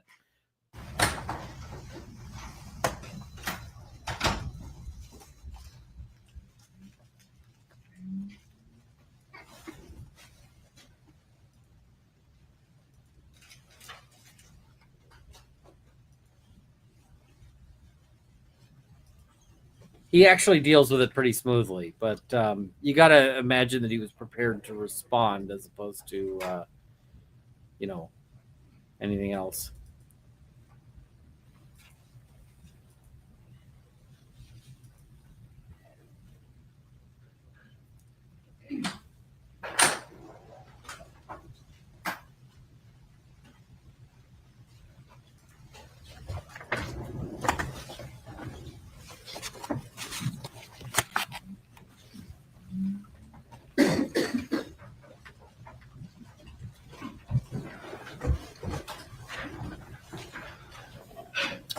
All right, everyone, please be seated. Ladies and gentlemen of the jury, you might recall when we began this trial, before the opening statements, I told you that the opening statements and the closing arguments cannot be considered by you as evidence. They're not evidence, they're arguments. The only evidence that you can lawfully consider in arriving at your verdict will be the sworn testimony that you've heard over the last week and a half, all of the exhibits, documents that have been lawfully introduced for your consideration. That's the evidence. The closing arguments, again, are not evidence. They're intended to help you see the case in a light most favorable to the respective party, but they are a very important part of this case, and I ask you to pay close attention to the arguments. At this time, I'll recognize Mr. Weinstein. You may proceed for the defense. Thank you, Your Honor.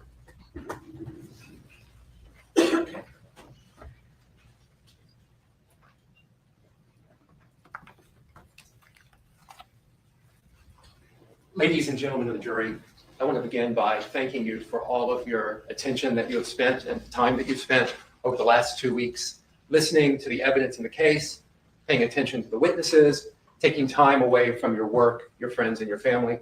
So I want you to know that we certainly appreciate that. I think all of us appreciate that. So thank you. This you always want to do. You always want to tell the jury that they are awesome for being here. And I mean, it's kind of a freebie. You can kind of tell the, you kind of get to tell the jury, like, you guys are awesome. And basically you get to sort of polish the jury to like tell them that they are, that they're amazing. So why wouldn't you, right? Why wouldn't you suck up to the jury? And yeah, only Hank Brennan didn't. Well, Hank Brennan didn't do a great job. Hank Brennan's proof was in the pudding on that one. So, I mean, yeah. Also, I love the blue suit, yellow tie combo because I often wear a blue suit and you can see behind me the yellow tie. So I just got to give him props for the blue suit, yellow tie combo. So, yeah. Nicholas Kassotis has lied to many, many people. I just gotta say, you as a defense lawyer are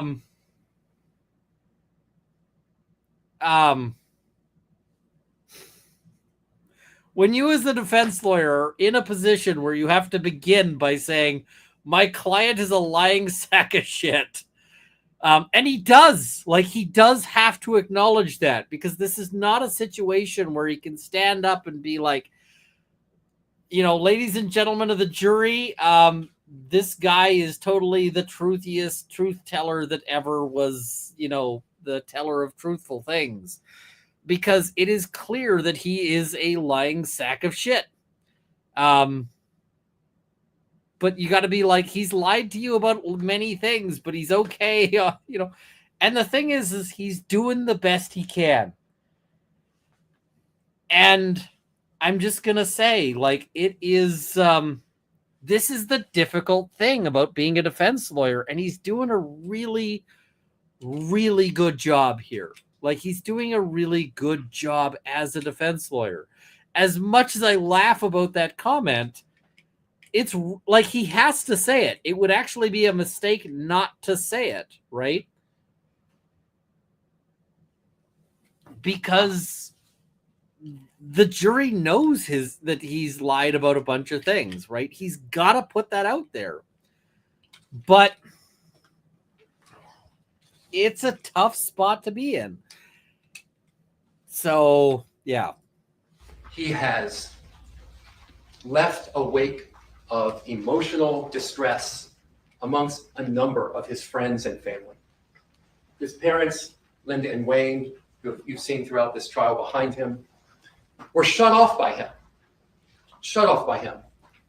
He's like, what he's got to say is basically, my client is an asshole. My client is one of the shittiest people you will encounter in your life. And, but that doesn't mean he's a murderer, right? He can be an asshole and also innocent, right? That is where he's coming with this. And it's right. Because he believes that for some reason, his father Wayne was after him. He told people all kinds of lies about his parents, that they weren't his real parents, that he was abused growing up, that his real parents were somewhere in England, that he was kidnapped. taken to the US, caused tremendous pain to them. He caused pain to all of the friends that he lied to for those years. And you heard from them. Cameron. On top of the pain for Cameron, he took $200,000 of her money. And she's never getting that money back. Like, there's just So no you way can that's find, happening. beyond a reasonable doubt, that Nick Kassotis lied to people. That Nick Kassotis took advantage of people like Cameron. You see and you heard what Nick Kassotis did with Samantha Kolyesnik, his third wife. Told her lies, married her under false pretenses to such an extent that the state of Pennsylvania granted her, or the Commonwealth of Pennsylvania, granted her an annulment, which, as she told you, was very difficult to get. He treated her terribly. You can find beyond a reasonable doubt that he did that to Samantha. There's no doubt about it. He's in a tough spot. You've heard a lot about right? Jim McIntyre. I'm sure the state will talk a lot about Jim McIntyre. But this trial is not about whether there is or is not a Jim McIntyre. This trial is not Because there is not a Jim McIntyre, right? And the thing is he's saying, like, does he actually believe in a Jim McIntyre? Which is treading dangerously close to a mental health argument, which he's not allowed to make, but he's got to do what he's got to do, right? about whether you believe that there's a Jim McIntyre running around, or you believe that Nicholas Kassotis committed these crimes beyond a reasonable doubt. This isn't a trial about Jim McIntyre. This is a trial, unfortunately, about Mindy Kassotis and who killed Mindy Kassotis. So I'm going to ask you to look at those facts. Look at the facts that the state has presented and make your decision based on those facts. The GBI did an incredible job in investigating the death of Mindy Kassotis. Agent Sands is a fantastic agent. His partner, I'll call him the partner, did a fantastic job at the crime scene. But they very quickly zeroed in on Nicholas Kassotis. And as far I also just want to say, I actually think that the defense had a shot, not a good shot, but I think they had a shot. Like, I think that they, had the ability to possibly pull it off. If Kassotis hadn't testified. If Kassotis had kept his ass in his chair and had just not said had not gotten up, I actually think that this defense lawyer might have been able to pull it off. Maybe. He did a really great job. Kassotis fucked it. far as their investigation of Nicholas Kassotis, it really could not have been more thorough, could it? They pulled all of his bank information. They looked at credit cards, Airbnb documents, a host of exhibits that you will all have access to, showing all of his movements, his GPS movements of his vehicle, everything about Nicholas Kassotis. But what else did you hear? Nobody's perfect.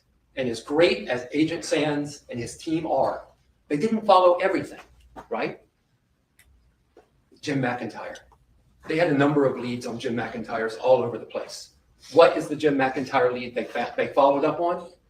The one that was convenient, the one that was over here in Savannah near the law office where Miss Mebane worked. That's the one they followed up on. The crime scene. They picked up a cigarette box that was in the road, halfway between the location of Mindy Kassotis' torso and one of these totes over here.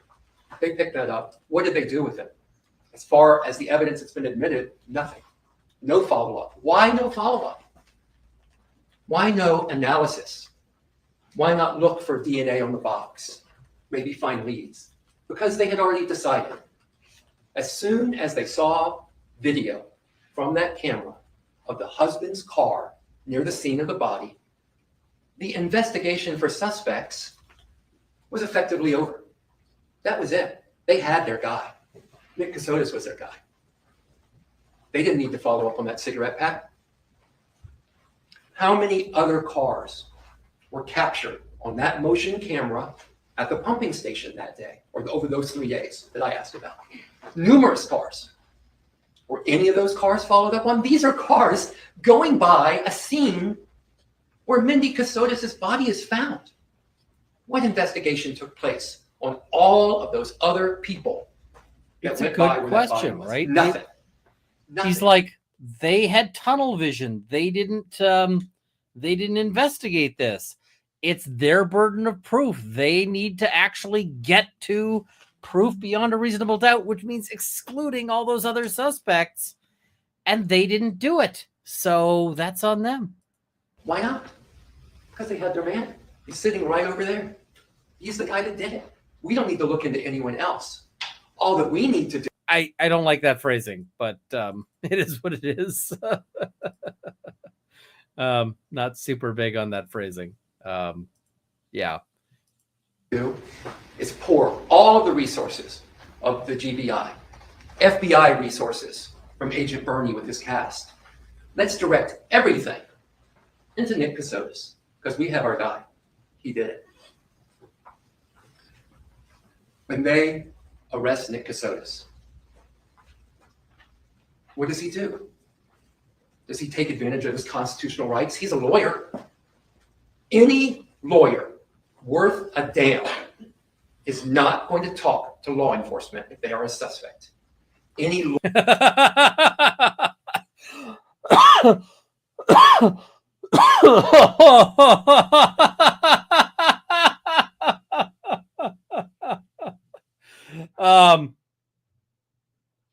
I'm just going to tell you, my client is a shit lawyer.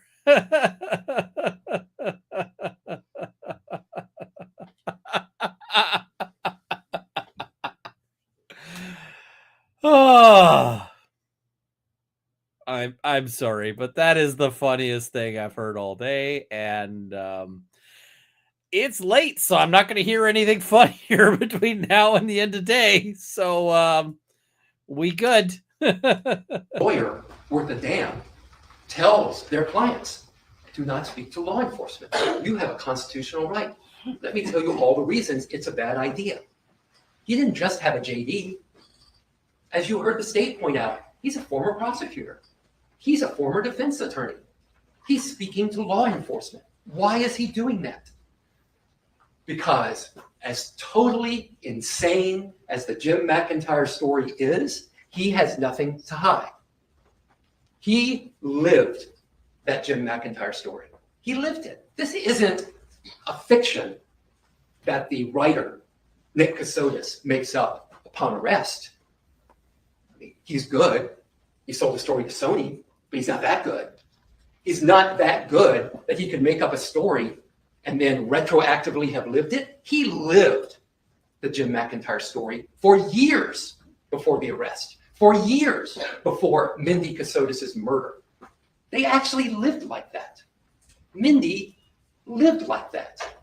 Both Mindy and Nick told people the same story about security details. I don't know whether Mindy necessarily said Jim McIntyre, but they discussed it. They lived it. He didn't make it up later. So when... I mean, this is kind of a good point because, like, if this is a bullshit story, why are they moving every 2 weeks? Why are they, like, all of these things, right? So, yeah. He's arrested, and when Agent Sands and now Investigator Frost go up to Pennsylvania, go up to Lancaster County, and they want to speak to Nick Kassotis, he speaks to them. He doesn't have anything to hide. As a matter of fact, it seems to me he's trying to figure some things out. What's going on here? I thought my wife had died. I'm being arrested for her murder. This is nuts.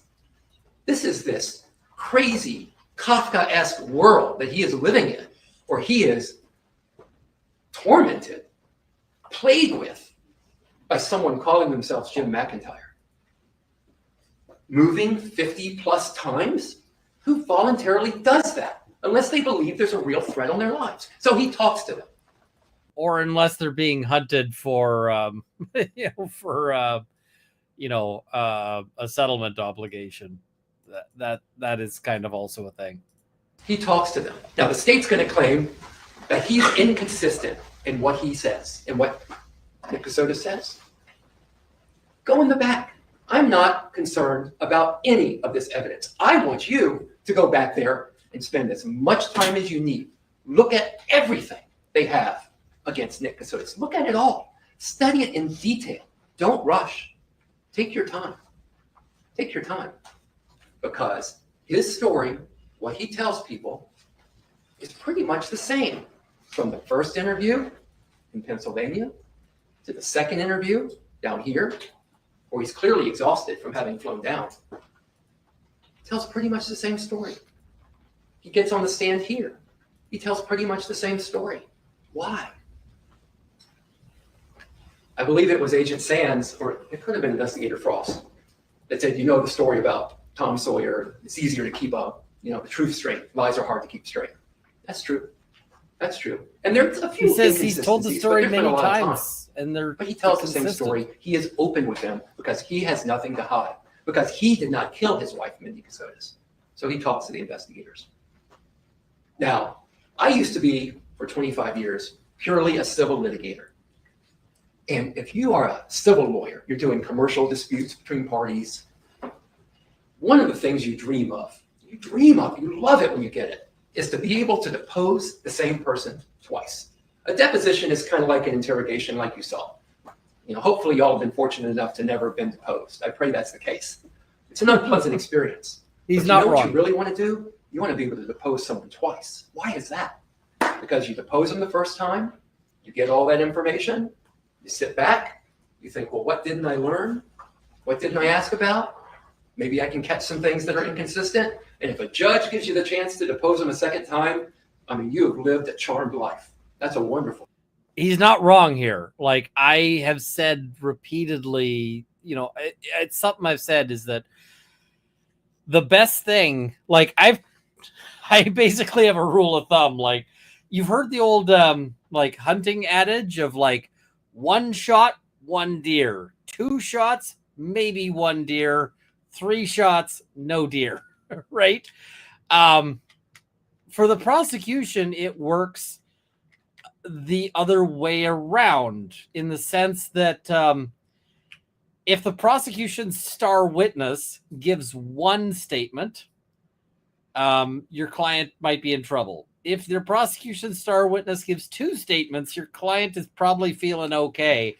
And if the prosecution star witness gives 3 or more statements, I'm laughing, right? Because at the more statements somebody gives, the more inconsistencies come up, because even an honest person can't tell exactly the same story twice. So, yeah. Thing. Now, Nick Kassotis was not really a civil litigator. As you heard, he did criminal. But he sat down for a second interview. What a golden opportunity for law enforcement. They've been able to think about all the questions, all the other things that they may not have asked about. They've got more research now. It's been a while. It's been a week or so. They ask him again. They put huge pressure on Nick Kassotis during those interviews. You saw the second one. You heard the first one. I know it's harder to follow the audio. It's not as riveting. But I saw y'all watching the second one. You saw the pressure they put on Nick Kassotis. Law, and I won't use the word lie. Law enforcement is allowed to mislead suspects in an interrogation. Law enforcement is allowed to lie to suspects. Straight up, they're allowed to lie to suspects. Like, There's law enforcement value in doing that. You heard Agent Sands testify about the value in doing that. And they told him all kinds of things that weren't true. That he had DNA evidence at the scene. There's DNA there. You need to just confess, because we got you. Get it off your chest. DNA. Go ahead. yep. Logging truck identified you. Someone saw you there. Confess. Why all the pressure? Why all the pressure?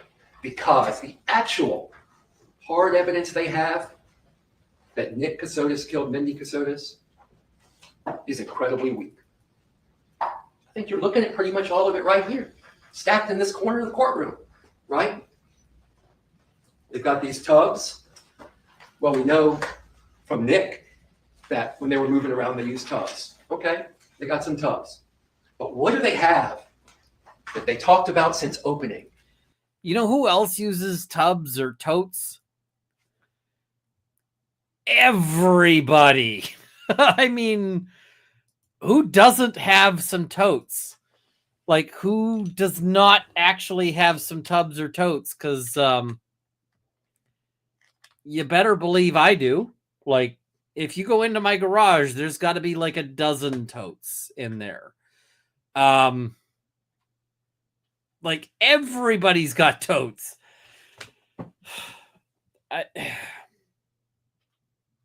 They're so freaking useful. Yeah. I mean, he's doing a great job. Oh my, they got a knife. There's a knife found near her body. We heard so much talk about that knife. You know, there's a rule in screenwriting and in playwriting. I may get the name wrong. Something to the I love this. I'm just going to slow this down to 1 speed. in screen. You know, there's a rule He's going to be talking about Chekhov's gun. in screenwriting and in playwriting. I may get the name wrong. Something to the effect of Chekhov's rule. Chekhov's If you gun. introduce a gun in the first act of a play, it better go off by the third act. The state introduces this knife, this Milwaukee knife, right off the bat. I don't know what y'all were expecting, but I know what I would have been expecting if I were y'all. I'd have been expecting to see some hard evidence tying that knife, that Milwaukee knife, to Mindy Kassotis's, I'm sorry to be so graphic, but her dismemberment. But what did you hear? The exact opposite. That knife was not used in her dismemberment. And again, to be graphic, I mean, her legs were not removed using that knife. That's not what happened.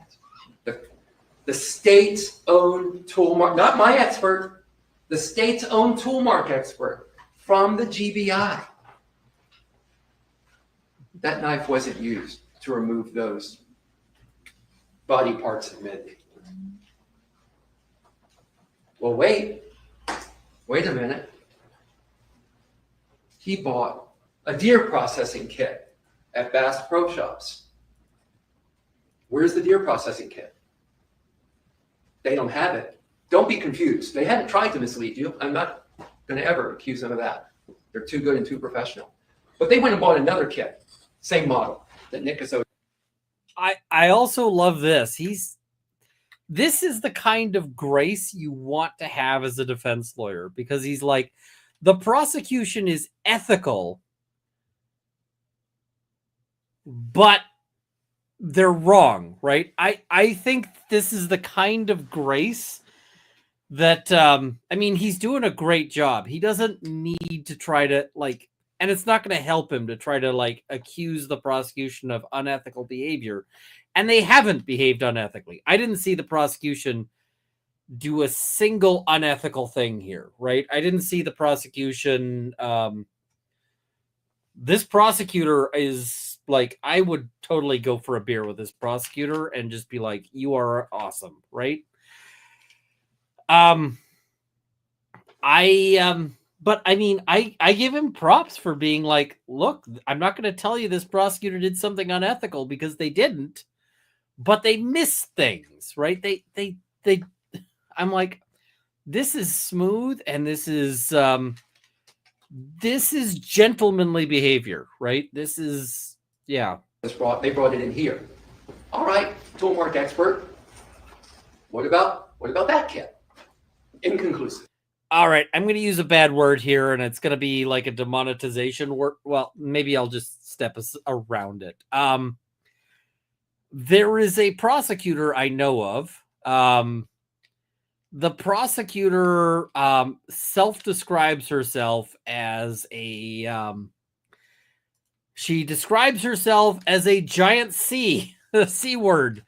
And the C word is super demonetization-y. So we're not going to use the word because YouTube will punish me if I use the word. But she, like, that's what she says. She says, like, I am a giant C word. And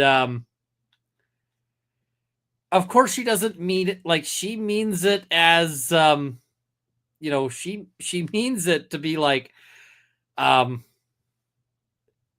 she's never actually been horrible to me, if that makes sense. Like, she's never actually been mean to me or anything. She's just like, she's just like, I am not gonna, like, I'm not gonna anything. Yeah, I'm actually excluded from being on juries. So, yeah. You may not like her style, but she is effective, right? She is absolutely effective at what she does. And I didn't see her pulling any bullshit, right? Brennan might, like, maybe he's got more panache or something like that. But Brennan pulled all sorts of shit that I was like, are you kidding me? Runkle is a felony. No, I'm disqualified from being on a jury because I'm a lawyer, and in Alberta, lawyers cannot serve on a jury. So, All right. Got a deer processing kit. It's not even found at the scene. Not found on the Kassotis. Not found at the Airbnb in Savannah. Not found in Lancaster. Not found. So they're going to bring in another one. They're going to show it here. Inconclusive as to whether that was used. All right. The I submit to you in the opening drove me nuts. The thing is that is a crutch. That is a crutch. And the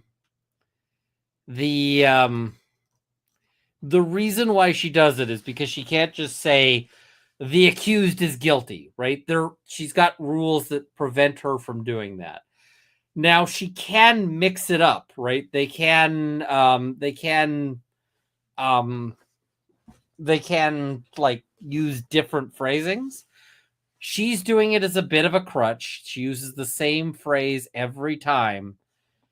But yeah. That's strange. You'd think a lawyer would be a perfect juror. They don't want lawyers because they're worried that a lawyer will tell the jury what the law is, and that only the judge should be doing that, right? And the other thing is just the prosecutors all know who I am, right? The prosecutors, and you gotta, as part of being on a jury, you put down what your job is. And if I put down as to what my job is, like defense lawyer, they would be like, they'd Google me, right? They would, or like, even if I just put down lawyer, they'd absolutely Google me. And if they saw, oh shit, this guy's a defense lawyer, they are absolutely going to bounce me. Like, even if I was allowed on a jury, they would bounce me 100%. Like 10 times out of 10, they would just be like, nope, not this guy. Fuck this guy. He's out. So, yeah.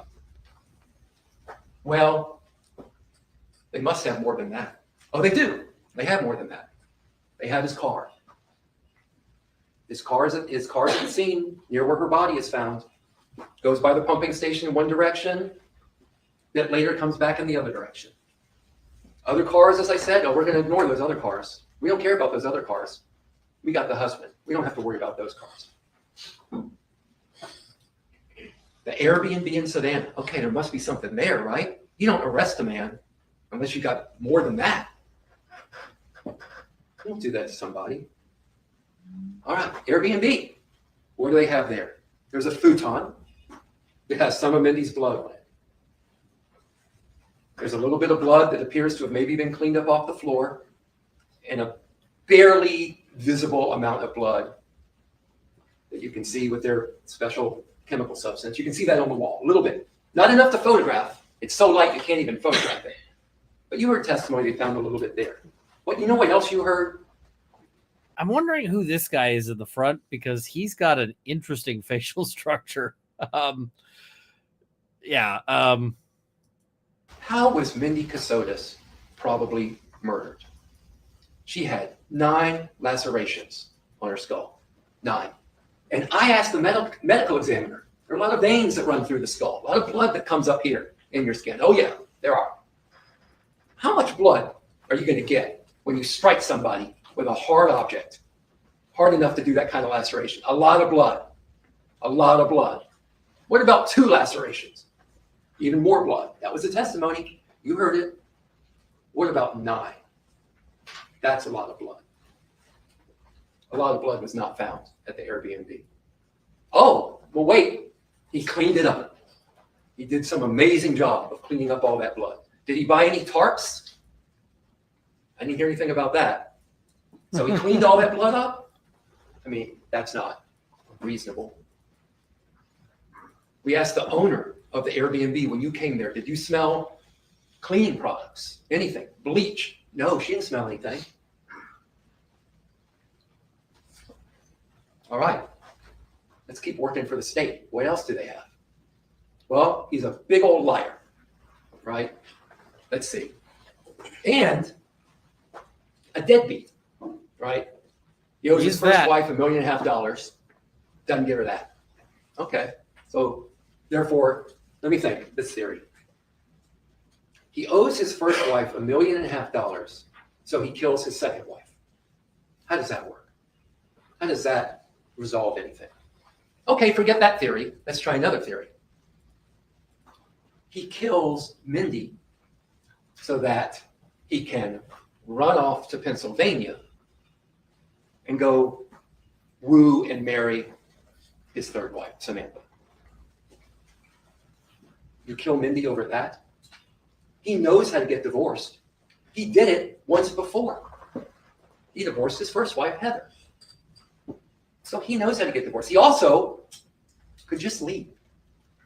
You're not wrong. But they're going to have you believe that, I don't know what they're going to have you believe, but I imagine they're going to say, well, he did it so he could run off with Samantha. Does that make any sense? Now, they don't have to prove motive.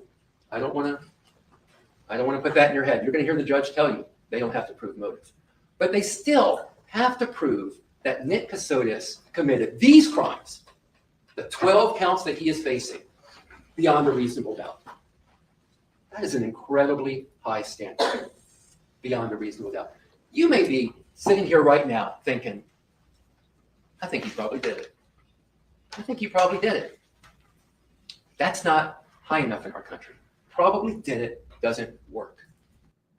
This is a dangerous argument because you're telling the jury, my client probably did it. But he's got to because his client probably did it. You always got to make the reasonable doubt argument, right? So, yeah. I think it's more likely than not that he did it. I really, really think he probably did it. That's my gut feeling. That doesn't cut it either. We have protections in this country. The state has an incredibly high burden to meet. I like that he's addressing this. I don't know that it's my favorite of the versions of this that I've heard, but it's not awful. It's not, it's not terrible. So, yeah. They have to work so hard because they have got to show guilt beyond a reasonable doubt. You'll hear the judge explain all of this to you. Now, I'm not going to stand here and tell you, well, all they have is circumstantial evidence. Like if you watch movies and TV, you'll hear people say, oh, it's just circumstantial evidence. You can absolutely, as you'll hear from the judge, convict people on circumstantial evidence. He doesn't want to get But that contradicted by the circumstantial judge. evidence still has to show guilt beyond a reasonable doubt. And they haven't done that. They just haven't done that. So he's charged with murder. Malice murder. They haven't shown you that he murdered Mindy Kassotis. They showed you he was near where the body was at some point. But they don't have a weapon. They don't have to have a weapon, but they don't have a weapon. Where's the weapon? They don't know where she was killed. They don't know where she was dismembered. All they really have are questions. but they're going to want you to think. I love that line. All they really have are questions. That is a beautiful line. It is a brilliant line. I love that line. I'm like, I'm gonna steal that line when it's appropriate. Like, it is, yeah. They got all the answers, or most of them. Now, what are they going to say, I anticipate, about the answers they don't have and the questions that remain? Oh, we don't have those answers to those questions because my client did such an amazing job of hiding things, confusing things, obfuscating, trying to keep that evidence around. Well, that But isn't it true that he's actually an idiot? argument works no matter who is sitting at the defense table. It doesn't point to Mr. Kassotis. That's an argument that can be made to convict any innocent man. You need to only follow the judge's instructions. Look at the evidence you've heard in here. Look at what you can take in the back and decide based on that whether he committed malice murder or felony murder. I think you're going to have difficulty doing that. And the reason why is, frankly, he didn't do these things. Let's look at the other charges. Aggravated assault. You're not going to see evidence that he assaulted Mindy. Now, the state may say, well, just look at the lacerations on her head. That's evidence that he assaulted her. But keep in mind, when the state makes their arguments to you, no one is denying that Mindy Kassotis was horribly murdered and grotesquely dismembered and tossed away. But that is not the only thing they have to show. They have to show beyond a reasonable doubt that Nick Kassotis is the one that did that. Concealing. So this is an identity case. He's not saying she's not murdered. He's just saying, was it this guy, right? was it this person? Can you prove that beyond a reasonable doubt? The death of another. Someone tried to conceal her death. No denying that. You don't do the terrible things that were done to Mindy Kassotis unless you're trying to conceal someone's death. That's why you do that. Possession of a knife during commission of a felony. Well, I don't think they've shown any kind of a felony from Nick Kassotis. A knife? Yeah, he had a knife. We all have knives. He had a knife. He bought that Milwaukee knife. That who knows where it is now. Mr. Kassotis says it burned up in his I have like 3 knives on me right now. car. He bought a knife. Was that knife that he bought used in the commission of a felony? Not that the state has shown. Not beyond a reasonable doubt.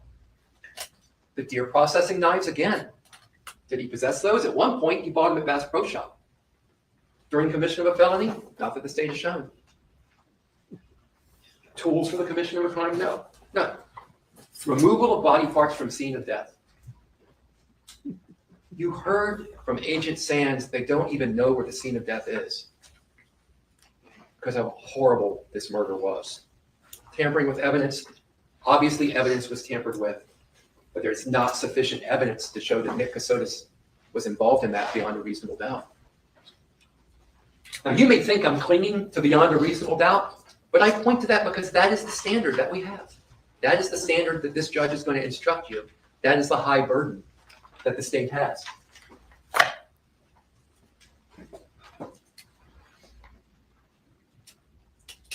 Mindy Kassotis was viciously murdered and frankly butchered. Everyone should be upset and beyond distraught over that. He's acknowledging that the jury's going to have emotions, right? And this is another problem with being the defense lawyer, which is that the jury has emotions and they're angry.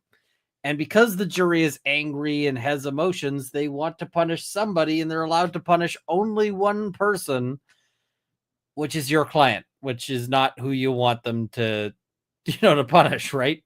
Words for how terrible that was. And then to be cast off, tossed in the woods for animals to rot. Your emotions likely are and should be running high. He's acknowledging it. He's ask you giving to them do permission. what to me could feel like the impossible. I'm going to urge you to do this. Set the emotions aside. The state has only presented you with one person that you can make pay for Mindy Kassotis' death, my client, Nick Kassotis. So I understand the instinct for justice. I understand the instinct to want to have someone to blame, to want to have I someone to really hold like this accountable. argument. It's a really What good I argument. urge you to do is to really serve justice, and listen to the judge and decide, has the evidence that has been presented to you by this amazing team of prosecutors and investigators, has that risen to the level of proof beyond reasonable doubt in any of these charges? I think that if you can set aside that emotional gut reaction that we all have, especially when seeing these horrible photos, and candidly, logically, rationally assessing the evidence, you will not be able to find guilt beyond a reasonable doubt. Thank you for your attention, and again, for all the time that you've committed to this case. Thank you, counsel. Thank you.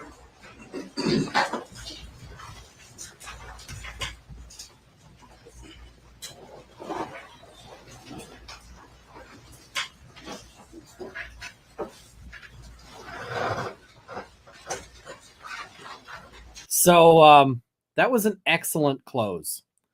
It's as good as he can make it with what he's got. Now you might say, wait a minute, wasn't Jackson's close at Karen Reed better? I mean, sure. The thing is that Jackson's close with Karen Reed, Jackson has all the ammunition in his gun, right? You know, it's whereas this guy's showing up to a gunfight and he's not just got a knife instead of a gun, you know, at a gunfight. He's like asked to go to a gunfight with like some string and some chewing gum, right? And any lawyer can look awesome with a great case, and especially a great case where we're sympathetic. And I will just note,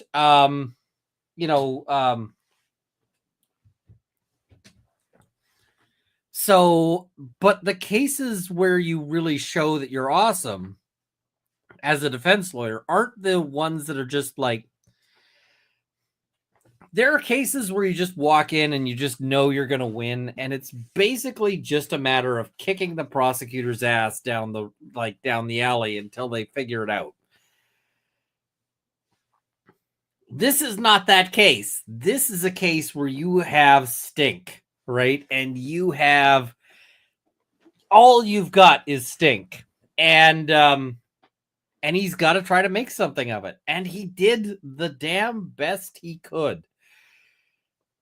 So, I mean, and this is the thing, is at the end of this, nobody can say that Nick Kassotis did not get a fair trial, and a trial where he was represented fully by skilled counsel to the best of their ability. And that means that we can be confident in this verdict, right? This is a solid verdict. I am less comfortable if this guy's going to jail for the rest of his life and his lawyer was napping during the trial. I actually, I am really happy with this.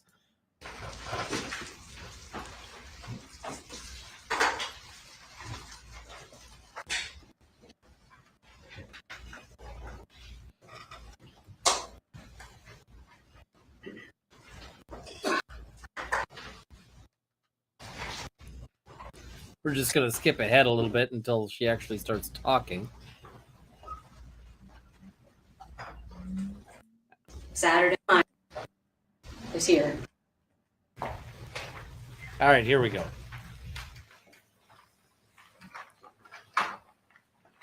We're all here because of Mindy.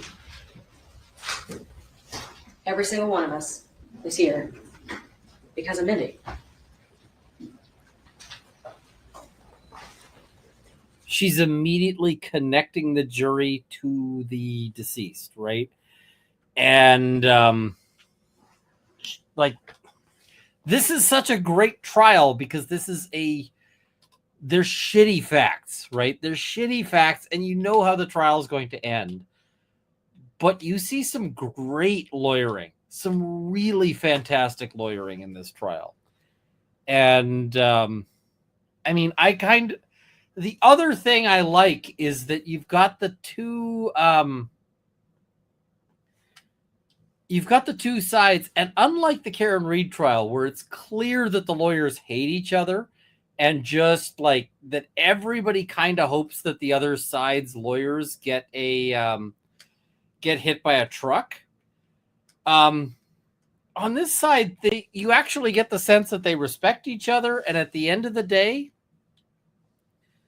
like, I bet these lawyers, go out and have lunch and, all of the things, right? And I don't mean that in any improper way. I don't mean that they're like, these lawyers are, whatever. I just mean this is entirely like how the profession should be. So props to both defense and prosecution here. Sometime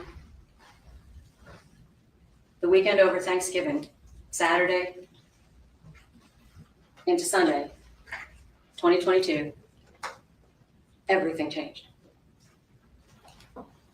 For every single person that testified, everything changed. Mindy, you ever been to a pond and you drop a rock in the center? If you were a kid, you used to skip it. You'd see the ripples, right? You'd see those ripples go out from where you dropped the rock. This is a really compelling witnesses- emotional argument. This is an emotional play, right? But it's compelling.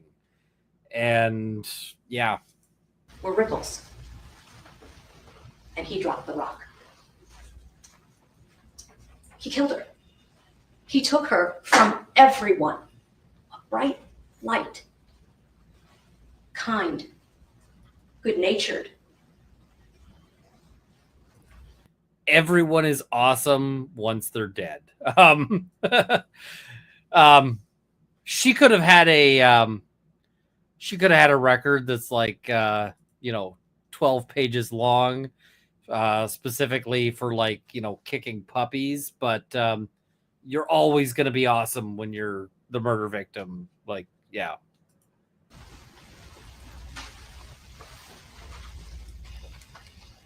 You're going to see a lot of things that we talked about in opening statement.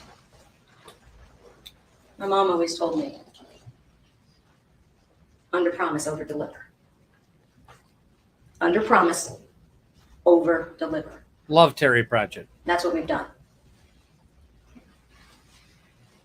December 2nd, 2022, at about 4:50 in the afternoon, several hunters found the horrific discovery. The rock. Those hunters are ripples. Never the same.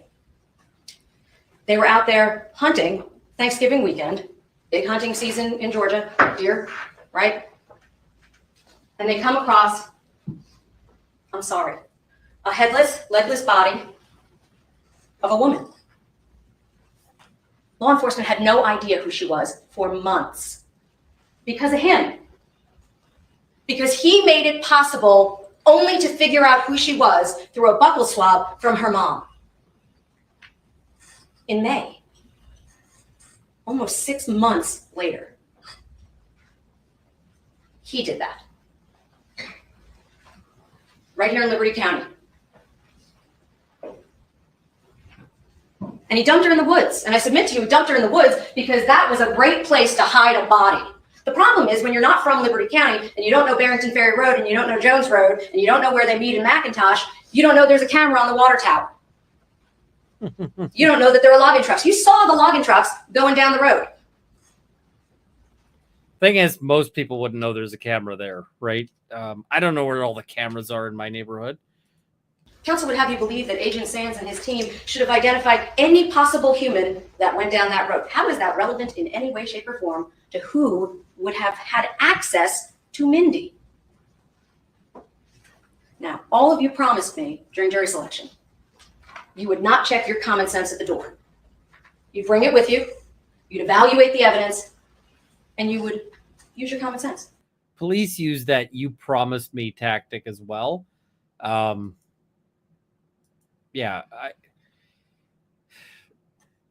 She's got, appealing to common sense is really kind of bad for the defense here.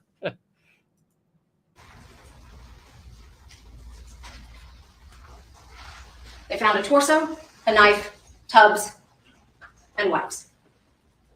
All things he had access to, all things he purchased close in time to when this happened.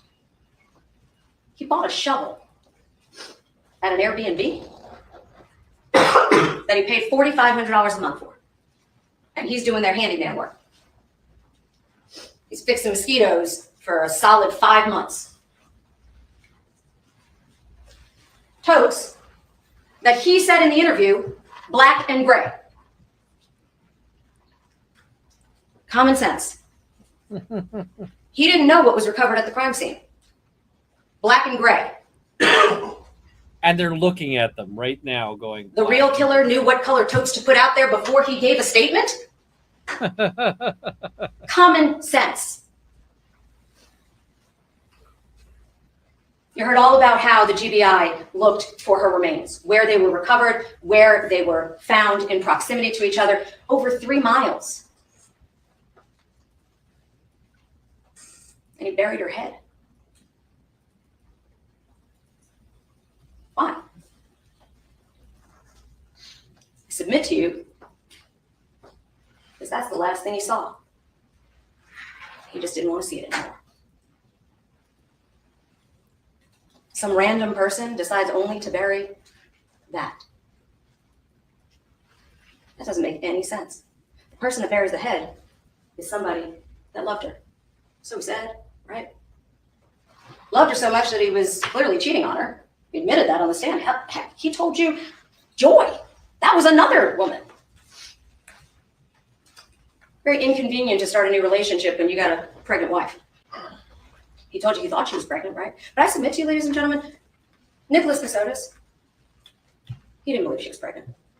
He wanted kids so badly. He wanted kids with Heather, right? He wanted kids with Mindy. He even went with Samantha Koyese. Within days of their marriage, they went to a preconception appointment. He wanted kids, and he found out Mindy wasn't pregnant. Because if Mindy was pregnant, you know what he doesn't do? He doesn't kill her, because he wanted kids. He found out she wasn't. That's the problem. Now, the judge is going to instruct you. I don't have to prove motive. The law does not require it. But it's human nature to wonder why, right? Like, we want to know why. And I submit to you, that's what the evidence showed. He wanted children. He wasn't getting there. He needed another option. First divorce didn't work out so good, did it? $1.6 million that he didn't have. And the moment he came into money, what did he do? Me. I'm taking care of me. He didn't pay Cameron, who he got on the stand and said how much he respects, admires, emulates. He gave her $0. He's an asshole, therefore he's guilty. So, yeah. The knife. State doesn't work on suppositions. We don't guess. We don't present you with, we think, could be, maybe, facts. Evidence only. Toolmark expert. State requested it. Defense requested, hey, look at this. How come? She told you. Lauren Satcher told you. You cannot test that knife on flesh. And she said that that was power tools to cut the legs, unfortunately. But ladies and gentlemen, I submit to you, murderers don't generally say, hey, let me leave my murder weapon at my crime scene. But what you might leave as a prosecutor is a wiped off, cleaned up, latex hand-wearing gloves and cleansing wipes. Because that's not evidence. You can't catch me if I cleaned it off. And there he is. So you had to admit things because we had them. The problem is, he didn't expect us to have her so soon. Now, if you're not from South Georgia, just off the road, not far enough. You need to be out in the water. but her body was heavy, that portion. I submit to you, if you look at the photographs, you'll see the weights. And I'm being respectful, because she deserves that. But look at them. Her torso and arms was very heavy. He couldn't get that far enough out. He didn't plan on us finding her that fast, is the problem. In case you didn't believe that he was there are the records. That legitimately triangulates directly over Home Depot. His credit card, his car, and his phone. And if you recall during opening statement, I said to you, pay attention when he says, I did not know my car had phone. In fact, I would say his eyebrows went almost up to his hairline. Because at that moment, Mr. Kassotis realized, oh, they got more stuff. I submit to you, there are no mosquitoes on the way down to Riceboro. He bought the knife and then drove down to Riceboro. But he got here, but he told you that he bought the knife because he needed to go and take care of the mosquitoes right then and there. You need to pay attention to the details here. And I submit to you, when you hear those details, common sense, that's all you need for this.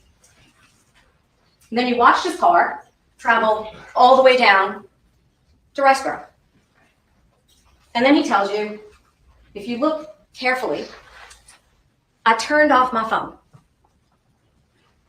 But it was pinging until he got to Jones Road. And I mean, this is all, this is all very effective visuals. This is what the defense is up against, right? It shows exactly where it intersects, where the ping last happens. He didn't turn it off and use a Garmin to get himself down there. He had the phone on until he got to where her body parts were. Because he didn't know that the car was still connecting to the tower. And if you look at that top box on the right side, it shows all the times that car kept pinging while he was in that area. And I submit to you, ladies and gentlemen, the reason there's no blood in the house, or not a lot of it, is because he cut her up in the woods. He had 2 hours. 2 hours with a power saw. But why would he be cutting her up in the woods is the question I'd ask. Is like, because if he's dumping her in the woods, why not just dump her in the woods? I don't get it. No one else had access to her. He told you that she went to the hospital. Common sense, right? You recall Dr. Lehman testified and he went like this. She had defensive wounds. Did she have defensive wounds in the hospital?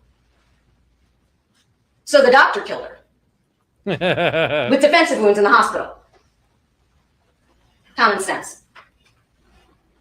And in case it wasn't just me saying it, Agent Bernie showed you specifically the drive test to show that his phone, his car, his person, he admitted he was there. I'm not asking you to guess. He told you he was there. The defendant got on the stand and said, I was in the car. I had my phone. I had my credit card at the Marathon gas station. He swipes his card. Black tub, gray tub. How is that possible in any other way? And the judge is going to explain.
Hey folks, I don't know what happened there.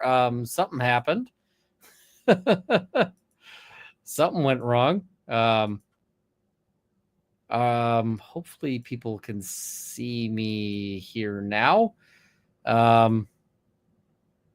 Yes. I don't know what happened. All right, carrying on. They found that had more than one DNA profile was the futon. The futon in a house that's an Airbnb. I'm guessing Jim McIntyre was messing with us here. Lived in and sat on by Mr. Kassotis, Mr. Frank, Mrs. Betsy, and Mindy. So if I found DNA belonging to the defendant, the argument would be, well, he lives there. It doesn't mean he killed her, right? But now it means, well, he wasn't the one that did it. We showed you where the remains were tossed. I submit to you that's evidence of concealing a body. I submit to you that's evidence of dismemberment. I submit to you it's tampering. You saw those wipes that were used to wipe down the knife itself. There were at least a dozen of them in the crime scene photographs. They had to search 30,000 acres. Helicopters, drones, dogs, people. Mr. Glover went out and looked for her. Because you bring people home. All of her. You drop that rock in the pond, every one of them is a ripple.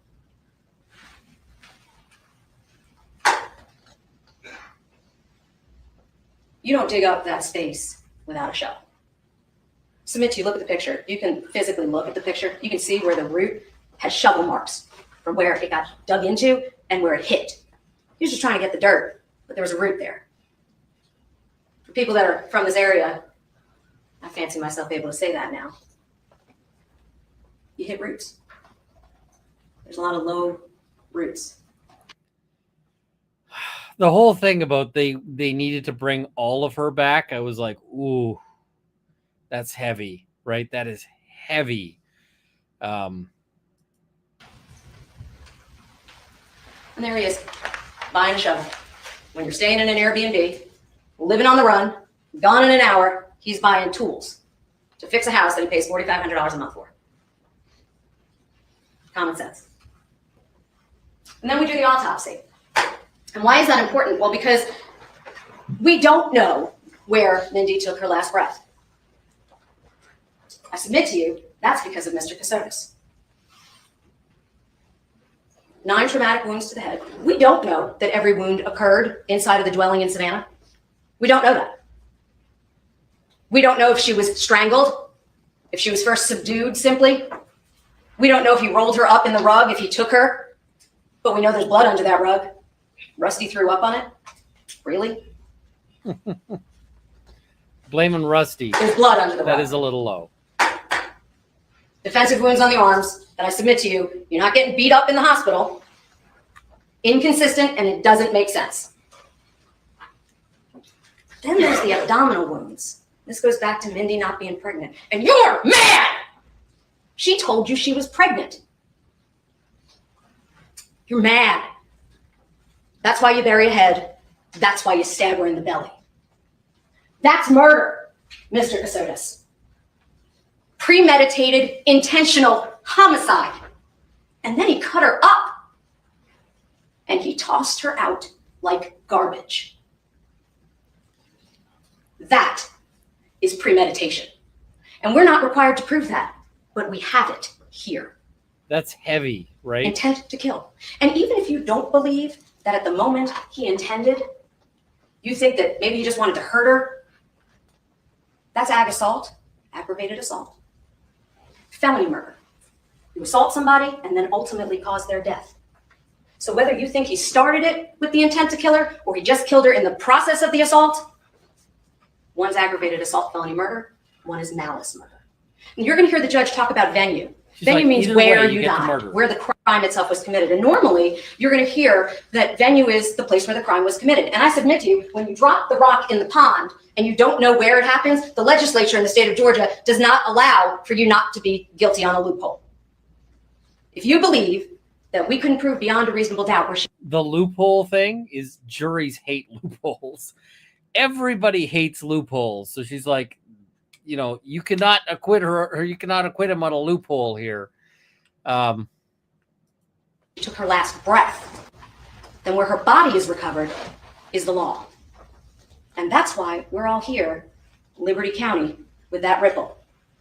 Because her torso was found in the backyard. It took us almost 6 months to figure out who she was. Counsel would have you believe that everybody was like, oh, Nicholas Kassotis, that's who it is. That's not what happened. That's not what happened at all. You all heard that. Forensic sketches, fingerprints at the crime scene, DNA, no identity. We found it's the same person. Then Miss Betsy, she gave us a buccal swab. Heck, she didn't even believe he was a GBI agent because of Nicholas Kassotis. They believed him. And I submit to you, in hindsight, my other half said don't use any sports references. Not really good at it. Where I come from, it's called Monday morning quarterbacking. I feel like Right? I feel that. In this case, we didn't know who she was. We find out who she is, and then they go backwards from there. They knew who Nicholas Kassotis was as early Detective Frost said that he had gotten Home Depot records. He knew as early as December 7th. They didn't arrest Mr. Kassotis. They ran down hundreds of leads through VICAP, NamUs, the Missing and Exploited Children, through the FBI. They ran down hundreds of leads. Agent Sands told you they had some that were close. They didn't know who it was until they got her DNA. And once they figured out that it was Mindy Mebane Kassotis, now he made sense. They had been running down all the leads up until that point, but they didn't know it was him until they knew it was her.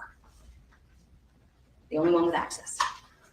And why is that important? Because Mr. Kassotis says his wife went to the hospital on Saturday.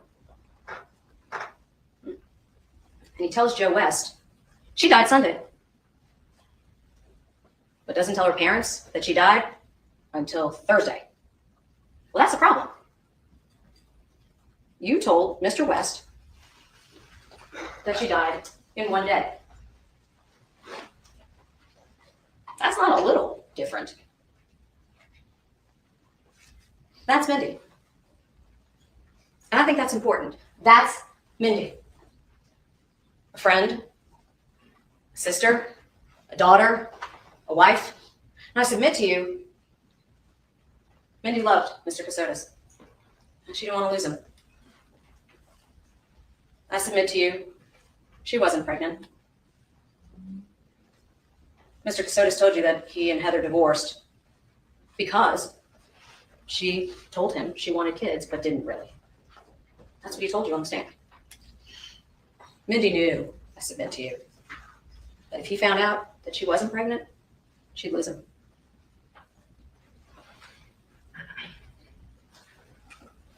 And this is The tragic. doctor testified, and, told us the range. like, That's when the GBI could heart-pulling. finally start to narrow it down.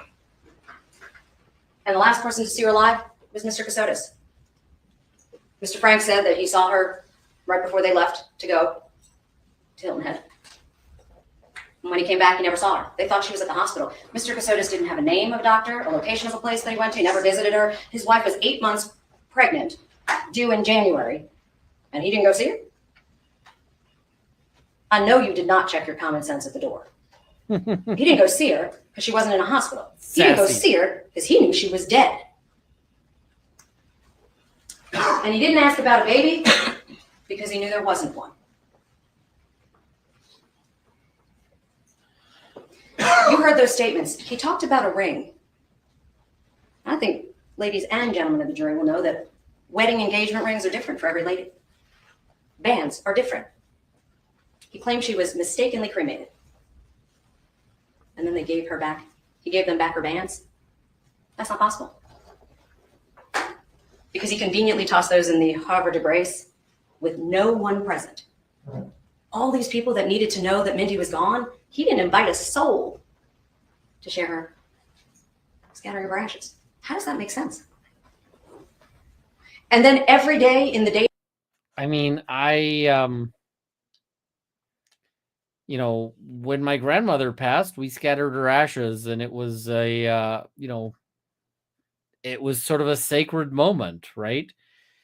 So I mean, I can see maybe wanting to do it alone. I can, but I can tell you, like, you know, like if Mrs. Runkle passed, I could see wanting to do it on, on, alone. But there's no way her family would not be like, yeah, we're coming, right? So, He's telling her parents that she was gone. He is on the move. Quick, quick, quick. We go from Georgia, all the way down to every state across the Northeast and all over, not here, in a quick rush effort to now not be Nicholas James Kassotis. And I submit to you, he knew Heather was still looking for the money. He's an attorney. of course, You she'd think be he looking didn't for the get money. proof of $1.6 million paid? He didn't get a single pay stub, a single document, a single anything. Now, to be clear, it is the state's burden to prove our case. But when a defendant chooses to testify, you evaluate their credibility the same way you would any other witness, and the court's going to instruct you how that works. And I submit to you, not a word he said, not a word of that makes any sense. Jim McIntyre with the FBI, 2 years, he didn't think they were going to pay attention to his case at all, but he thinks a 2-year commitment from a FBI agent to become his personal security team, not a penny. Common sense in this courtroom, please. We follow the knife. We talked about it. Then he burned up the car. I submit to you, ladies and gentlemen, that Mr. Kassotis is an individual that capitalizes on opportunity. He had a check that he couldn't cash to buy a house with Samantha. He didn't have access to any money. He told you that. But he was getting an $860,000 check that poof went up in flames. I submit to you, because he didn't have that money. He was telling Samantha, we're getting a house. But when he had to actually buy it, he didn't have the money. Car goes up in flames. He testified or asked questions. But did he like Sasquatch hunting? About a recall on a police interceptor vehicle? Not on his Ford Explorer. A recall that doesn't apply to the vehicle he purchased. And at first the knife was in the car. Then it was, well, I think it might be somewhere else. You didn't find it there, there's another place. Well, I saw it in Pennsylvania too. And we saw the house. And I submit to you, ladies and gentlemen, she was definitely struck. There was a bloodletting event, meaning she. I'm just going to also note that she does not have her notes. She has got this, like, she's got this down. She's got this in her head, but there's just no notes. Bled at the house in Savannah. We know that. We saw her blood.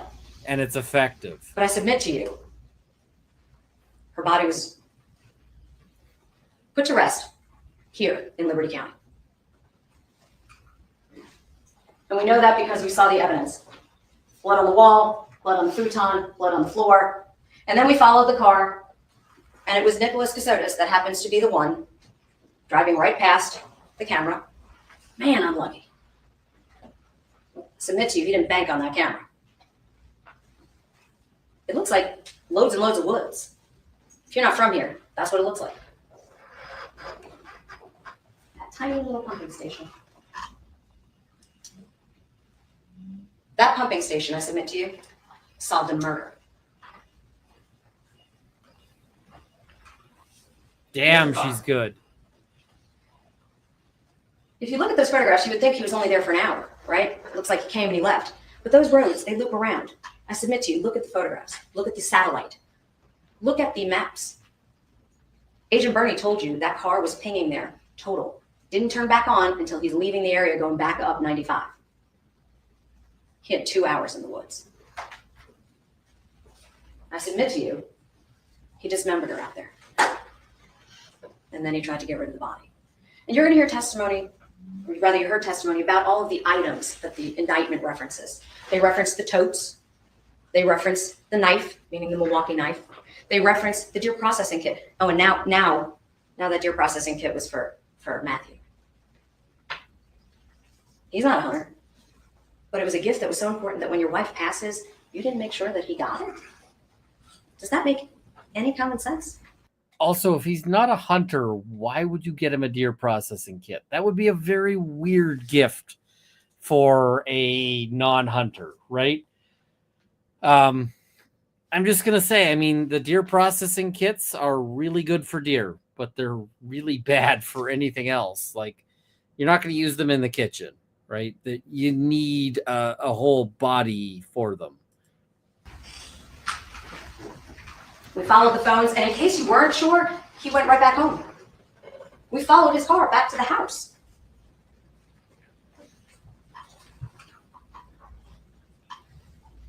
Y'all listen to the statements from the defendant.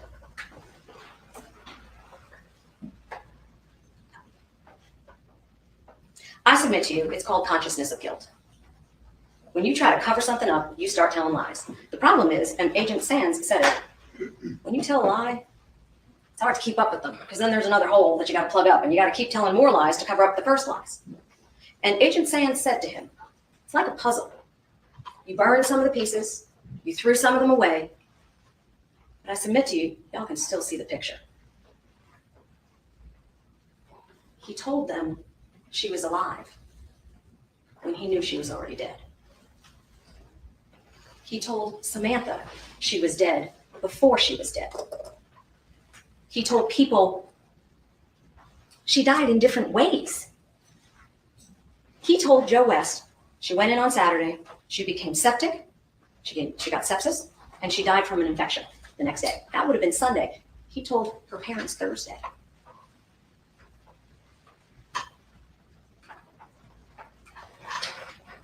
I made a list of some of the things that were inconsistent. Your recollection is what governs. Was it credible? Was it believable? You told me you would know how to evaluate somebody being truthful. Use your common sense. Talked about what Mr. West said. But on December 1st of 2022, he tells her parents that's when she passed. And then he tells some people she was cremated. Actually, he tells law enforcement that, but he doesn't tell the family. He knew and didn't tell them. He told them there was going to be a service.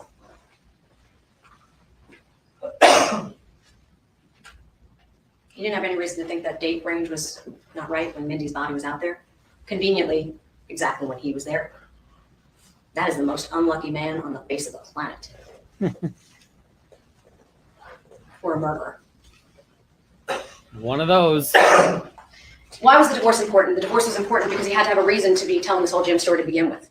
Nicholas Kassotis did not want to pay Heather Thomas one penny. He did not want to pay her the $1.6 million. And he didn't. And he absconded. And he told some story to the court about how he had $32 million. $32 billion. Dang. That's a lot of money. But now it's Mindy's fault. Oh, it's Mindy's fault that he doesn't have the money. Look at the records. Everything's Mindy's fault. He blames Mindy. When there's a problem, well, either Jim did it or now Mindy did it. Mindy met Jim. He never looked at credentials. Apparently, Mr. Kassotis hasn't done anything. And you can see him during this, and I suspect what's going through his head is that he's really upset about all of the places that he got things wrong, right? All of the places that he thought he was so clever, and he's going through his head going, man, I should have fixed that. Nothing paid, ever. Cameron, nothing paid, ever. I feel bad for Cameron. She's never going to get any money. Mrs. Koyesnik. Driver's license, photoshopped. There was no Georgia Nicholas Stark driver's license. That, I submit to you, is manipulation. He needed another option. Look at it. It's not even the same font.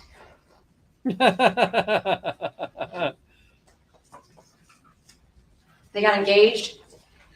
But even worse, I submit to you, if you heard and you listened carefully to Samantha's testimony, she said at the end of November, he had her tires fixed, and then he sent her flowers the next week, maybe the first week of December. When he found out his wife was dead? Really? They were remarried. And whenever there's something that he has to be held accountable, Jim told me to do it.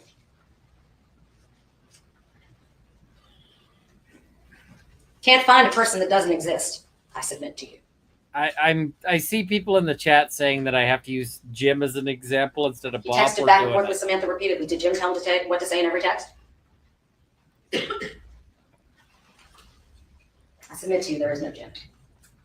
Jim started as a convenient reason to get away from Heather, to not pay the money. And he convinced Mindy. I submit to you, ladies and gentlemen, Mindy believed him. So did Cameron Nelson. So did Chris Chaplet. So did Mindy's parents.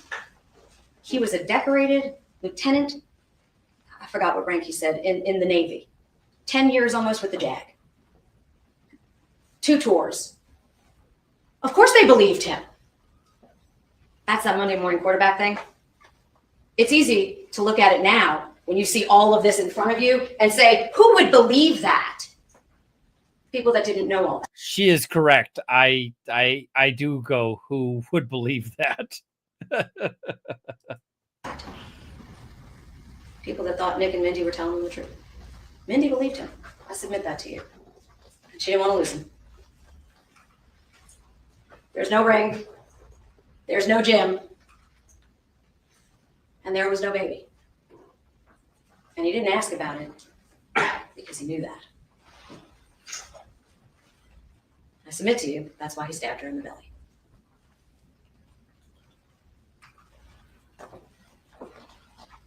He never once, in 2 hours and approximately 10 minutes in Pennsylvania, ever asked about the baby. If you just found out that your wife died by some other means, because he already knew.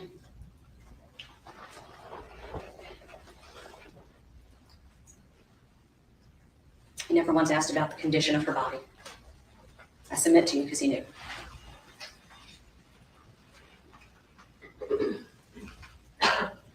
The court's going to instruct you on the charges. I've talked about some of them: malice murder, felony murder.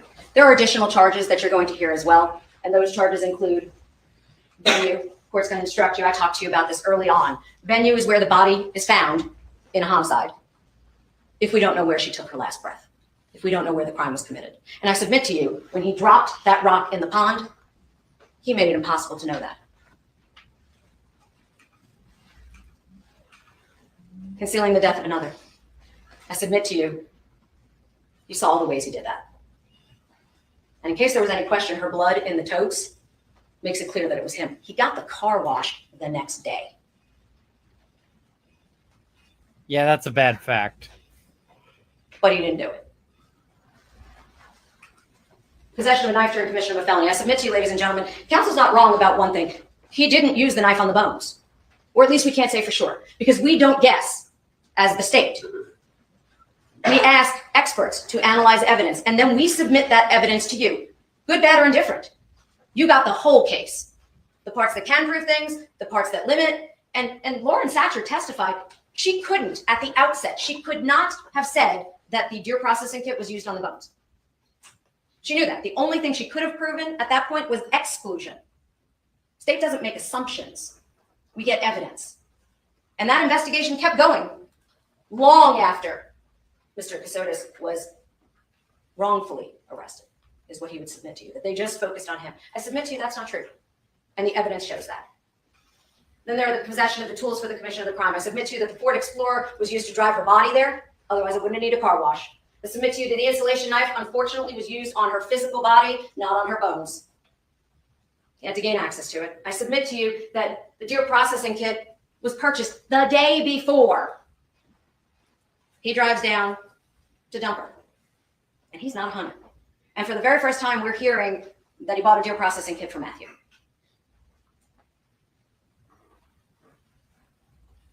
It couldn't be excluded. That's what Lauren Satcher said. Wow. The tubs and the shovel. We know the tubs were used.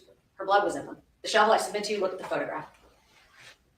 And obviously removal of body parts from the scene of the death. I submit to you, ladies and gentlemen, her body was clearly moved about. She died at some point, and her remains were dispersed. And the tampering, if you read the indictment, it's very clear. It's She's specific close to as done what the here. allegation is. It's the effort to clean up or get rid of biological evidence.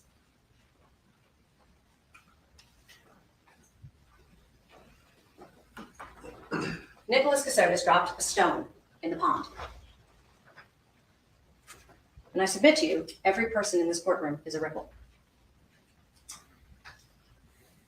I submit to you, Mindy, she deserves your attention. This case is about her. I ask you to go in the back, look at the evidence, and come back with what is the only appropriate outcome. Guilty of all charges. Thank you. That was a really good close. All right, ladies and gentlemen of the jury, it has been a long day, but before I excuse you for the evening, I want to sort of give you an outline as to what we'll do tomorrow. I'm going to ask you to come back tomorrow morning at 8:45, around 9 o'clock or thereabouts. I'm going to read to you the law that applies. So, spoiler alert, we're not going to watch what happens because the jury verdict watch is a little over an hour. The jury takes a little over an hour to, like, not 2 hours. They take a little over an hour to come back and say guilty, guilty, guilty. And if you're wondering why that long, they're probably sitting there going, does anybody have any reason to, to have a doubt here?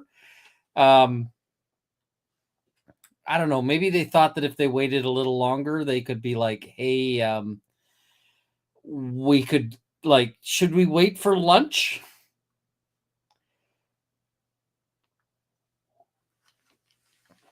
It, they did not wait long at all on this one. And, I am not surprised, right? I am not at all surprised by that because I mean, it just it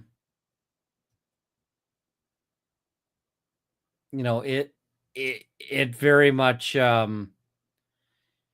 is kind of what you'd expect, right? It's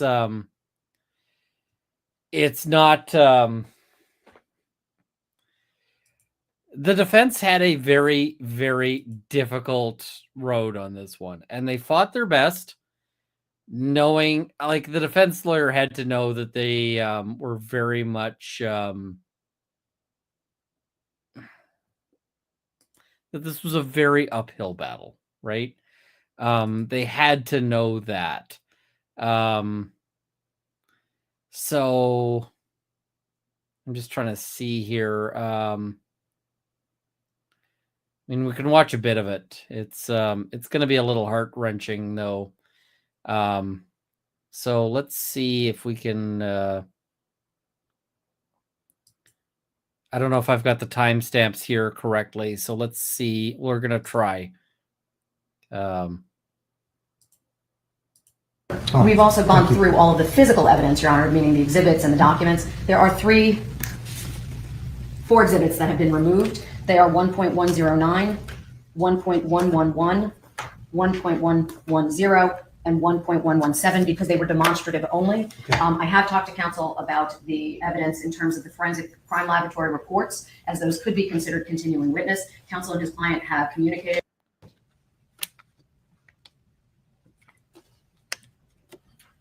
Ladies and gentlemen, count 2, the defendant is charged with felony murder. For felony murder, the state must prove that the defendant caused the death of another person by committing a felony. The state does not have. Here we go. Verdict clocked 1 hour, 15 minutes.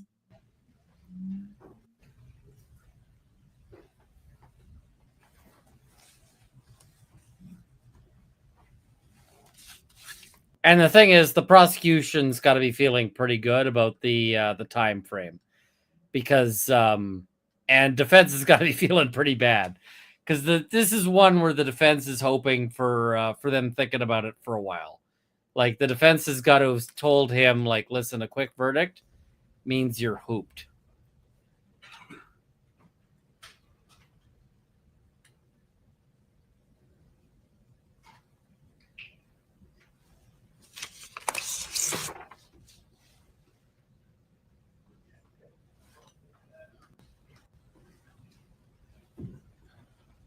This is always a rough moment for accused people, even the innocent ones. All right, sir, are you the foreman of the jury? It's my understanding that the jury has reached a verdict. Yes, sir. Yes, Your Honor. Defense counsel Is it putting a an arm unanimous verdict? around him just Yes, Your to sort of Has steady it been him. reduced to writing? Yes, Your Honor. Have you signed and dated it as the foreman of the jury? Yes, Your Honor. I see this question. Any obvious appellate issues? No, I don't. I mean, he might try to appeal. I don't see an appellate issue here. If you would please hand the verdict form to the bailiff.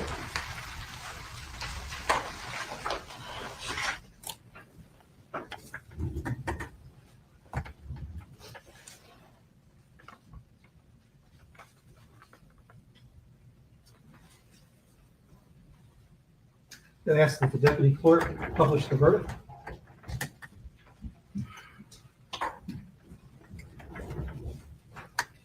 No, the courts don't do the verdict clock. That's a law and In crime the thing. Superior Court of Liberty County, State of Georgia, case number 2024 R-67, State of Georgia versus Nicholas James Kassotis. Count 1, malice murder, guilty. Count 2. Sometimes your job as defense counsel includes kind of the sympathy for the devil thing, right? Because there's not like often there's no one else in there's like no one else standing with the person. So sometimes your job is basically to provide some support and some like comfort as the person goes to jail for the rest of their life, right? So I got no, like, I see people who are like upset that the defense counsel is, putting the, giving the little back pat there and so forth. It's a hard job and he's doing something important. Felony murder, guilty. Count 3, aggravated assault, guilty. Count 4, concealing death of another, guilty. Count 5, possession of a knife during the commission of a felony, guilty. Count 6, possession of a tool for the commission of a crime, guilty. And the other thing is you also want to keep your client from doing something stupid, right? You want to keep your client from trying to rush the judge, from like any of these things, right? Count 7, possession of a tool for the commission of a crime, guilty. Count 8, possession of a tool for the commission of the crime, guilty. Count 9, possession of a tool for the commission of a crime, guilty. Count 10, possession of tools for the commission of a crime, guilty. Count 11, removal of the body parts from the scene of the death, guilty. Count 12, tampering with evidence, guilty. On this 14th day of August 2025. Do the attorneys wish to see the verdict to make sure that it's in proper form? No, Your Honor. Are there any objections He's blinking hard because he's stressed as hell. to the form of the verdict? No, Your Honor. Are there any other requests before we go into another hearing? No request from the defense, Your Honor. If I can just have one moment, Your Honor.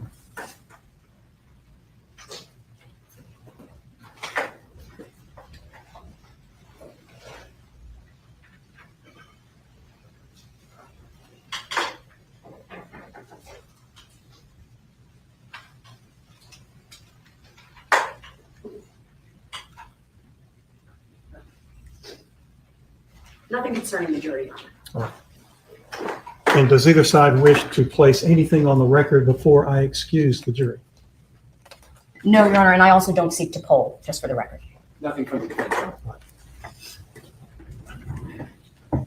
Ladies and gentlemen of the jury, we've been here almost 2 weeks, and I wish to thank each and every one of So he's going to thank the jury, which is appropriate. Skip ahead a little bit here. Speaking to the client, you know, that's always going to be rough because, yep.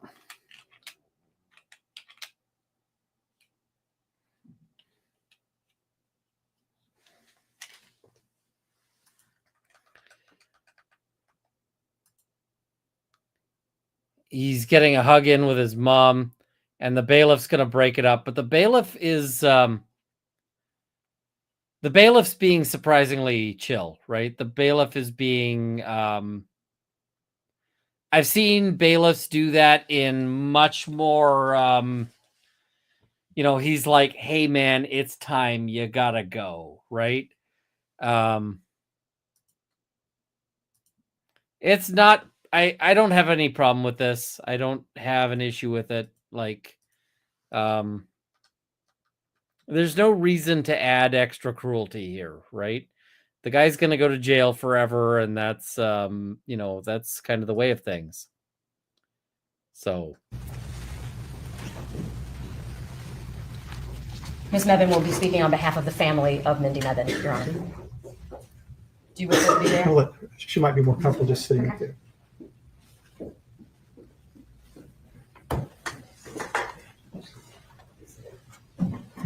Please raise your right hand before you're seated.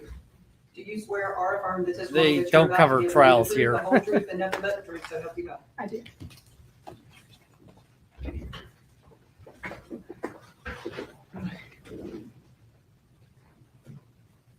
I just ran up the stairs, so sorry if I'm. Just hold on. Just catch your breath. Okay. Let's, By the way, the laughter can also be a stress response. right. I saw some I people kept on up with Twitter the who entire were, trial and decided to drive 3 hours this morning to be here because I couldn't let this chapter of my life end without at least saying something. I have. It depends on the jurisdiction, but I definitely have. So yeah. Unlike you, I have cried a lot over the last few weeks. My thoughts, anxiety, and emotions have been a roller coaster. They have been all over the place while having to deal with this trial. I go through anger, sadness, frustration, grief, stress, and every feeling that you can think of. You lived with us for 15 months with providing no financial contributions. 15 months that I will never be able to get back. At times when you lived with us, I told you how your actions had affected me, and this impact statement isn't much different. Whether you take away anything from this, that is not my intention at this point. He's a parasite. You've shown no guilt and absolutely no remorse. You haven't even shed a tear. You thrive on the illusion of power and attention. You're a pathological liar, sociopath, psychopath, murderer. You thought you were so much smarter than everyone else, but you aren't. You wanted people to believe you were a victim of abuse while you were the one being abusive, at least mentally. You have forever changed the meaning of trust for me and our family. I can no longer trust people in the same way as I did before you continuously lied and ultimately took Mindy's life. There will always be some questions that will go unanswered, but to answer them would mean to try to understand a murderer's mindset, and that is one I will never understand. Mindy was bright, beautiful, empathetic, confident, independent. She loved music and making others feel special. She always put her family and friends first. Once my husband Frank and I had our daughter, Mindy wanted to choose a name that was different than the traditional aunt name. She decided on Lulu. She was never able to hear her sweet niece call her that.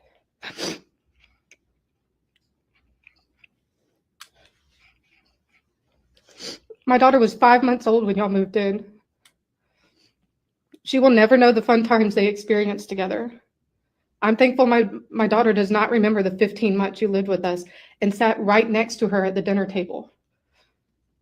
My daughter will never be able to experience the love her Aunt Mindy would have continued to give her. I'm just going to note here, and we're going to skip past this, or we're going to skip on to the next person here because, there's sort of, I kind of feel like in some ways these are a window into something that isn't really my business in a certain way. But, we could talk about the rippling issues of like the whole like stone in the pond metaphor. The ripple thing is really something that is true when there's like a murder in the family, because they're going to be talking about this for the rest of their lives, right? And they're going to be talking about this for forever. It's of them. I always say my worlds collided with Mindy. Not only was she my high school friend, but after moving to Savannah, all of my college friends became her friends too. My roommates became her roommates. My church group became her church group. This entire trial has rightly been focused on what happened to Mindy, but Mindy was so much more than what happened to her. She was a bright light, vibrant, generous, funny, caring, a defender of others, passionate, trustworthy, and so much more. If anyone in her life would have been in her position, she would be standing right here today speaking for them. Nick, you slowly and strategically tried to dampen her light, isolating her from the people she deeply loved, robbing her of time, laughter, creating memories, and peace. Always. I really hope that this is healing towards the parents, right? And this is, Runkle, have you ever teared up hearing victim statements after one of your clients is convicted? You've got to be stone-faced, and it can be tough. So, but you have to be stone-faced, right? It just is what it is.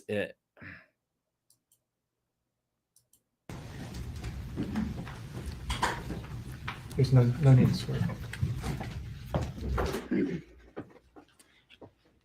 To the court and to the Honorable Judge Rose. My name is Samantha Kolesnik, and I am a victim of the defendant, Nicholas Kassotis, aka Nicholas Stark, the latter of which is the name he used while victimizing me in Pennsylvania.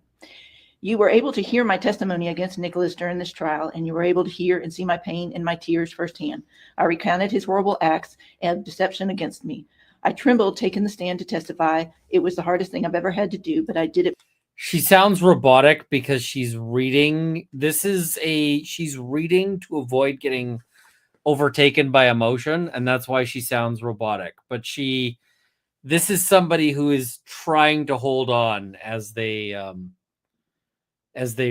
read. Because I feel Nicholas is a true and constant danger to everyone he meets.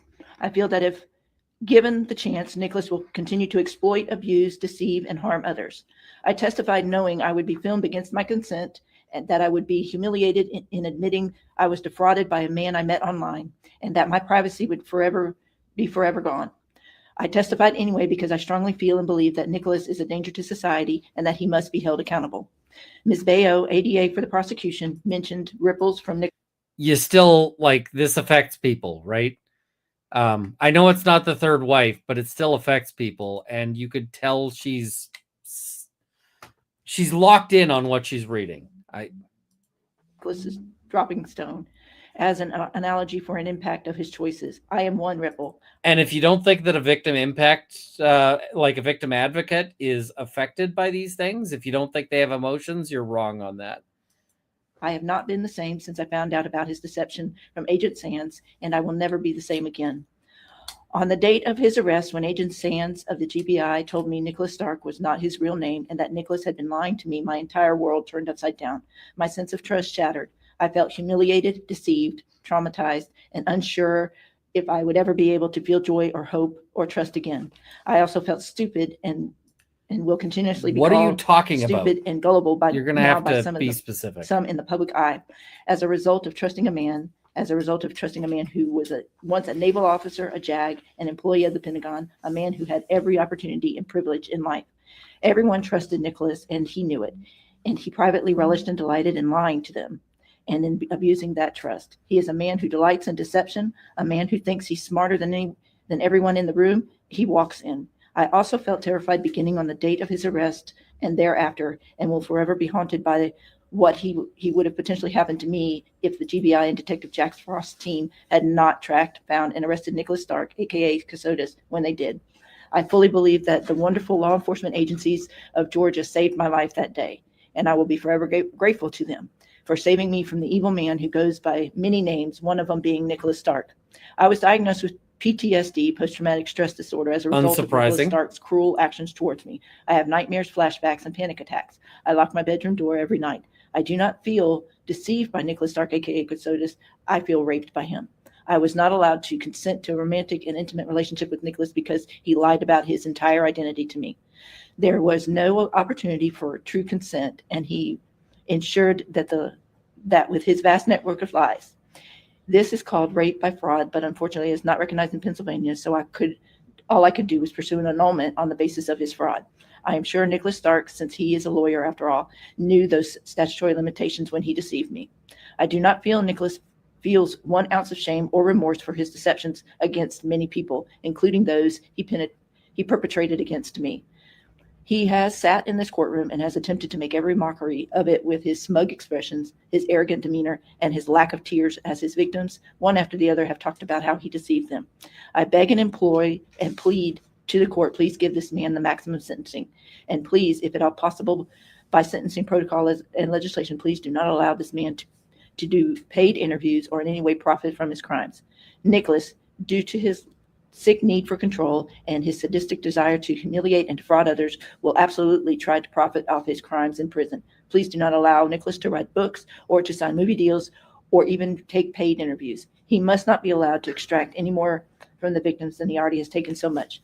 I also ask that he not be granted any chance for parole. A man who lies as much as Nicholas has and will always be a danger to society, especially the most trusting and vulnerable among us. Sincerely, Samantha Koliatnik. Good for her. Those are the only evidence of aggravation that the state intends to present. Do you wish the state's argument, or do you wish to have mitigation I'll hear first? from the defense. Certainly not. Does- Waiting, Kassotis. You can come up here, sir. I'm excited for your drive. That's fine. Thank you. Can we swear Chet's you in, actually sir? fairly Oh, good. absolutely. Chet's actually pretty good. The testimony that you're about to give will be the truth, the whole truth, and nothing but the truth, so help you God. Absolutely. Morning, Your Honor. Yes, sir. Heard a lot of things in this courtroom this morning. Last over 2 years, heaven hell for all of us, including Nicholas. Although I don't agree with the verdict that was reached in this court, that the jury reached, I do respect the process. They have no idea who Nicholas was. And that's what the defense is there for, is, you can still respect the process, right? Nicholas is a kind, gentle man that has touched thousands of lives, both as a civilian and as a military person. Nobody saw pictures of him helping underprivileged children in South America as a naval officer. Nobody saw him helping friends as he was growing up. He is truly a wonderful, kind person. And from the beginning, when this all broke, from the lies that Agent Sand told to family members, we never believed that this was possible, and we still do not believe that this is possible. We know the person sitting there, our son, is a kind and gentle person that would not do this, and there's really no evidence that showed that he did. I just want you to be considerate and look at the man who he is and who it always will be. Thank you, Your Honor. Thank you, Mr. Kassotis. Thank you very much. And the thing is, the parents are, you're going to have people who speak in your favor, right? This, no matter what has gone on, there's probably going to be people there to speak in your favor. The defense calls the defendant's mother, Linda Kassotis. Ma'am, you're welcome to stand here, or you can go up there. Stand here. Please raise your right hand. Do you swear or affirm the testimony that you're about to give will be the truth, the whole truth, and nothing but the truth, so help you God? Yes. Thank you. Your Honor, I would like to say first how incredibly sorry we are for Mindy's family that they had to go through this. And that's We have never appropriate. spoken since we heard the news of Mindy's death, but we feel incredible sympathy for them that they lost their daughter. But Nicholas was not responsible for this. We know him to be a kind and gentle person. As you know from the testimony, we had not been in touch with him for years through circumstances beyond our control, and every member of our family suffered as a result of that. People missed him so desperately. My mother said she had never gone a Christmas without seeing or hearing from him, and suddenly he was gone from our lives, and we had no idea why. He is a good And the thing is that people throw shit at the people who speak out for, a convicted person, but the system expects it, right? We expect that there's going to be people to speak for on both ends of things. So I don't let's not throw crap at the parents. They may be still sort of buried in what he has said, but they still, the parents are going to love him. It's just the way things are. That is a connection that doesn't easily break. So it does not surprise me that they're there, speaking for him.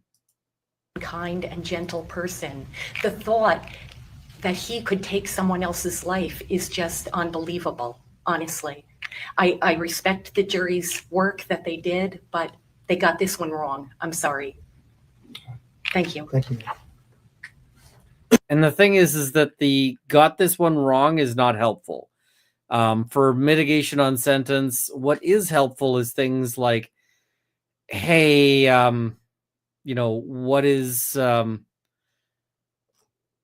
what is his character like aside from this, that kind of thing. So because the judge is not going to say, well, the jury got it wrong, right? And I'm pretty sure the judge thinks that the jury did not get it wrong. I'm pretty sure the judge is sitting there thinking that the jury got it just fine, right? Anything else, Mr. Counsel? No, Your Honor. All right, this time I'll hear argument from counsel. Your Honor, may I? You may.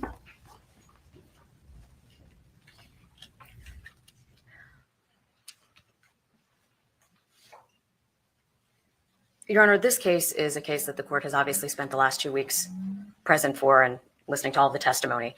As a result, I don't plan to go over any of that. I think Morgan may have said it best when she described how Mindy and her life impacts the world. When a sentence is rendered, I think the court has always, and I think I've even heard you say, has to evaluate not just how it impacts the defendant, but the message of rehabilitation, if possible, versus punishment, if necessary. The law in the state of Georgia entitles on a murder conviction only 3 options, essentially: the death penalty, life without parole, or life with the possibility of parole. In this case, Your Honor, the defendant is additionally facing all of the additional crimes that can run consecutively. That would be the concealing death of another, which he faces up to 10 years, possession of a knife during commission of a felony, which is mandatory 5 years consecutive, although it could be, of course, probated. And then all of the counts of possession of tools for the commission of the crime that he's facing up to 5 years for each of those. And then the 2 misdemeanors are, of course, up to 12 months. That is more than what I would refer to as natural life. The state's position, Your Honor, is that the defendant should never be released from prison, that he is a danger to society, that his testimony before this court under oath was fraud, that he was dishonest, that he perjured himself. And that, of course, is the state's position. I'm sure counsel for the defense would disagree. And I think that goes to the question, however, of whether or not there is remorse or whether there is some validation to something less than life without parole. The jury has now determined that he not only killed his wife, but that he threw her out like garbage across 3 miles with the hope that no one would ever catch him. If that depravity could not be any worse conduct to deserve life without the possibility of parole, I don't know what could. but for the good work of members of law enforcement, all of the teams that worked so hard to run every detail down, we would not be here today. And so, Your Honor, it is the state's position She's that making the a very defendant in this strong case argument. should get the maximum sentence of life without the possibility of parole. The state will defer to the court with respect to all of the other counts, as I essentially believe that you can't get more than forever. She's like, everything else is gravy, but life without parole, please. Like, yeah, that's it. Thank you. Thank you, Mr. Hill. By the way, I'm just gonna say the fact that her sentencing submissions were like 2 minutes tells you she doesn't think that this is a tough pitch. She is viewing this as a slow pitch across the plate, and she's like, this is an easy sell, right? This is one where the court is she's like, I know the judge is going to give this to me. I don't need to argue it. If she thought this was a hard sell, I'm sure she could have made arguments for, like, like she could have gone on a 4-hour sentencing submission. But she's like, we good here. Like, judge, you know what to do. And quite frankly, I'm pretty sure the defense already knows where this is going to. Your Honor, the jury has rendered its verdict. While obviously we don't agree with that, we understand that is your obligation to sentence him under that verdict. Mr. Kassotis is a highly educated man. He's a man that served his country honorably. You've heard a lot of testimony, not just from his parents, but from witnesses on the stand of his kindness. This is the best you I think can there do. is an there. opportunity for rehabilitation in this case, especially given his past. So I would ask the court to sentence him to life with the possibility of parole. Those other counts that can be served concurrently, that the sentence have them served concurrently. I understand there's one count that must be consecutive. So that's the position of the defense, Your Honor. Defense is arguing for it. Defense knows they're not going to get it, right? This is a situation where if the defense thought they were going to get it, thought that there was any other verdict, they would, there would have been more of a pitch here. That was 30 seconds. Mr. Weinstein, your client has the right to address the court if he so chooses. Let me verify. Please, for God's sakes, do not. He will not be addressing the court, Your Honor. Then have him stand for sentencing.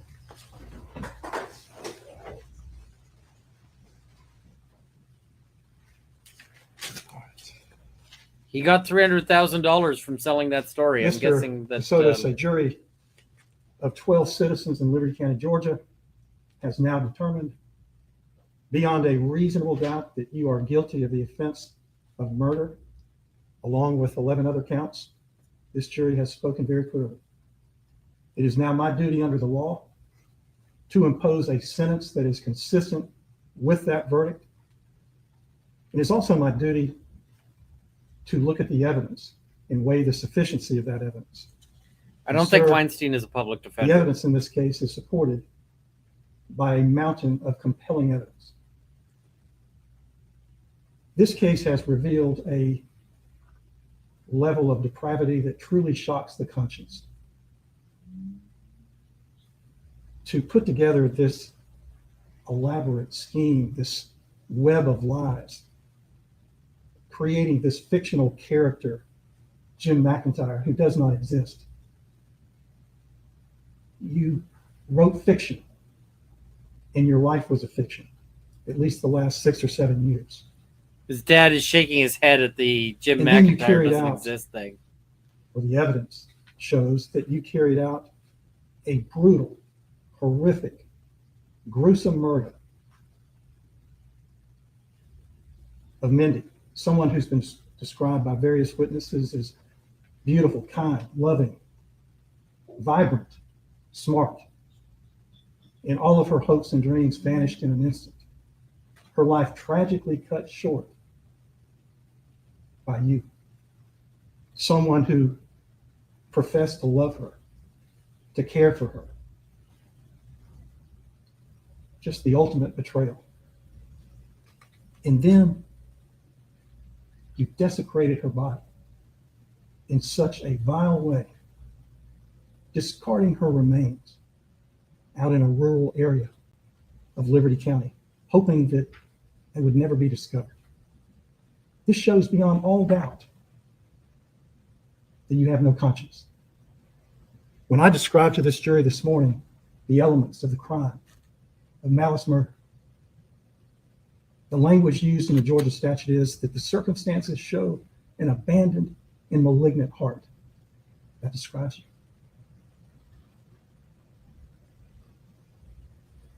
This is You have caused so much harm to your own family, to all of those who have been impacted by your deeds. I hope he hears it. This is truly a heinous crime. So the court has considered all the facts and circumstances of the case.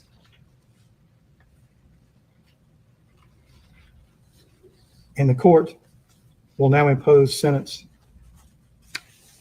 that reflects the gruesome nature of your criminal conduct. As to count 1, malice murder, the court hereby imposes a sentence of life without the possibility of parole. Although you've been convicted in count 2 of felony murder, that count would merge into count 1. As to count 3, the sentence of the court for aggravated assault is 20 years to serve in the state penitentiary, and it runs consecutive to count 1. Count 4, concealing the death of another, the sentence of the court is 10 years to run concurrently to count 1. Count 5, possession of a knife during the commission of a felony, is required to be consecutive, so the court imposes a sentence of 5 years consecutive to count 1. As to count 6, possession of tools for the commission of a crime, the court imposes a sentence of 5 years to serve, and that shall run concurrently to the other counts. Court will impose the same sentence on count 7, 5 years to serve, running concurrently. As to count 8, possession of tools for the commission of a crime, again, the court will impose a sentence of 5 years to run concurrently. As to count 9, possession of tools for the commission of a crime, the court imposes a sentence of 5 years, again to serve concurrently. As to count 10, possession of tools for the commission of a crime, the court imposes a sentence of 5 years to be served concurrently. Counts 11 and 12 are both misdemeanors. They carry a maximum sentence of 12 months. The court will impose a sentence of 12 months as to each count, counts 11 and 12, and they shall run concurrently. The totality of the sentence being a sentence of life without parole plus 20 years to serve. Sir, you have a right. I think he's actually got the math wrong because it's 25 years, but I think. But regardless, it's life without the possibility of parole. So he's going to die in prison. To seek post-judgment relief from your convictions of these crimes. And you can do that by filing a motion for new trial or filing a direct appeal to the appellate court. That will have to be filed within 30 days of today's date with the clerk of Superior Court in Liberty County, Georgia. If a motion for new trial is made and the court denies it, you will then have 30 days from the filing of that order to file with the clerk a notice of appeal to the appellate level. You also have a right to file a petition for habeas corpus. And that would have to be filed within 4 years of the date that the sentence and judgment in this case is deemed to be final. If you cannot afford an attorney to pursue your appellate relief, a lawyer will be appointed for you, and I'm sure that Mr. Weinstein will discuss with you all of your appellate rights. Is there anything else that needs to be placed on the record before the defendant is remanded to custody? Your Honor, I just want to clarify. The court indicated life without parole for count 1, 20 years to serve consecutive on count 3, and 5 years to serve consecutive on count 5. Is that correct? Correct. Then that would be life without parole plus 20. That is correct. I just want to make sure the record was I misspoke. Thank you, sir. It's mandatory by law. Correct. I just wanted to clarify. Yes. That's the only position I'm stating. So the reason why she's making a nitpick about this is just to avoid any sort of appellate issue. It's just like, let's get this clear. It doesn't matter because he's going to be in jail forever, but yeah. He is remanded to custody.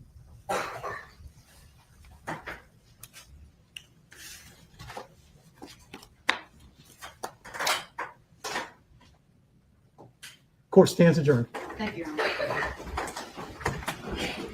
And they're going to take his tie. They're going to take his belt. They're going to take his shoelaces. And then he's going to get sent off. And, then he'll get, proper prison attire and off he goes. Right. And that'll be, his parents and his family will only see him again, through glass. Yeah, it's a thing.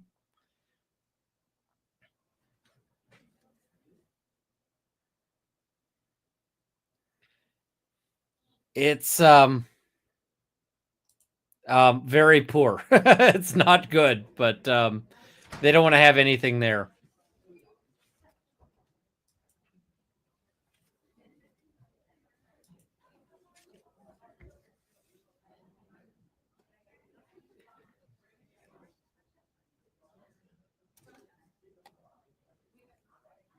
It's rough, right? It's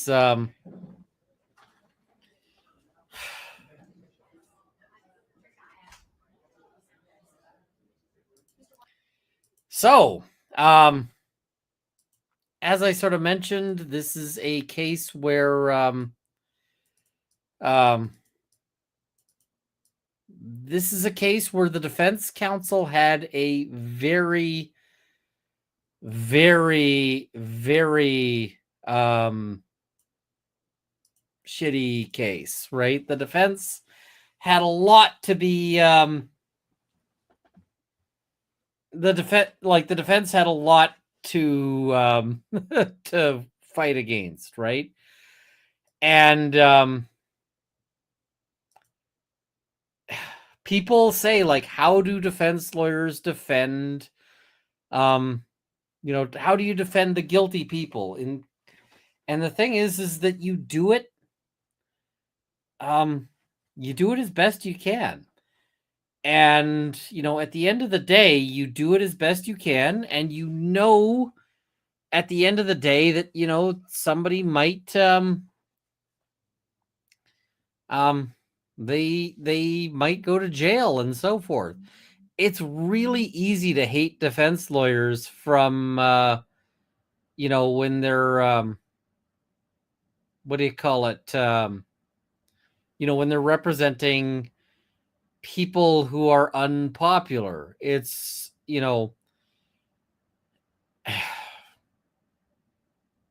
I just, but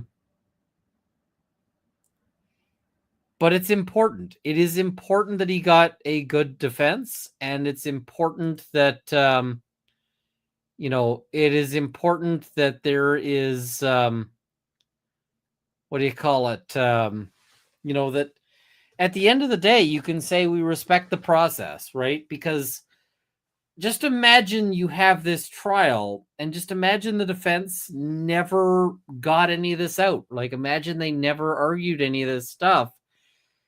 And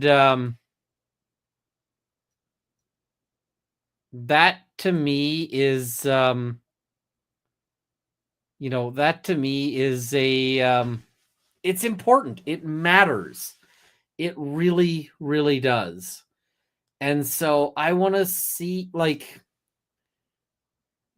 you don't have to agree with the client, right? You don't. And I'm just going to say, you shouldn't, right? Like, defense lawyers don't sort of, you're not your client, right? That's not how that works. But at the end of the day, you still have to represent their interests, and you still have to work at that. So it's critical. I I really commend the lawyer on this one.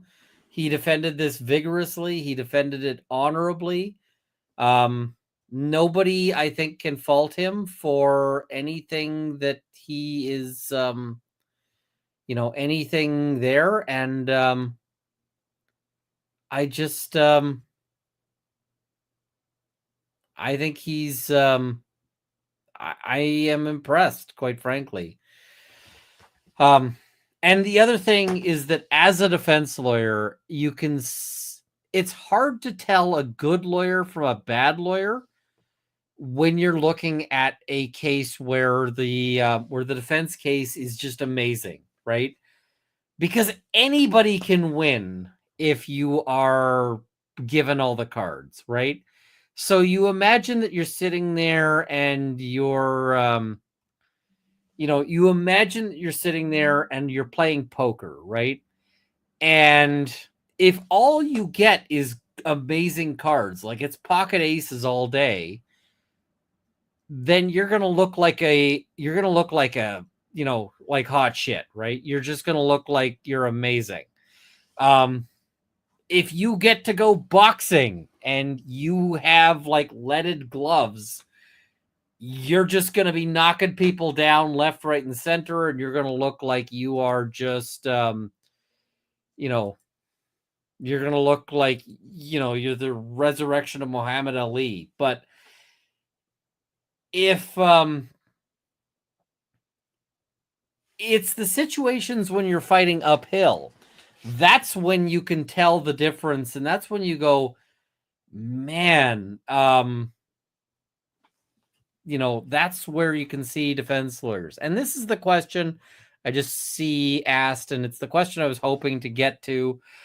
If you know in your heart that a client is 100% guilty, how do you represent but maintain a personal moral compass? I have told the story repeatedly of a client that I thought was 100% guilty. He was accused of SA of his 3 daughters, and then during cross-examination, it became clear that that he was actually innocent. His version of the events was that he was innocent and that mom put the kids up to this story. And at trial, the kids said, yeah, that's what happened. So I don't know if a client is 100% guilty. I don't know if a client is, it's, you can think a client is guilty, but you don't actually know, right? And the other thing is that even if I knew for a fact, the thing is that the system expects that everyone gets a full defense, and it is the job of the prosecution to prove it. It's not my job to prove it. I'm not the guy who proves it. My job is to hold them to their burden. And part of the reason for that is essentially that we expect the police and the prosecution to not just be lucky. We expect them to not just be lucky. We expect them to be good. And the difference with that between lucky and good is that let's say that somebody breaks into my shed, right? And they steal a bunch of my shit, right? And so then they go and they arrest Jim. And we're going to start using Jim in these examples. Remind me to use Jim.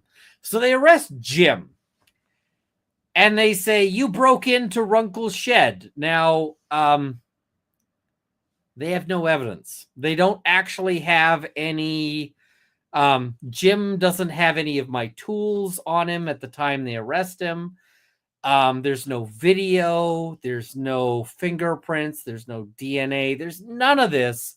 There's just that Jim looks super suspicious. And so Jim hires a lawyer to defend him. Right. And it's not me because I'm the victim in this hypothetical. I've already put myself in that corner. But they hire a lawyer to defend him. And so Jim's lawyer says, listen, you can't prove this. And he says that even though Jim in his office said, yeah, I totally broke into his shed and I totally stole all of his shit. And it's you know, I sold it and I got a bunch of money, and you know, I did it because I just love crime. Right? That's what Jim says. So Jim's lawyer goes to trial, and Jim's lawyer argues, you need to prove it. And they can't prove it. And Jim walks free, right? And I'm upset because my shed was broken into and I never get any justice against Jim. But the thing is that's how the system is supposed to work, because we're not supposed to just arrest people on the basis of maybe. They should be arresting and bringing the full powers of the state based on we're damn sure. Because it could equally have been that Jim didn't do it. Could equally have been that they just arrested Jim for looking sus.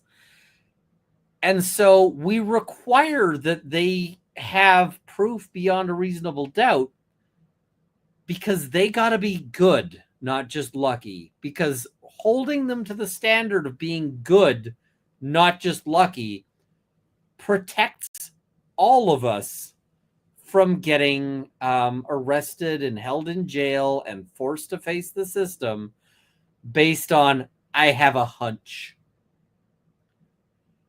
And that is essential, because I don't want to be going to jail based on somebody has a hunch. You know, I don't want any of that. So the system is built fundamentally, and it really, really matters that it's built like this, on the burden is always on the prosecution. And that's part of what defense lawyers do. The other thing is that sometimes I know my client's guilty and I'm not arguing that they're not factually guilty. Sometimes my argument is, sure, my client's factually guilty, but they're not legally guilty.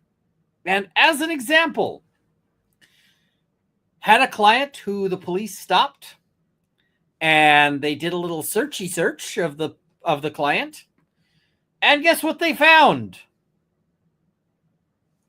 They found a gun tucked in his waistband with his coat over it. I know he had the gun illegally because he's got the gun.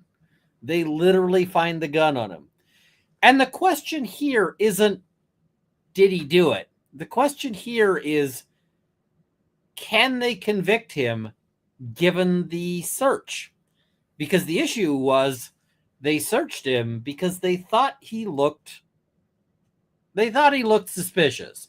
And suspicious in this case mostly meant not white.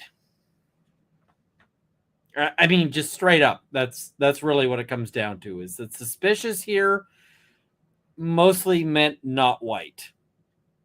So they searched him because he was an indigenous guy walking around in an area that they didn't think indigenous people should be walking around in.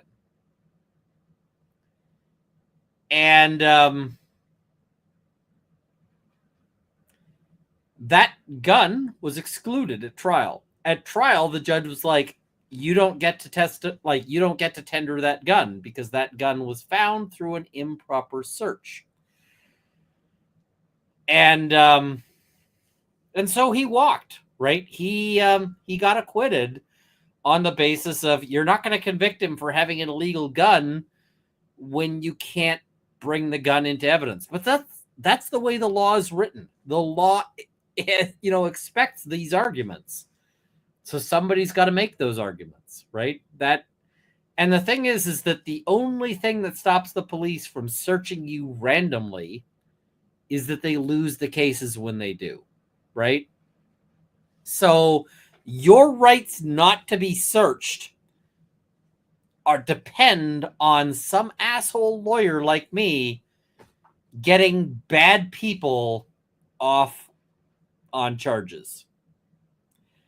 straight up, your safety depends on lawyers getting bad people off of charges. And it just is the way it is.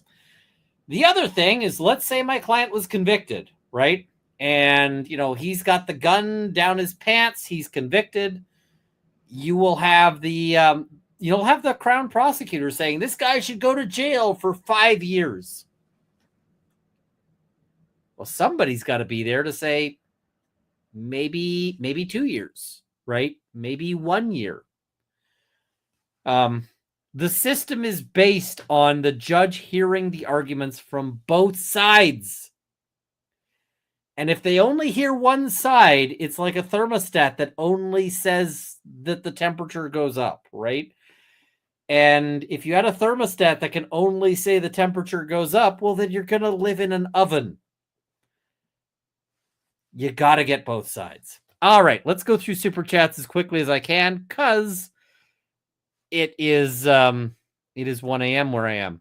And I guess Runkle missed my earlier chat, so here we go. Nobody asks a doctor, why do you treat bad people? How do you sleep at night knowing you help people who don't deserve it? 100%. 100%. All right. Sandy, thank you for 10 gifted memberships. Much appreciated. Peace Geek, this guy narrated a crime horror fiction novel right there on the stand for 2 hours. It was bizarre. If any defendant needed a psych evaluation, it was him. I think psychologically he's fine. I think he's just evil, right? Minty Fret, watch trial. I felt like I was taking crazy pills. Yep. Emily Ahrens, this was wild and I don't get how her family bought it. I don't get it either. Going off the rails, Jen, I don't get why his dad kept supporting him. I don't know either. Julie, his lawyer did an interview with Justice Serve TV tonight and he believes he's innocent, but recognized the story was wild. And the thing is, there is a possibility. He could actually be innocent. It could be somebody else did the murder. Like, we don't know. It's not where I land, but certainly somebody could think that. Emery Floyd, thank you for the super sticker. Deaver's Missing Integrity and Laposada's Disco Inferno. Possible versus probable versus flying space Lexus. That's the thing. Guy's about to single-handedly solve the housing crisis. Guy didn't stop at a House of Light. He went to build an entire HOA on them. Yeah. Joy W. Defense attorney brought up points I hadn't considered. Not enough for reasonable doubt, though. Yeah, I mean, the thing is, the prosecution had a very strong case. And the thing is that the prosecution, our system has proof beyond a reasonable doubt, but that isn't 100%. We know there's going to be some people who get convicted improperly. More Hurl Compass, Runkle Sherry, do you ever partake? Always love your content. I haven't had sherry since my grandmother was alive. And that's a long time. That's like 30 years. I miss her. She was awesome, but I think that's the last time I had sherry. Nancy Drewby, well, if you want a beer, I want one too. I cracked a beer here. Jamie F, beer. I don't think I'm going to finish this beer, but I cracked it, and it's not bad. Curie, should we be keeping private investigators on speed dial to do the cop's job? Sometimes that is what defense have to do. Marvin CZ says, enjoy some beer. It's on us. Thank you. Lynn 687, a surprise Thursday satay stream. Thank you. Rob Price, it's Thursday and I feel the need for alcohol too. Yeah, it's a day. Carolyn Knight, thank you for the 5 gifted memberships.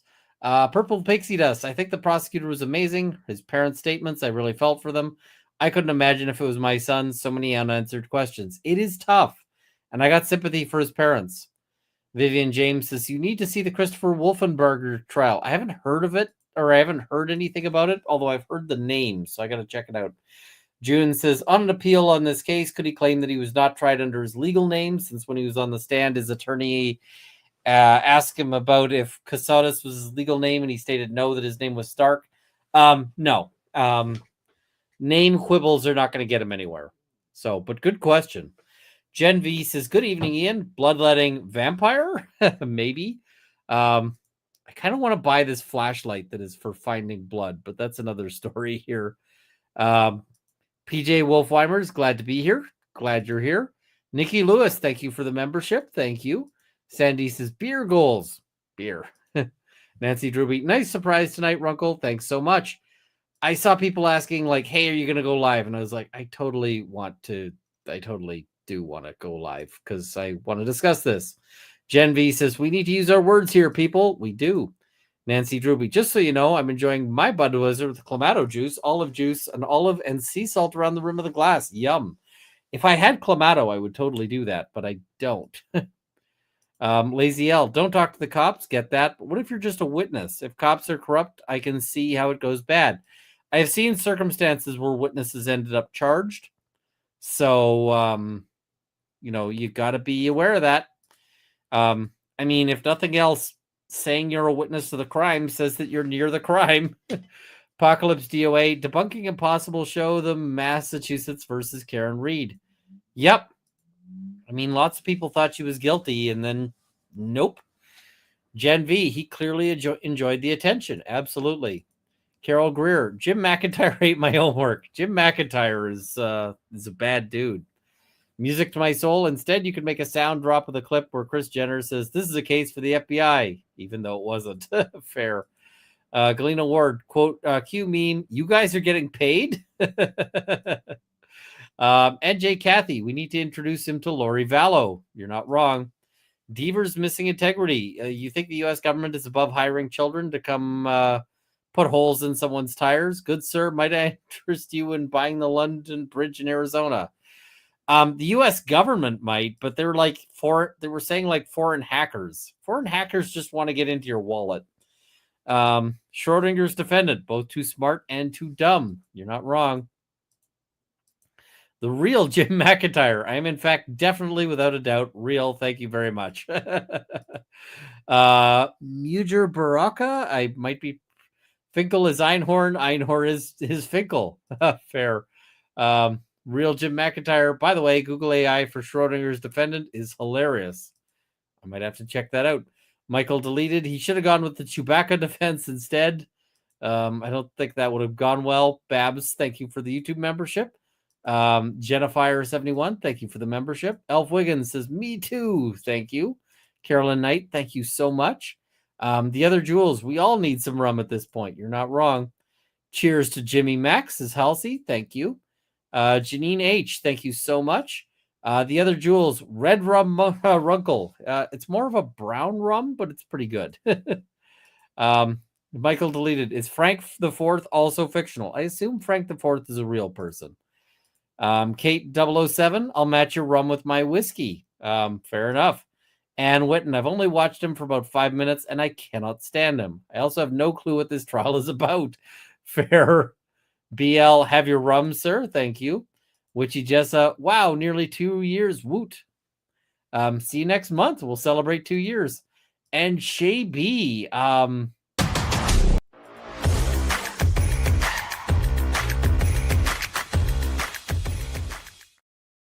for 50 gifted memberships. I suspect you're asleep, but thank you so much.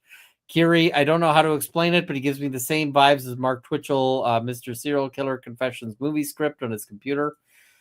I got to do a video about Twitchell at some point. I'm a huge fan of ADA Lori Bayo. She was good. Yes, she was. And she conducted it honorably from what I saw, which I also give serious points to as well. June S. It really depends on where the offense happens. If it's on base or base housing, then it's the military police, CIS or NCIS branches in the military. If it happens out in town, then it could all involve all three. Yep, absolutely. Honk Banana, no. Can we get a clip of 0.25 seconds of the audio from the band Rob Thirst Bumper and play it every time she says, I submit to you in closing? No, that might be a little creepy.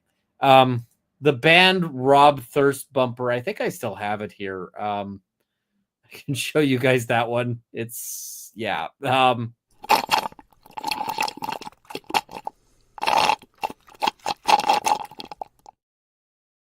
Okay, that's not even as bad as the actual band one, because the actual band one is worse. My town is so small, I can open with a phone call. Fair enough. Kimchi says, moose. We didn't actually get the Moose story goal. Megan says, your reaction to this case is amazing. It's a wild case. Shay B, late comment because I was driving. My kids absolutely love both beef tongue and heart stew. I am a big fan of both tongue and heart. So I guess I'm weird there. So, yeah. Shay B says, for the goal, thank you. Against the Tide says, please like to help Runkle reach his pro bono goals. Follow Ian on his Roll of Law gaming channel. Nominate Runkle for the top 2A voice for the Gundies. Thank you. Fancy RPG. Are those baby cribs? No, those are just totes. Mrs. Squirrel says, prime example of a Sisyphean task. Absolutely. Debbie W. Spoiler alert, the jury did not have doubt in the state's case. It took them 1 hour and 17 minutes to convict him. And that includes the time to get to drink their coffee. Linda LW, thank you for the membership. Nico K, hit acknowledge and the subscribe bell. Yes. Jan says, good morning, Ian. Replay this stream later. Good morning, Jan. Kelly GB, people will never ask doctors why they treat bad people. You're not wrong. Maverick Angel, been here since Step and Heard and not going anywhere. Thank you so much, Maverick Angel. Good to see you. Aussie J, great Friday stream. Thanks, Runkle. Thank you. And Shay B, as a parent, not sure anything could stop me from caring for and about my kids. That's the thing. The parenting bond is real strong. So everybody's wondering, like, why would the parents stand with them after they've got this conviction? Well, because parenting is, it's a force that is unlike, any in the universe. It is, it's pretty, pretty amazing and terrifying and all those things. All right. So, let's wrap it up here. I will see you guys soon. It may not be tomorrow. And it also may not be Monday because, so tomorrow I have supplemental date night with Mrs. Runkle. I may be able to pop on later, but me and Mrs. Runkle have an event that we're going to. And Monday I am probably going to be out of town. And therefore I don't think I can do my Monday show. So we got one in today. We'll see. We'll do what we can here. Bernard says, now I don't have a way to DM you, but my email address is in my About section. So if you could shoot that to me there, that would be fantastic. I'd love to hear about the self-defense case. Or DM me on Twitter. So, all right. Good night, everybody. See you soon. So.